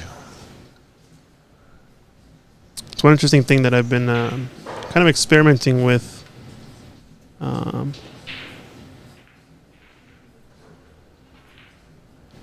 Snooker 155. You can only play the free ball onto the ball on, but not the other way around. Exactly. That's what I was trying to explain. Was you can plant technically a ball on, which could be a brown, a blue, etc., a green, onto So you can plant a free ball onto the ball on, exactly. So it's a green onto a green, technically, when it comes to point values. And that's why it's allowed, right? I think in your situation, visually you see the that balls that it's are a different. blue ball Yes. But going into a brown ball, but the result of the shot before was a free ball. So then you nominate, all of a sudden that blue ball just magically turns into a brown ball. It's a magical game, this game of snooker. You can change colors of balls without even getting a can of paint. Exactly. Perfectly magical. Now, another thing that I was thinking about the other day was, you have a lot of players that try to learn the game, etc. Pool players, snooker players alike. But I think one very interesting thing when it comes to cue sports in general is, every shot is effectively an experiment, right? You have a hypothesis. I want to make this ball hit that ball, go into that pocket, get this ball to go this distance or this angle to the next area of the table. But when that experiment hypothesis, then you execute the experiment and you try to figure out how good is your hypothesis and how good is your execution, right? And one very interesting thing that I find most players actually miss out on a lot is the observation of the results of the shot. So when somebody shoots a shot and misses, try this next time you're playing with your buddies and ask them, did you miss on this side or that side of the pocket? And make sure you're paying attention to yourself, because that way you can tell them which side they missed on. But very often times you'll find that players aren't actually paying attention to which side of the pocket they're missing on. And whether that's due to frustration or whatever, but it's oftentimes a really clear indicator of someone who is actively trying to get better and learn, or maybe not aware of the fact that, really keen observation is the key to improving your game as a player, in my opinion. Tough break there for CC. Yeah, going back to the hypothesis thing that you're talking about, that is a good thing at the beginning when you're playing. You want to find out your percentages of the shot. Yeah. You know which shots you excel at, which ones you don't, so I'm not going to take on that 30% shot if I've left it. You're going to more opt towards the 70 or 80% shot. Now, how would you know that it's a 30 or 70% shot? Trial and error. Exactly. Experiments. And also, you also bring up another good point about post. A good friend of the community, David Putty, who does a lot of coaching out in Ontario, always stresses the post routine, as everyone has like a pre-shot. Ooh, Daniel. Oh, expensive foul there. Very expensive. As he mentions that, like, everyone's got a pre-shot routine. Everyone kind of, focuses themselves. They see the potting angle, whether they're using the ghost ball technique or whichever technique comes to them, and they have that, how to set themselves and walk into the shot, do their feathering, and then deliver the cue ball. And then the shot is done and they pretty much stop, and then they move on. They don't realize, okay, yep, that's exactly what I wanted to do there, or I missed that shot because... I blinked. I thought about, if I left the dishwasher on, who knows what. But there's not a lot of post-shot analysts. Yeah, I would argue that that's kind of almost more important than the actual pre-shot routine in many ways when it comes to learning and getting better at the game. When you're, you focus on the pre-shot routine, you focus on your execution to do well in the moment. But if you really want to focus on improving and getting better for the future, the post-shot routine is arguably the most important part of the whole process.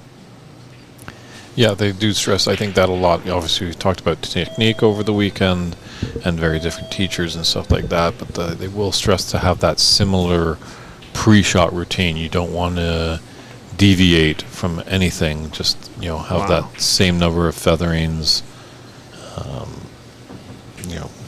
chalk your cue that many times just beforehand, maybe 2 breaths out and walk into the shots. You'll notice that a lot with, CC, just having a quick glance at the board just to see how the score is going for him and what he does need. But with 2 reds, CC, you're not home and in bed just yet. You got a bit of work to do. Could have an angle to break out some of these reds over here.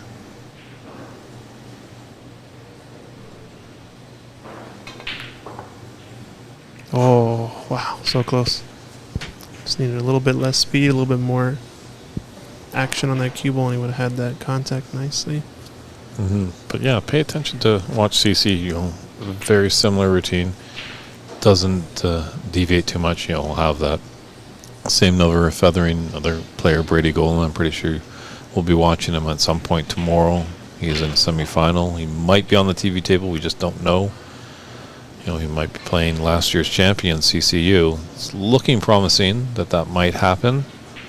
But I'm pretty sure Daniel and all the Sardoncilio fans will be like, wait a minute. They got to play 5. We're just in the 4th frame right now. There's still a chance. Yes, indeed. Yes, indeed. Yeah, Brady Golan is the one awaiting this, the winner of this match, right? As we can see here. Yeah, winner of CCU and Daniel moves on to play Brady Golan. It's going to be a tough match regardless, but hey, it's the semifinals. Every match is a tough match now.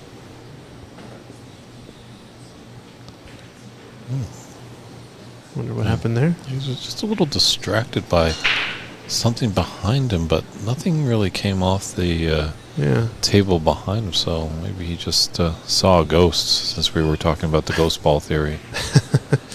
Does have to be mindful of this brown.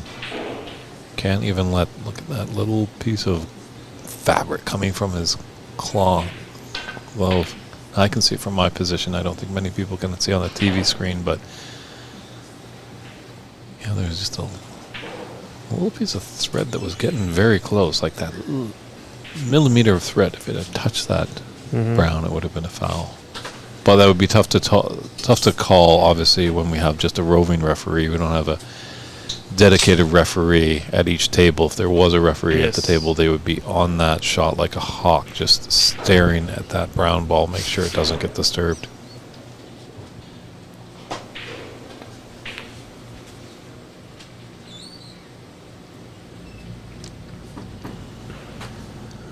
Oh, what a treble. Wow, you got the treble? No, man, I took my eye off it for a second and it went in. Rob, I think Ross there's a score there. He is up 2 frames to 1, but trailing in the 4th frame, 42-6 to Alex Newstead. So there's a good shot of Ross right there.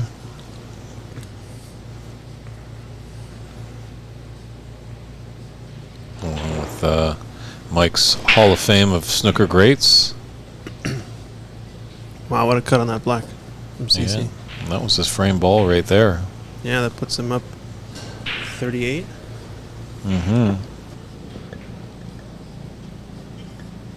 38-35 on. Defending champ is looking good to get close to hoisting the trophy again.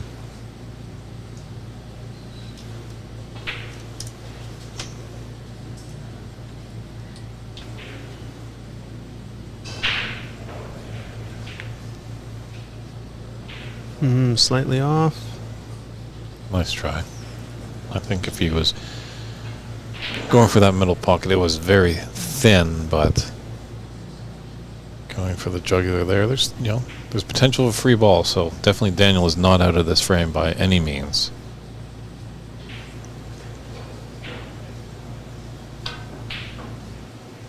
Oh, rattles that one. He needs the black. And he needs this black, or it's going to be a lot more. This is an ideal angle for this black to come up for the yellow pretty naturally. Yeah, and then we'll have to see when he's going to lay the snooker. Yeah, he's going to go around. It's like 3 or 2 cushions, maybe hit a 3rd cushion and get around the brown. He's rolling up to it. He shouldn't be. Oh, no. Somebody should tell him. And he's got to hit it, too. Oh, no. Just a little of the inexperience there. He should have looked at the scoreboard. He did need that black. Oh, it's a tough way to go there. I think that's just a little lack of experience, I think, on that. Yeah, definitely. And experience, as you've mentioned, he comes strongly from a pool background. He'll probably look back at this match and just be like, oh, that was a rule. Okay, that score. But sometimes you can just get quite wrapped up in your mind, and obviously he did know that he needed snookers were in the required stage, but taking the black in would have only needed him to have 1 snooker. But now with a 76-32 difference, and there's 27 on, it's just not looking good. Yeah, that was the only time or only opportunity he could make that black to get the extra 8 or 7 points, right? So he needed to get that to maximize his opportunity in terms of points. But now I think left the free ball on as well. I think Yeah, because the yellow is the ball on. disaster strikes. So just has to make sure that he doesn't snooker Daniel with the black ball. And he's going for it. Oh. Nails it. Final Yeah. nail in the coffin. This should be all over but the handshakes. Good to know, Snooker 155. We're getting pretty close to the climax of this match, so when I'm done here, I'll source out you on Twitter, and you can share me that great article about solo snooker. Be greatly appreciated. So good snooker there by CC.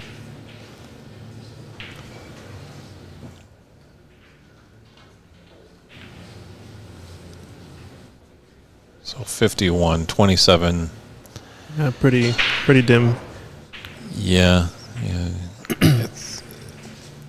It's tough to succumb to defeat. I think obviously if this yellow goes in, or if CC is to lay a really treacherous snooker, then it might be handshakes. This is another thing as well we see from the inexperienced snooker players. Sometimes they just play on and not realizing that, in this situation, if you're playing me, Daniel, yeah, probably I would, succumb the 5 snookers that you needed, but you're playing CCU, reigning Seattle Open champion.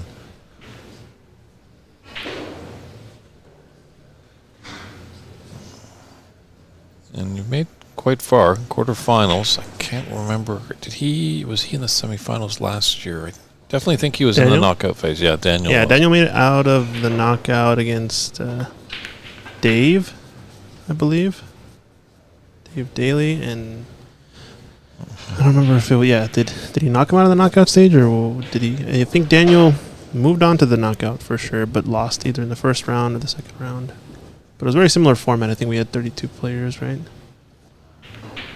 Was there that many last year? I thought maybe this was maybe it was 16 last year, and we only had a bracket of 8. Yeah, that's probably the case, I guess. Yeah, because it would have been around the same amount of time. So yeah, 16 players, 4 groups of 4. I think he got out of the knockout and lost in the first round, most likely. Yeah, it's snooker 155, saying there's 6 snookers to tie, and I've really only seen actually Jimmy White do this on John Pullman on a great YouTube video. So yeah. Those are some heavy hitters there. And I think Daniel there is asking to clarify a bit of the score.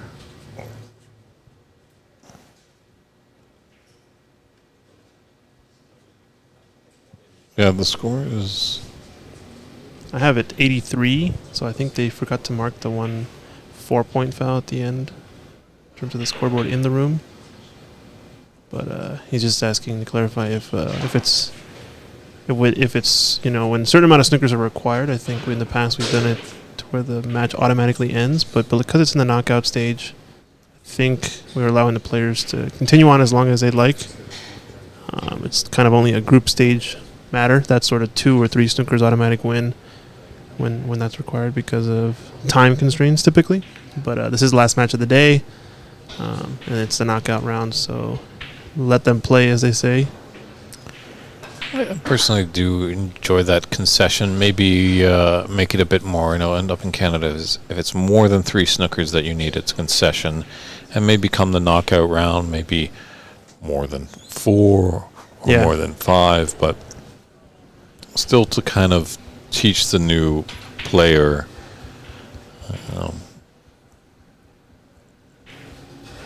that there is concessions in this game. And I think you're right, actually, Snooker 155. There was a free ball, and he did take on the black. Let's see, so what I have 7. Well, anyway, yes. Oh, did I mark the free ball as a black? Oh, I did. The free ball, I marked it as a black. It should be 78. No, you're right. Yep, that's exactly right.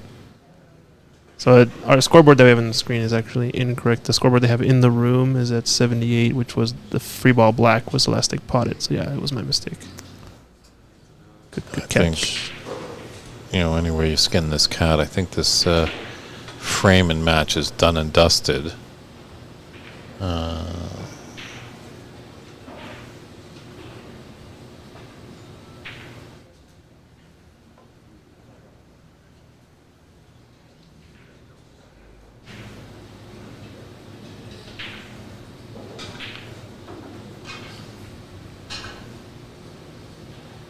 That's going to do it right there. Yeah. It's just not your day, Daniel. Nope. I think the more seasoned player, you're going to see handshakes right there. I think, going back to obviously that roll up that he had on the black when he needed that black, because a snooker was required for Daniel, just showing a little bit of the inexperience, but it's all a learning process.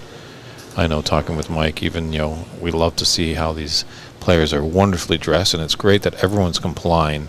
But Mike and I were talking, it is an amateur event, so if someone was to show up just in not particularly great formal wear, we'd give them a warning, say, hey, for your next match, you gotta wake up a little bit and dress a little smarter. But CCU is going to be facing Brady Golan tomorrow at high noon, 12 p.m. in a semifinal. Now that's going to be a match as well. It's going to be an awesome match. That's going to be a great match. Let's maybe leaning a little bit to that one for the TV table, but we'll see if Alex Newstead, Ross Brazen, Varun Junjay, and Pratamish Sawant have anything to say about that. Yeah. As all those players are still in the tournament. And that's make sure in the deal. There's a round of applause from the crowd.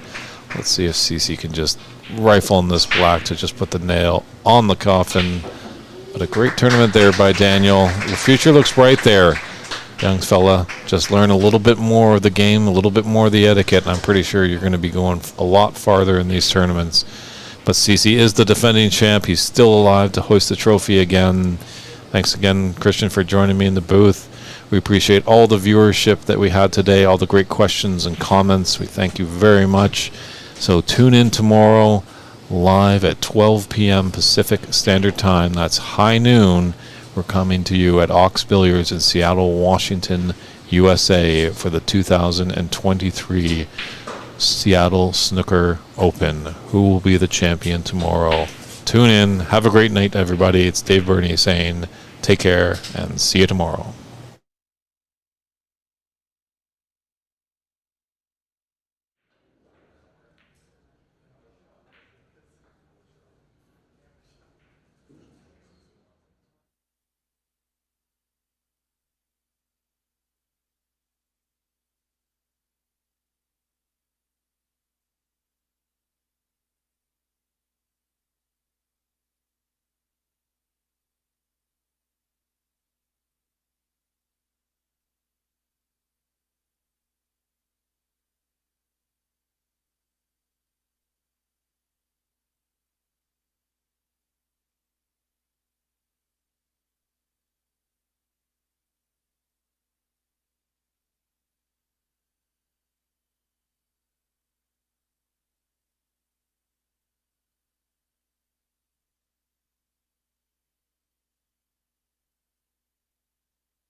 मैं यहाँ से दौड़ता हूँ 1 2 3